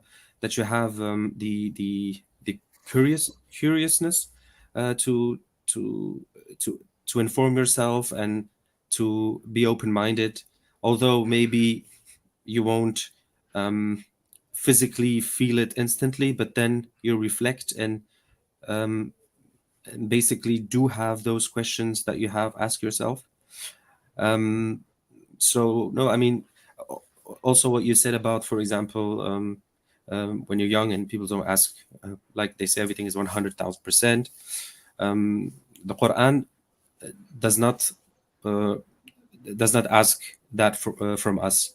And contrary, it always says, question yourself, question it. If something is, if something doesn't, if you don't understand something, question it, question yourself, like question it, like look it up, and that is not a taboo. For example, if I heard in my experience, Christians, I'm not talking about everyone, when they do want to know something sometimes and they go to their church, they're not allowed to ask questions. So it is basically, it is what it is, just have faith. And for example, then in Islam, I'm not trying to push Islam on you here, but just to tell you that the questioning itself is in the Quran itself. Allah in the Quran, in the texts, are every time question it. Don't you question itself? Like reflect on it. And Yes, this is something that is very similar with that I see with atheists having. So there is a lot of it's hard, I mean, hard for anyone just to understand, but there is a lot of common ground that the Quran has with atheists, because it basically asks the questions that you basically would have, and it asks it itself and it answers it just after. I don't know if you, brother, ever read the a translation of the Quran. I've read some of it, yes. Okay. Well, it's hard to it's organized in kind of a confusing way, so it's hard for me to say just immediately refer to the parts of it that I've read, but the parts that I was looking for were the parts where it's the claims as to why it's true. And okay. yes, I did read those parts, Sure, or sure. some of them. I wasn't going to test you or something about, okay, what did you read? The Quran is not a storybook that you just have to completely read. It's not from A to Z. It's exactly thematic. Okay, it's based on themes. Yeah, it's it's not that themes. easy. Yeah, It's not that simple. It's not some for scholars for 1,400 years, and we're still learning more and more and new things. But to start at like the basics, there's a lot of things. Even in the Quran is not always. I suggest the Quran to a lot of people, not only for the religious reason, but also for answering the questions they have that doesn't necessarily have to do with God. Morals, for example, morality, because a lot of people, when I'm talking, like, for example, there are a lot of atheists, not all of them, who don't have morals. Like, what is their moral ground? What is good? What is bad? Sorry. So a lot of people think directly when you ask them to read the Quran, it is to push Islam on them, but not at all. It is a book that has scientific, not miracles or something, but scientific, logical ways to distinguish a thought, to find out how to reason. Yeah, it has all those kind of things, and a lot of people miss out on that because they think, okay, it is religious book, it is only about religion, and that is not the case. So I would suggest, of course, if to go through it if you have the time, because you might you might learn more than you might, for example, learn on a stream, for example, because those are opinions of people, those are interpretations of people, because the Arabic is it can't be translated. So to have it reflected, because you're you're intelligent, that's from what I see, you could reflect on that and see the nuances, and I think this could help also answer the question that you asked in the start. Okay, thank you. So what's tough here, because I don't want to start a vitriolic argument about this, but I'm kind of glad you brought up the moral question, because this is actually a big stumbling block, and this is actually a question that I was planning to ask later on that we can discuss maybe another time, because I think it's interesting, is to basically reflect what I asked earlier. And if you're thinking about arguments in favor of secularism or atheism or whatever you want to call it, which of those is the strongest and weakest? And actually, I think for me personally, in terms of my belief and my feeling, I wouldn't even say that the evidentiary argument is the main reason I'm an atheist. That's what I'm being honest about. Frankly, the moral argument is prior to that. To be quite blunt, if he is as he's described in the mainstream interpretation of Islam, I think that, and if he actually does exist and everything that's said in the Quran more or less is factually true, I think that would be an evil God. I wouldn't want to worship him. I might, if I was absolutely sure that he actually exists, I'm just out of a sense of self-preservation. But I have to tell you, the only reason I would ever worship or pray to such a God would be out of fear. I would never love what seems to be an indescribably evil thing like that. No, I understand what you mean, and I mean, you have your opinion, and then you could go into what do you define as evil and what do you find as good, and that could go on for a long time. But what I wanted to add is that I just forgot my train of thought. I'm so sorry.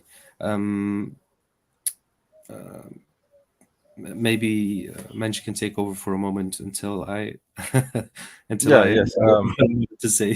I'm curious to know what exactly is your definition of I mean, why are you referring, do you make a distinction between the God of the Bible and the God of the Quran? And if not, then why do you say that the God of the Quran is somehow portrayed as an evil being? Because if I read the Quran, I find a loving, merciful God that is just, even though there is punishment obviously for the disbelievers, but in every single surah of the Quran, okay, each chapter of the Quran, with the exception of chapter number 9, it starts with Bismillahir Rahmanir Rahim, in the name of God, the most gracious, the most merciful. So in the Quran, God is portrayed as a merciful and compassionate being. So why exactly do you say God is evil? I mean, where does this perception come from? Is it influenced by Judeo-Christianity or otherwise?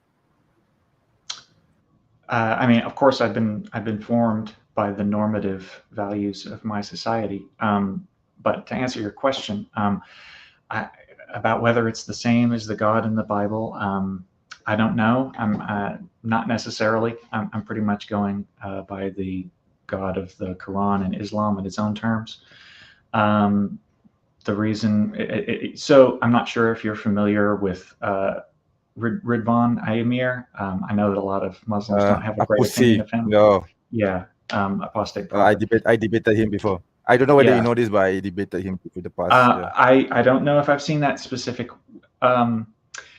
Oh, okay. I don't know if I've seen that specific one. I'll look it up. But anyway, the point Sure. is, he's one of the ones who brings this up a lot, whereas a lot of new atheists really Okay. don't. I kind of like that Alright. about him. He brings up the moral argument. Honestly, Basically, I the don't think idea is honestly, I don't think he's an atheist. I think he's a Christian pretending to be an atheist. Okay. okay. I have my Maybe he reasons for is. saying so. Could be. I have my reasons for saying so. Okay. Well, Yeah. I mean, honestly, modern day atheists in the West get most of their morals from Christians, so it's kind of a trifling distinction. It's really more, secular liberalism is really, is a branch of Christianity, I think. And I know a lot of other atheists don't like me saying Alright. that, but I think that's the Alright. truth. Anyway, I'm getting Okay. sidetracked. Okay. The point is, Okay. this is basically the argument that he makes. It's quite simple. But what? Sorry to interrupt. That God creates people who he knows are going to not believe in him. He creates them with the characteristics and the faculties that cause them to not believe in him. And then he punishes them infinitely in the most sadistic way possible. So that's basically a summary of it. Okay. That's the argument for kids. I mean, Brother Daud, you maybe you want to answer that first before I do. I don't know. Yeah, just wanted to say something quickly. First, like it is very important to in any field, what are the standard? What is the criterion that something is based on, right?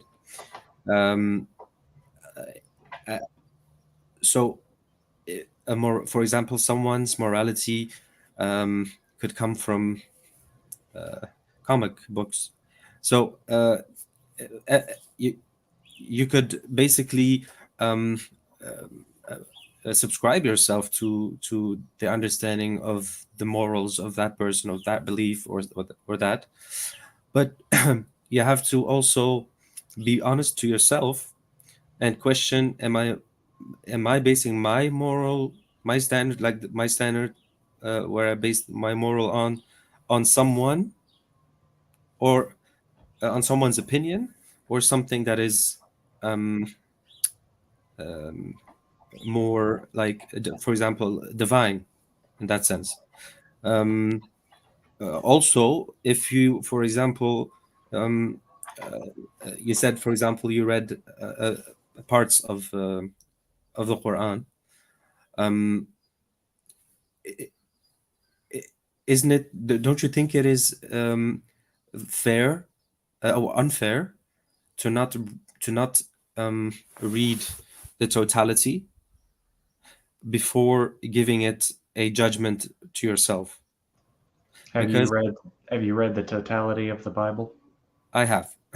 Have you read the totality of I have. the Vedas, the Hindu scripture? No, because I'm not interested in the Vedas, so I don't do them. But have you read? Yeah. Have you read the entirety of the Ayurvedic Veda, which is Brother Hunter, the Buddhist treatise? Don't take it. I didn't mean it that way. I just meant, like, just because you do come across that you do self-reflect, okay, and you were honest about that, and the question was basically simple: do you think it is fair to read a book where you went to passages that, for example, where you read only those kind of statements, and for example, not read or not see that there are bigger parts to it in context. In short, yes, I do believe it's fair, because the part that I was specifically looking to read is the part where he makes the claim that any of it is actually true. And if I'm not convinced by that part, what would be the point in me reading all the other parts which proceed from that? Maybe you could give the references. Which parts do you read exactly? Again, it's really hard to say, because it's organized so in such a strange way. Let me see if I can find it real quick.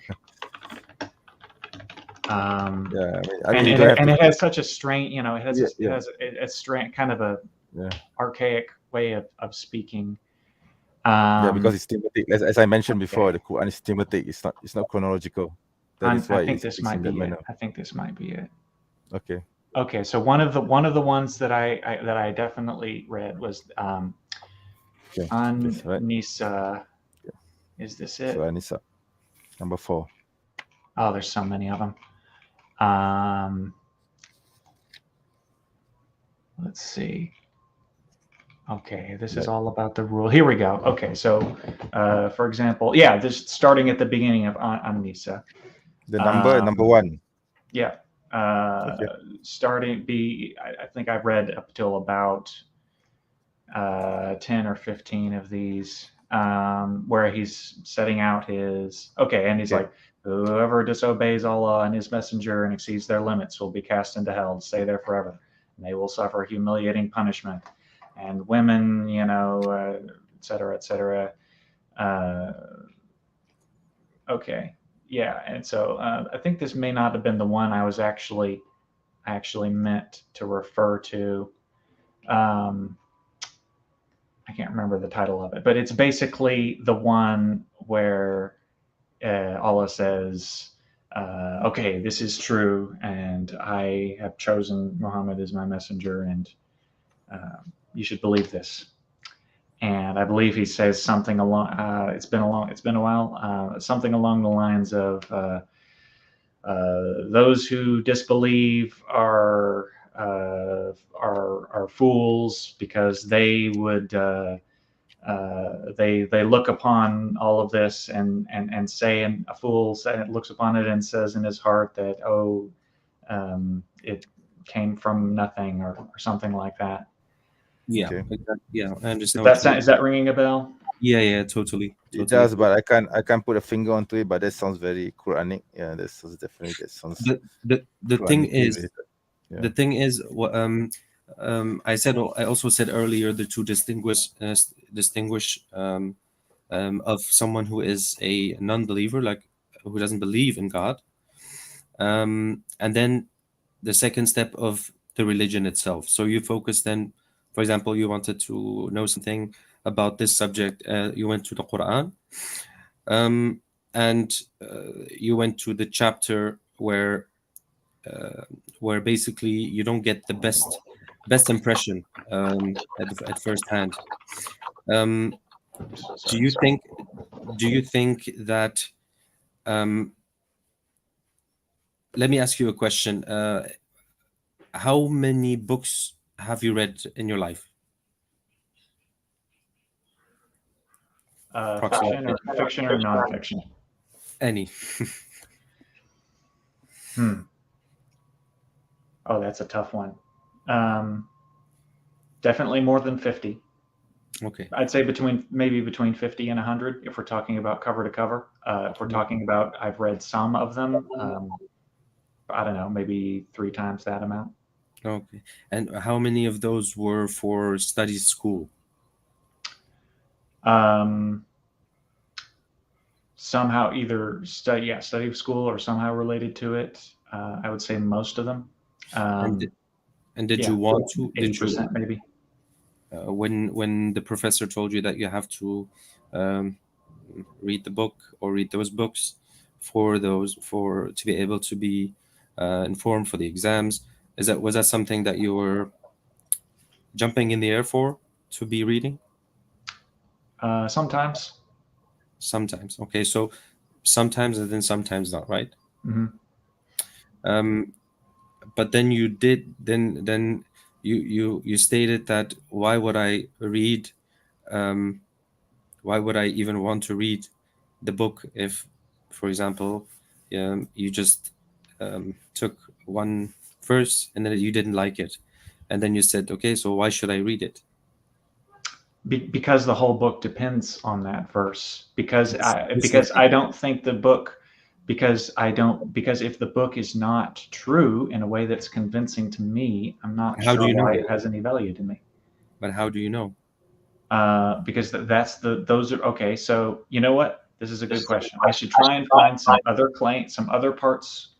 parts aside from the ones I remember, where the book makes its claims to being true and to being just. And those are not the majority of the Quran, nowhere near. I mean, frankly, most of it is about rules and regulations. That seems to be the majority of it, from what I can recall. That part.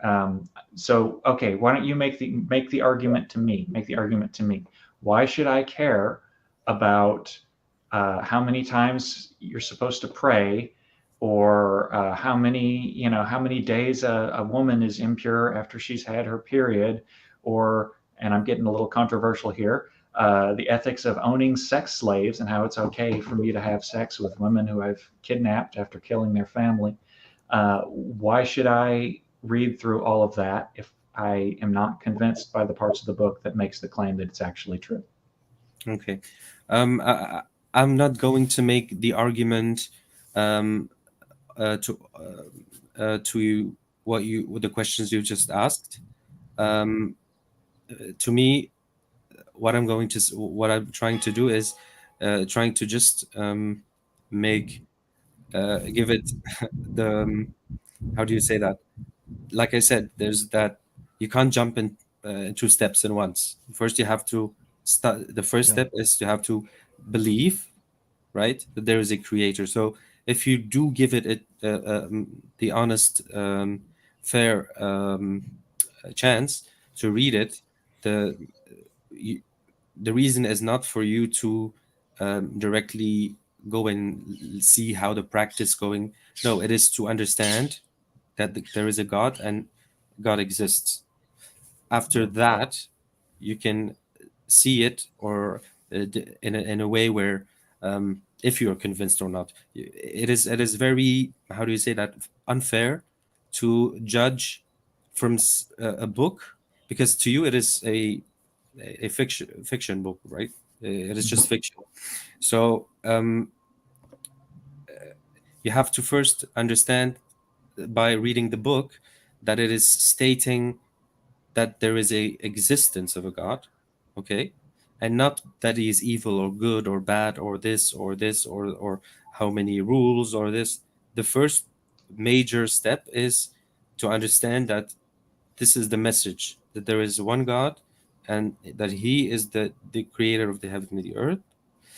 And then you could go to to ask the other The questions. rules. Okay, Yeah. is that Yeah. moral? The rules. Are those rules like? Do you Yeah. understand Yeah. what I mean? So just Yeah. in that way, I'm trying to ask you to see it with an open mind, and not to start and not to go into the Rules and practical regulations. Yeah. The rules, practicalities. Yeah. and what will Practicalities. happen, and what will be the consequences. Yeah. Just believe just to read it in its entirety. Yeah. That it will open your mind, or just give you just a little bit more knowledge. Not necessarily going to change you or something, but it's going to give Yeah. you, the first point is to believe, like to believe that there is one God and there is a creator, and that this is the word of God, and then leave aside all those other things, because for you, I think that's the first step that is necessary. Mhm. It's not necessary to know, because if you didn't believe, for example, there is a God, you could still be a Jew. You could still go to any other religion that exists and any other denomination or sect. So the first step is not to leap and jump 2 steps, but just the first step is, okay, why would I read this book? Well, the book, I'll read it because it's showing me that it's stating that there is a God. Not whether it's an evil God or a good God. That is not the first importance for you. To what I'm trying to suggest. If you Okay, understand what I mean. so yeah, I understand what you're saying. That's kind of what I was trying to do. If you have some specific verses or chapters to recommend to me that you would like me to read in their entirety, please, by all means, tell me what they are, and I will read them in their entirety. I think you should start as. Get back to I think it. you. I'm not going to just read the whole thing though, because 114 chapters. That's it. Yeah. That's a lot. So Is it? and We read 15 more books, and we read a lot of fiction books. So why not read this fiction book? Yeah. Because I read fiction books because I enjoy them. Well, how do you know? And- So it is a fiction. So you see it as a fiction book. How can you then already decide that you enjoy them or not enjoy them if you didn't read it? I've read enough of it to know that, okay, if the rest of it is going to be like this, I'm not interested in reading the rest of this. But And if like it's I said, I focused on the part that makes the claim that God exists. That's what I was looking for. What you said is exactly what I was looking for.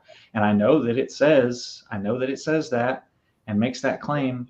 What it did not do was convince me. And the fact that that the book says so, I don't. Okay, let me ask. You know what? Let me ask a question to you. You mentioned looking at it with a fairly, with an open mind, and all of that.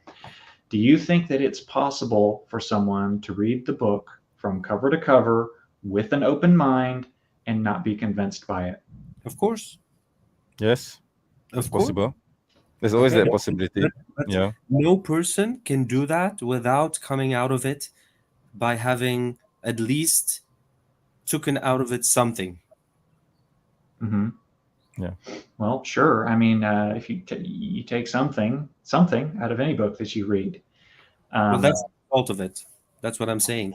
I'm not saying it should be convincing or anything, but there's a lot of people, like, I don't know how many, but a lot of people who read the Quran just because, for example, the ones who are against Quran, or people who study comparative religion, they read because they need to be informed about the religion.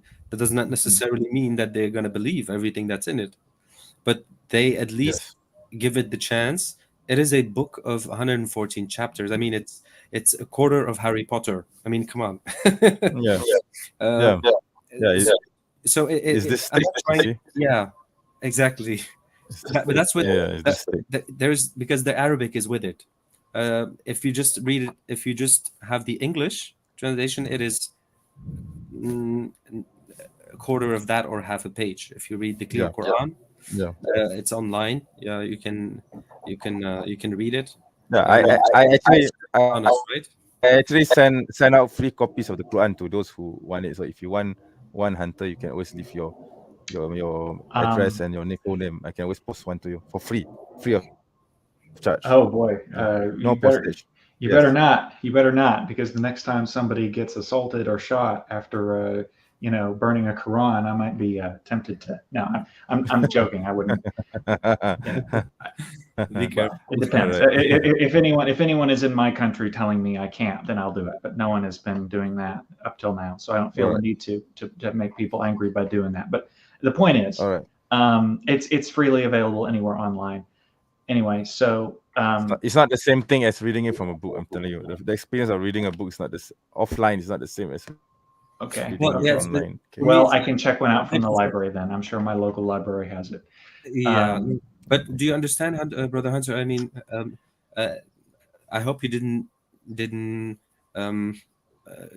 I hope I didn't come across as if I'm trying to debate or something. I'm just trying to. My English is not my native language at all, so I'm sorry if It was not something that was clear, but I hope I just brought the message over in the sense of the the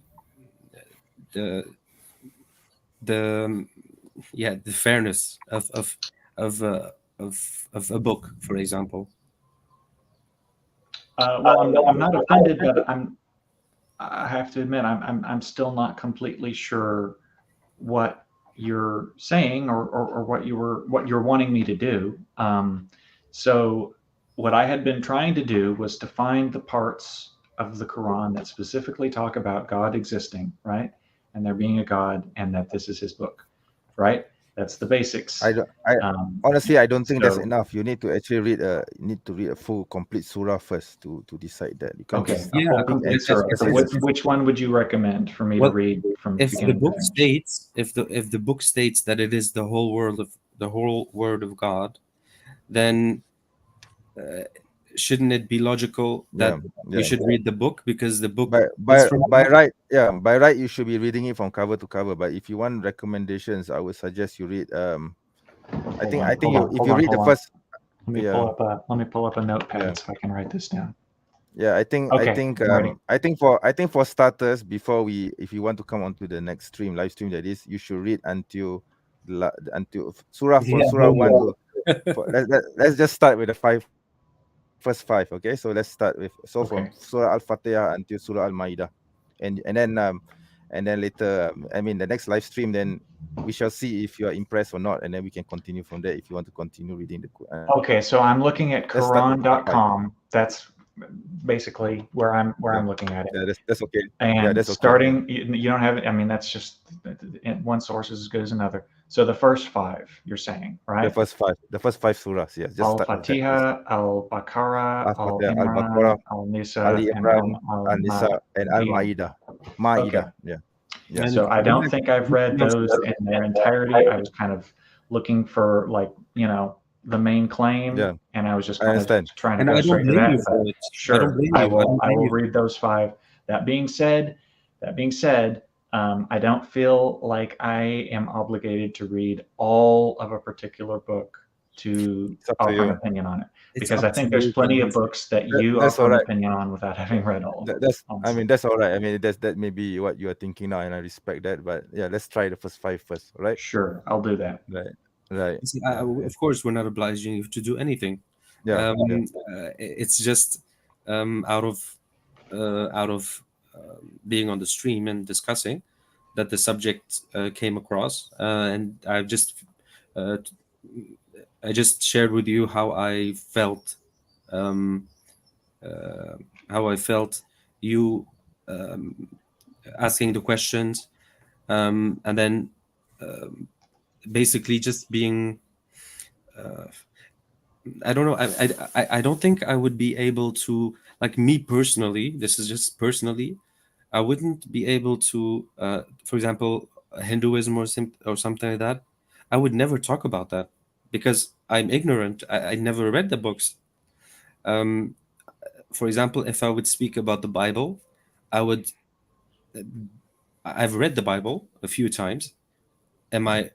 Do I know everything? No, I'm not learned in that, but I gave it a chance, and I found out that the word of God is in there, but it is not the word of God in its entirety. So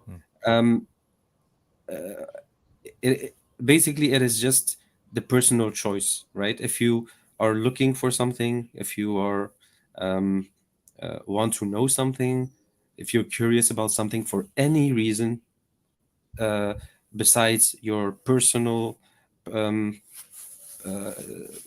path or anything, or just to know the standpoints of the components, for example, that you're talking about, just to understand, like I said, like the previous person that was on the stream, what I was trying to do is trying to find to understand his where he's standing, like what is, and that's basically what I'm trying to portray, is that that you are also aware of, if you speak to someone, that you know what his stands are, what does he believe? Yeah. And it won't be a fruitful conversation in the future if you do this with, for example, a Christian and he didn't read anything from his religion. So I just trying to make you understand this simple thing, and I wasn't trying to push anything on you or anything. So I'm sorry if something came out wrong. So yeah, that's about it. No, you're Yeah. fine. I don't take offense. That sounds like a good recommendation. Okay, so I'll read those particular 5. Are there any others that that have to do with the particular, claims? Like this Not is yet. why. Not yet. I think Okay, you're what? still Sure. because this is still the beginning for you. I consider That's this to be the probably beginning. sure. So Honestly, I'm probably not going to have any so yeah. patience So for more yeah. than that because, like I said, the the structure of it is kind of, and I don't mean like in a sense of like I'm just saying, oh, ew, I hate this. I just mean in the sense that it's sometimes a little difficult to immediately understand what Yeah, exactly it's saying. I think that's just a matter of getting used to the style and the structure of the Quran. That's all. It's just The the Yeah, style. just literature. just Style, just exactly. a, just a side note. Da Vinci Code, the book was really really not easy to understand at all. Yeah. But I did finally at the end get the Yeah. picture, Yeah. because you Yeah. sometimes need to go It's to just the end to yeah. get it all. You know what I mean? Exactly. So Sure. it's just a matter of literally style. Okay. Even there are even some Malay language classics that I couldn't even finish because they were written in a very archaic form. So it's very difficult to read. Okay. So But I can tell you they are much more. Yeah. Okay. Go ahead. Yeah. Before we leave off on this topic, just to be clear, because I've heard some conflicting statements on this, you do think that it's possible to get the full meaning and the full effect of the book by reading it in a translation, right? You're not saying that I Yes. have to read it in Arabic because I don't have any intention of learning Arabic. Not at the moment. No. No, to get a grasp of the message, of the main message of the Tawheed, the oneness of God, and the revelation, it is sufficient if you're not practicing it, right? It is sufficient to and understandable if you just read it in the English translation. Yeah. Although there's interpretations that could be different, but that won't make any problem for someone who hasn't read the Quran. So yeah, I don't think that's something you should worry about at all. Yes. So I have a question for you also, actually. Have you read for Servant of Allah specifically, although I guess to MENJ also, have you read very much like classical Enlightenment era Western philosophy? So probably the gold Not standard of really. it that I could think of, if I could recommend just one thing or even just Sure. some of the selection from it, probably Please my do. favorite would be Sure. my favorites would be well, this is more of a political treatise, but The Age of Reason by Thomas Paine is the first one that I read and really I've heard of had it. I've heard an of it. effect on me. I've heard of it. But that's more political. The other one that I would recommend is Pure Reason by Immanuel Kant, which is very Immanuel Kant. Okay. influential on modern I know who he is. Western philosophy. Yeah, but I've never read his books. Yeah, I know who he is. Okay, Yeah. so that's if modern in the sense of post-scholastic. okay. Scholastic, and when I say scholastic, I don't mean in like schools. I mean scholastic in terms of the medieval Okay. philosophical movement, scholasticism, which was displaced by nominalism. Are you familiar with the term nominal? I'm sorry, I'm not trying to be like No, like I'm trying to flex on you or anything. No I'm worries. just I am aware. I am aware. Don't worry. Yeah. So, are you familiar with nominalism?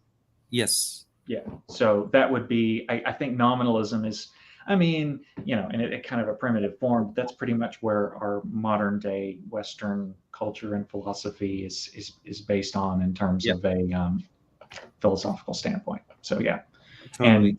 and I think you know, so maybe I can find a particular chapter or something. You know, I'm so glad we brought this up because it's been probably 15 years since I read Pure Reason, and I should check that one out and read it through again. I have to tell you, Could you write it? Could you write it on the chat? Sure. Yeah. It's a little hard to get through as well, to be honest. But anyway, I'm just saying I much prefer it compared to that some of the later philosophers that came around in like the 20th century, like what's his name, the guy who was talking about being in time. Who was that guy? Anyway, I'm getting sidetracked. No worries. Heidegger. Oh okay. my goodness, he's in my philosophy classes. That one was misery, and I understand he had some important things to say. But anyway, have you read any earlier ones? I read Baruch Spinoza. I would say Baruch Spinoza is probably the earliest philosopher who I've read a full book from. Okay. What about Imam al-Ghazali? No, I've not read his stuff. That is very potent. I think I have heard of his. Let me see. The Incoherence of the Philosophers, right? He wrote 40 books, and he was basically in the Islamic history the first poet and writer that went really deep into philosophy. So they're all translated in English already. So I think you can also find them online in PDF. They're not huge works in the sense of thick books or stuff like that. They're normal kind of books and explained in very understandable English, but they're very different than those who will come later on. So I would suggest to just maybe look at his biography or something online, and get the gist of it, and then maybe look at one of his best books and read a summary. And if that intrigues you, then maybe take a look at that. Sure. So it's getting pretty late. I'm realizing MENJ is probably going to be ending the stream pretty soon. Yeah, I might wrap it up soon. Yeah. But first of all, I would like to say welcome to the show, Brother Fast. If you have anything to say to Hunter, I don't know. If you have anything to say to him before he leaves. Walaikum salam. Walaikum salam warahmatullah. I was just listening in it, so I kind of got the back end of it. So I don't really know what's going on, to be honest. So. Oh, all right. Okay, all right. Got up here at 7:30, and I just seen your notification. I thought, I was dropping all this stuff to work, and I thought, let me just see what my brother's doing. If you're in Malaysia, that's mean for you, bro. Me, it's just I just got up and for breakfast. Okay. All right. But just wanted to say though, like look at it this way, right? You're in mid-afternoon, yeah. I'm just got up. Yeah, I'm in the afternoon. Yeah, in the afternoon. Maybe in America or something. It's late night for them, yeah. Just look at it. Just look at it in general, yeah. Somebody must be creating something to do with this, yeah. Like it just can't happen, can it? Like, come on, man has tried to make everything. Can we change the sun to come out from the west? It's not possible, is it? Let's be honest. So there must be something higher up there that's controlling all this. Just a thought. I don't know. It's just like at the end, I don't know with his brother. I don't know if he's an atheist or a Christian or what. Yeah. But like, if you think about it, when the world goes round, it's at a certain tilt. If it's too near the sun, it's going to burn. If it's too far away, it's going to, and there's other planets that, and obviously with science today, we're discovering, and there's loads more planets, he's expanding this, that, whatever. But this, the Quran tells us these sort of stuff 1400 years ago to a individual that was in the desert that wasn't able to read or write in that sense, yeah. That you couldn't just look, read something from somebody somewhere else if you had access to it. So these, I mean, a lot of people could be, but this like this. But think of a lot of stuff from the Quran. Maybe you need to look at that as well. I don't know the brother's name, but you can look at surahs as well. But look at some of the stuff that's in the Quran that's they've just discovered now. Have a look, just I know. Look, you're going to get a lot of negatives and this and that person and this person and everything, yeah. But look at it from a positive mind for once, yeah. The way you've looked at it in a negative way, look at it in a positive way for a change. Maybe you'll get a different, a different thing. Because look at it this way. I'll be honest with you, and maybe the two Muslim brothers can help me out on this. Did you know probably more than 60% of the Muslims, probably more, the Quran, they don't even understand it, but they've got that belief in it. Think right, they don't understand the book, yeah, but they believe in it. There must be a reason.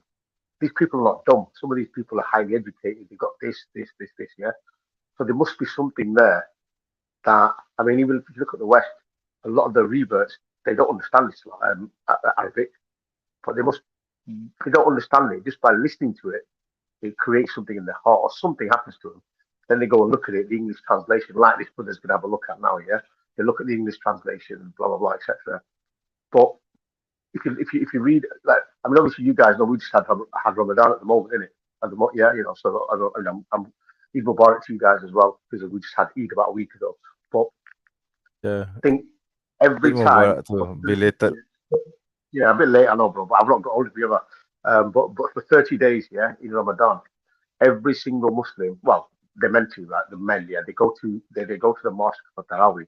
You have an imam that sat there that recites the Quran, and then this one individual reciting it word for word, memorization, by the way, yeah. So it doesn't matter if he's in Malaysia, he's in Japan, he's in England, he's in Canada, America. It's the same Quran that they're reciting. So a guy from China, or let's just say from Malaysia, can stand behind an imam in England and correct him if he's wrong. There must be something about it. I don't see the Bible doing that. I'll be honest with you, no disrespect to anybody, but I don't see a pastor standing there and another one correcting him. No, it's not like that. The difference is with certain books, it's their interpretation. We don't have their interpretation. It's one. That's it. Whether you like it or not, that's it. Yeah. So yes, there is language difference, obviously from in Arabic to they translate to English to make us understand. But trust me, majority of the Muslims, they probably don't even understand the Quran. And they understand it. They can't. They probably can't read it properly. Only they know the basics, and from that basics, they believe. They've got even reverts. There's a lot of reverts now. Yeah, they can't read. They don't speak Arabic fluently. They don't go and do an Arabic lesson. Yeah, okay, they'll do a little bit, and then they'll do it slowly. And some of them that are probably more, the more determined, they'll probably go learn the language. But there must be something here, because Islam, yeah, okay, you can say that we've got our black sheeps and this and that and everybody. Yeah, people do things, yeah. But the fundamental thing is they know there's a creator. You go and ask a Muslim, no matter what he does, he'll say, "Is there a creator?" Like, yeah, there's one creator. Well, what does he do? He's this. You can't compare him. This. That's the fundamental thing about Islam. You go to Christianity. Is there a God? Yeah, there's a God, but they're one over here, but it's 3 in 1. It's 2 in 1. 1 in 1. They don't know themselves. But you can speak to a child, a Muslim child, and they'll tell you from a certain age, they go to mosque, it's there. Why do we in the UK have Muslim mosques that are expanding, but churches that are decreasing? Why? There must be something going on. In Ramadan, our mosques are packed. On a Friday, they're packed for Maghrib Namaz. It's there. Even people are working. They're still, because even at work, yeah, even now, we're allowed to. We've got the right to pray at a certain time. The government allows us to do it. There must be something there. I mean, you can look at 50 years ago. There's hardly a mosque here. Now, yeah, you go, yeah. Alhamdulillah, there's quite a few everywhere you go. So I don't know.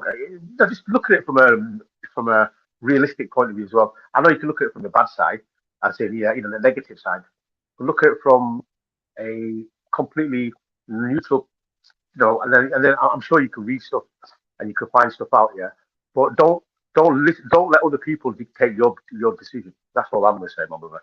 I know you're going to have a look at it yourself here, but just take it from a thingy, from the conversation. Maybe you've looked at it before, I don't know. But from what I picked up here, if you want to go and look at it, and what's the main thing about Islam? It tells about the Creator. There's one Creator.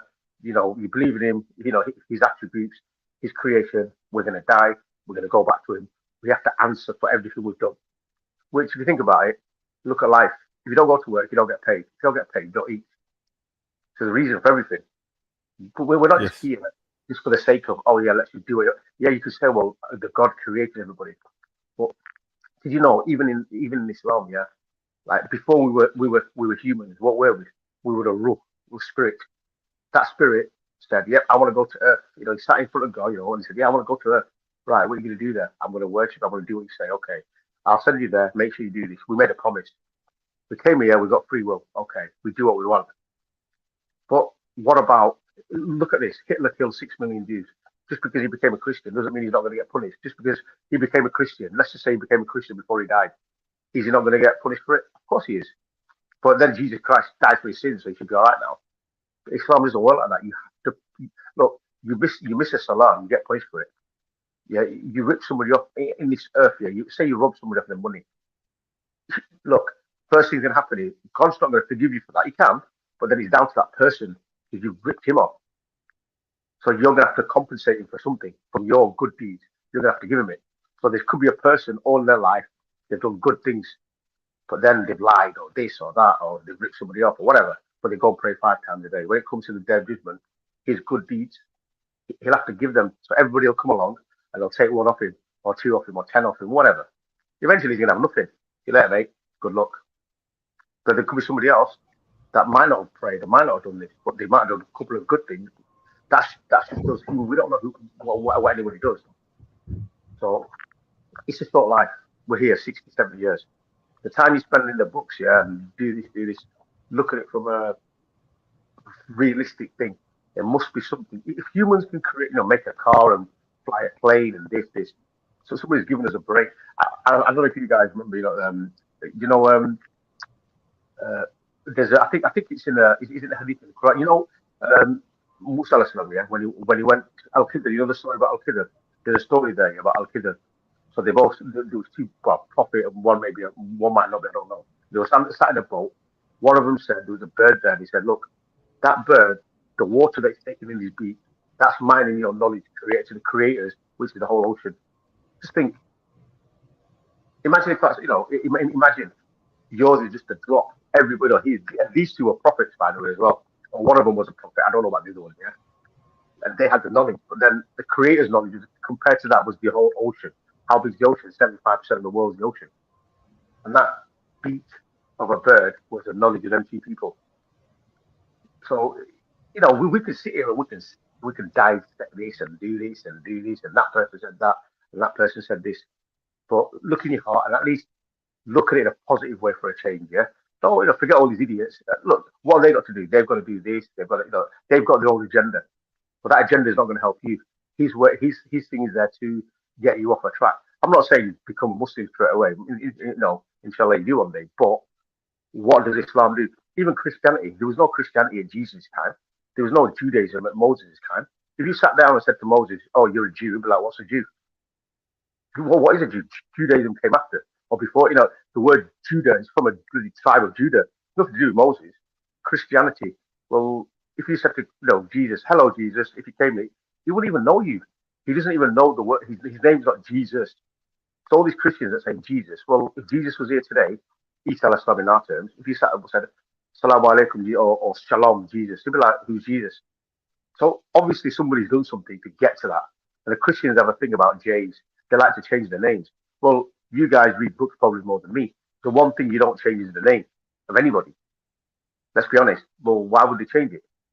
So you can sit there, but with the Quran, the fact is, it's not easy to change something in the Quran because somebody's going to pick it up. I'll give you an example. My son, yeah, he's at the moment, he's training or he's doing, he's memorizing the Quran, fully. So when he's reading or somebody else is reading, that could, if they make a mistake, he'll pick it up, or somebody else will pick his up. This is how it's oral translation. Where if you look at Christianity, one thing I've always asked is, When you ask a person, all they do is pick a specific word or a specific thing. We're like, look, go to the Quran, whatever you want to do, come back, we'll give you the answer. And it's like, you can look at the laws of the, of the Quran. Well, the laws of the Quran, it's the same as the Mosaic laws, the Christianity, all of them. But it was for a certain time, for certain individuals, certain groups of people, like the Jews, they were the chosen people.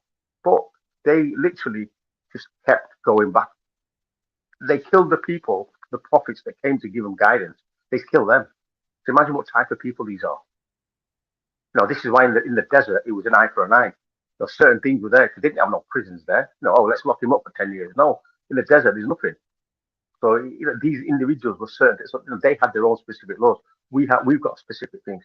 Like a lot of people say, oh, but if you rob somebody, your hands get chopped off. I'm like, look, you don't understand here. The average Tom, Dick, and Harry that goes out and robs a loaf of bread, he's not going to get his hands chopped off. The first thing is, why has he robbed that bread? Well, he's poor. Then it's down to the state to provide for him. Or he's homeless, or his kid's not eating. He doesn't get his hands chopped off. But guess who gets their hands chopped off? The banker, the one that charges interest, the one that's ripping the poor people off. So if that was happening today, it'd be good. Look, even in the UK, I've got a mortgage. I shouldn't have. But how much interest am I paying? If I bought my house for £10,000, by the time I paid my mortgage in 30 years, I'll have paid £40,000 for £10,000 for the actual house, £30,000 interest. I could have bought 3 houses. That's 3 other people that could have had a house at the same time, is what I'm paying. It's like the fat cats get fatter and fatter and bigger. This is for them, that law.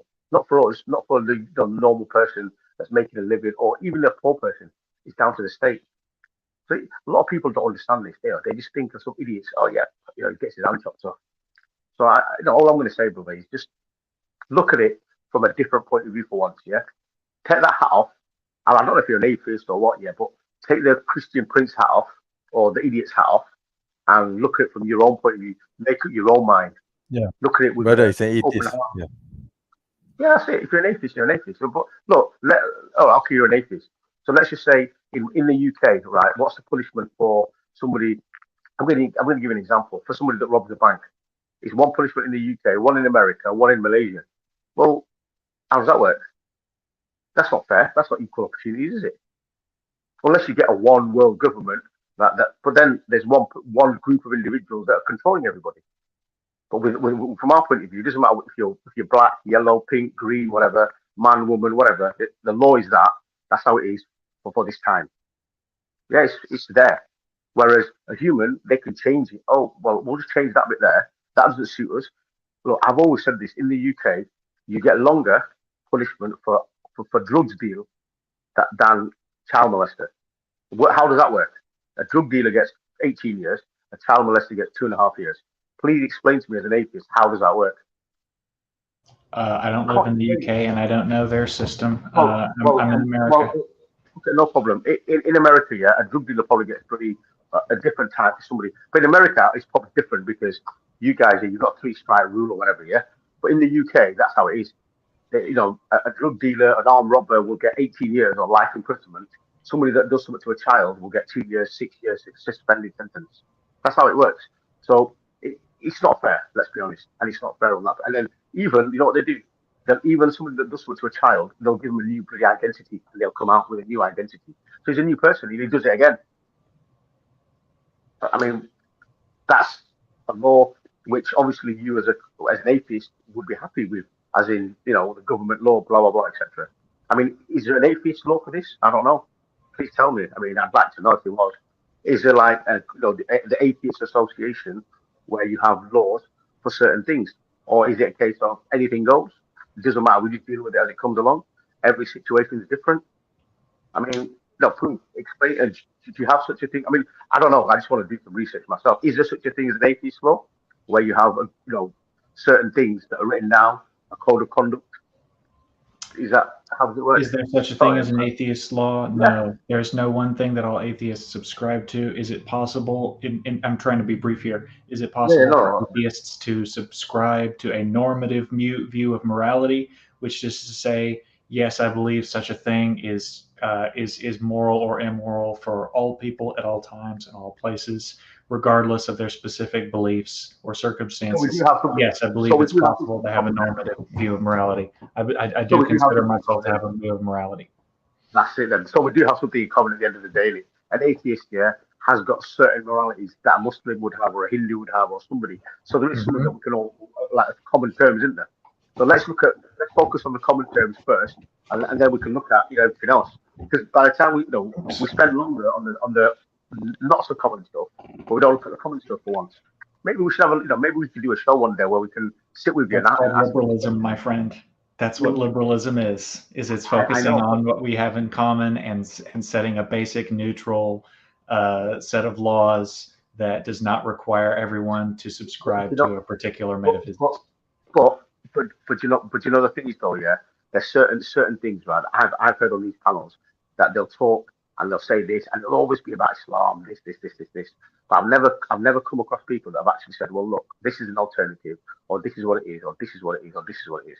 Like, this is no disrespect to you, my brother. I'm not having a go at you or nothing. I've just picked up at the end of the conversation kind of thing, But I'm just like kind of in general what I've seen about these, and I've been around these panels, and it's like, well, please, for once in your life, get away from Islam. If you don't like it, you don't like it. But what is it that you've got? What is it that's alternative to this? Can you, they always go back to certain this or that, or this point or that point or that point. Look, let's be honest, even in Islam, Muslims, not every Muslim's got it. We've got our idiots, we've got our pissheads, we've got our smackheads, we've got our rapists, we've got everything. It's just part of life, right? But it doesn't mean that the other people are just against everything. No, we as Muslims, we're told there's certain things that we have to do. Even the law of the land, we have to abide by it. But then if it gets in between our religion, no, we don't. But then in the UK, they don't stop us from praying. They don't stop us from going to the mosque. No. So but then there's certain laws that I've got to follow. I've got to stop at a traffic light. If something happened to a child, yes, I'm going to bring up the police or the ambulance or whatever. If I had any news of something that's going on, I'm going to do it. So it's like, we're not against you guys or anything. It's just that, in a way, a lot of Muslims just want to keep themselves to themselves. Look, you to your bit, we to our bit. Okay, we're not going to we can talk to you about it, have a discussion about it, but we don't want to go down the route of having a slagging match. And a lot of people don't understand that. And they think that Muslims are out there to convert. No, we're not. But we are portraying a message where you have to understand, even the Christianities, they went around bloody the world with their message. Did they learn languages, this. But nowadays, with technology, we don't need to do it. You see more of Islam because of technology nowadays, because it's there in your face. If anybody wants to be a public figure, all you got to do is this Islam, and you become a public figure number one, no problem. It's all about their own games. So I mean, I've heard a little bit of what you're saying, and I do actually understand a few things, and I do like the way you talk. So maybe if you do look at some books or you look at the Quran, look at it with an open mind. Maybe that might help you out a little bit as well. I mean, you sound pretty clued up anyway, so I'm sure you will. Sure. So one thing that you said that I absolutely agree with, and I think is a good point, is that people who are having debates about religions from the point of view of being an atheist should devote more time to presenting a positive alternative instead of simply criticizing the claims that others have made. I think that that it's harder and it's a lot more difficult to do that. And criticizing some seemingly ridiculous claims of this religion or that is kind of low-hanging fruit that's easy to go after. I think they should spend more time trying to articulate a positive alternative. I think that's probably the biggest mistake that public atheists make, is that they neglect that responsibility. You have to give people a case for something, and it's difficult to make that case, but that's no excuse not to try to do it. Okay, so to respond real briefly, the main thing that you said that I am really skeptical of is the idea that, because so many people believe that this is true, because it's had an effect on so many people's lives, because it has, because belief in this book has led to this and this and this, and people to move past racism or correct each other if they're saying the Quran wrong or anything else. I don't think that is, I don't think that that's a good argument at all, because there's a lot of really terrible beliefs that were extremely popular. Look at North Korea, look at Nazi Germany, look at the cult of personality around Joseph Stalin. I mean, come on. But can I just say one thing to you? Can you give me an alternative for racism? Brother Fast. Yeah, but if we're wrapping up soon, so maybe make it quick before you say. I mean, before you No, finish. no, it's fine, bro. Yeah, listen, I'm knowing me, bro. Yeah, I'll just end up carrying on. You wrap it up, yeah. Next time you guys, come on, it'd be really nice to have a chat. It's just I probably got the back end of the stick kind of thing, yeah. But thank you very much for your time anyway, letting me on. Because look, I'll just end it, bro. I'm not carrying on too much. Okay. So carry on. Okay. No worries. No worries. Yeah, go ahead. Yeah. So that's all. Yeah, man, That's it? I'm done, bro. I'm just waiting for you guys. All right. Let's talk some more on this. There was a lot there to respond to, but I don't think we have time for it.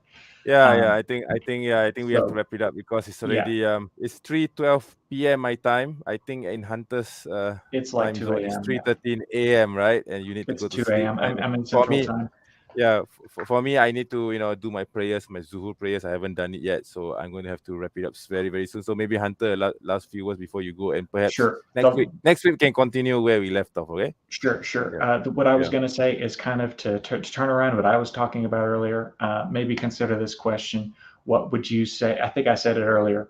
Which of the arguments for atheism or secularism or whatever you want to call it do you think are relatively strong or hard to answer versus ones that are relatively weak? And I think the three categories would be like the practical argument that makes for better societies, the evidentiary argument that there's no good reason to believe in any religion, and the third, which would be maybe the moral argument that the morality that it would be wrong to worship one of the Abrahamic gods, even if they did exist. So give that some thought, and I will read those. I'll probably answer you next week then. Yeah, I will come back to you next week then on that. Yeah.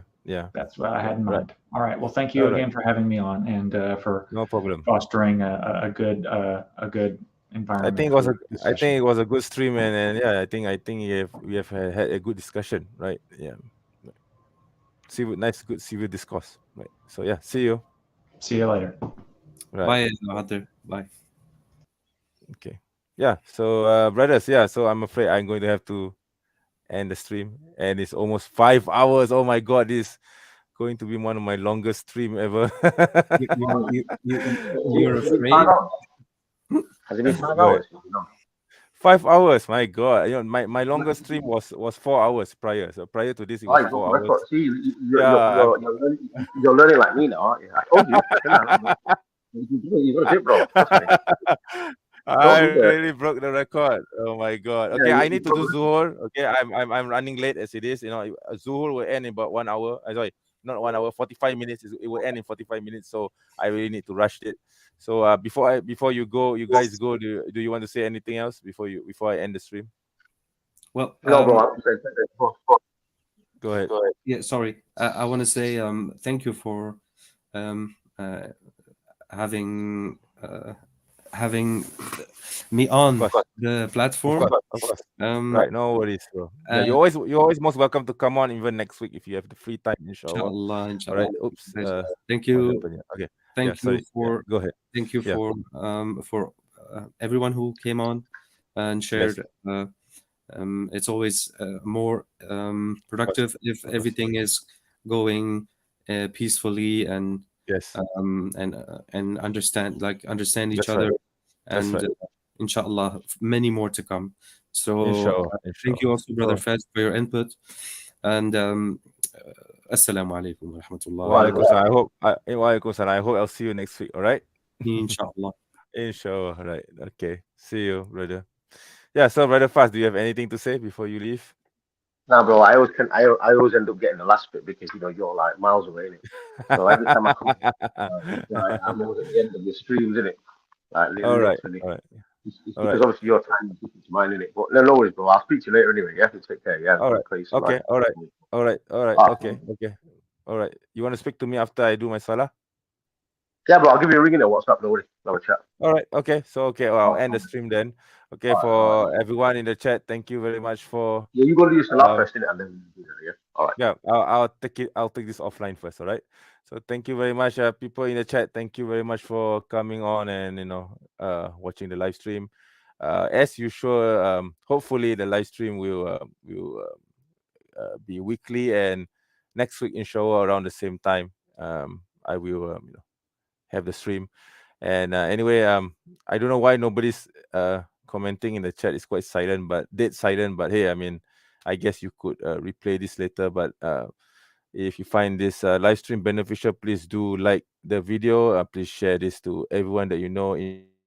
Inshallah, I'll see you again in a future live stream. Assalamualaikum warahmatullahi wabarakatuh. This is MENJ, the Muslim Apologist, signing out. All right.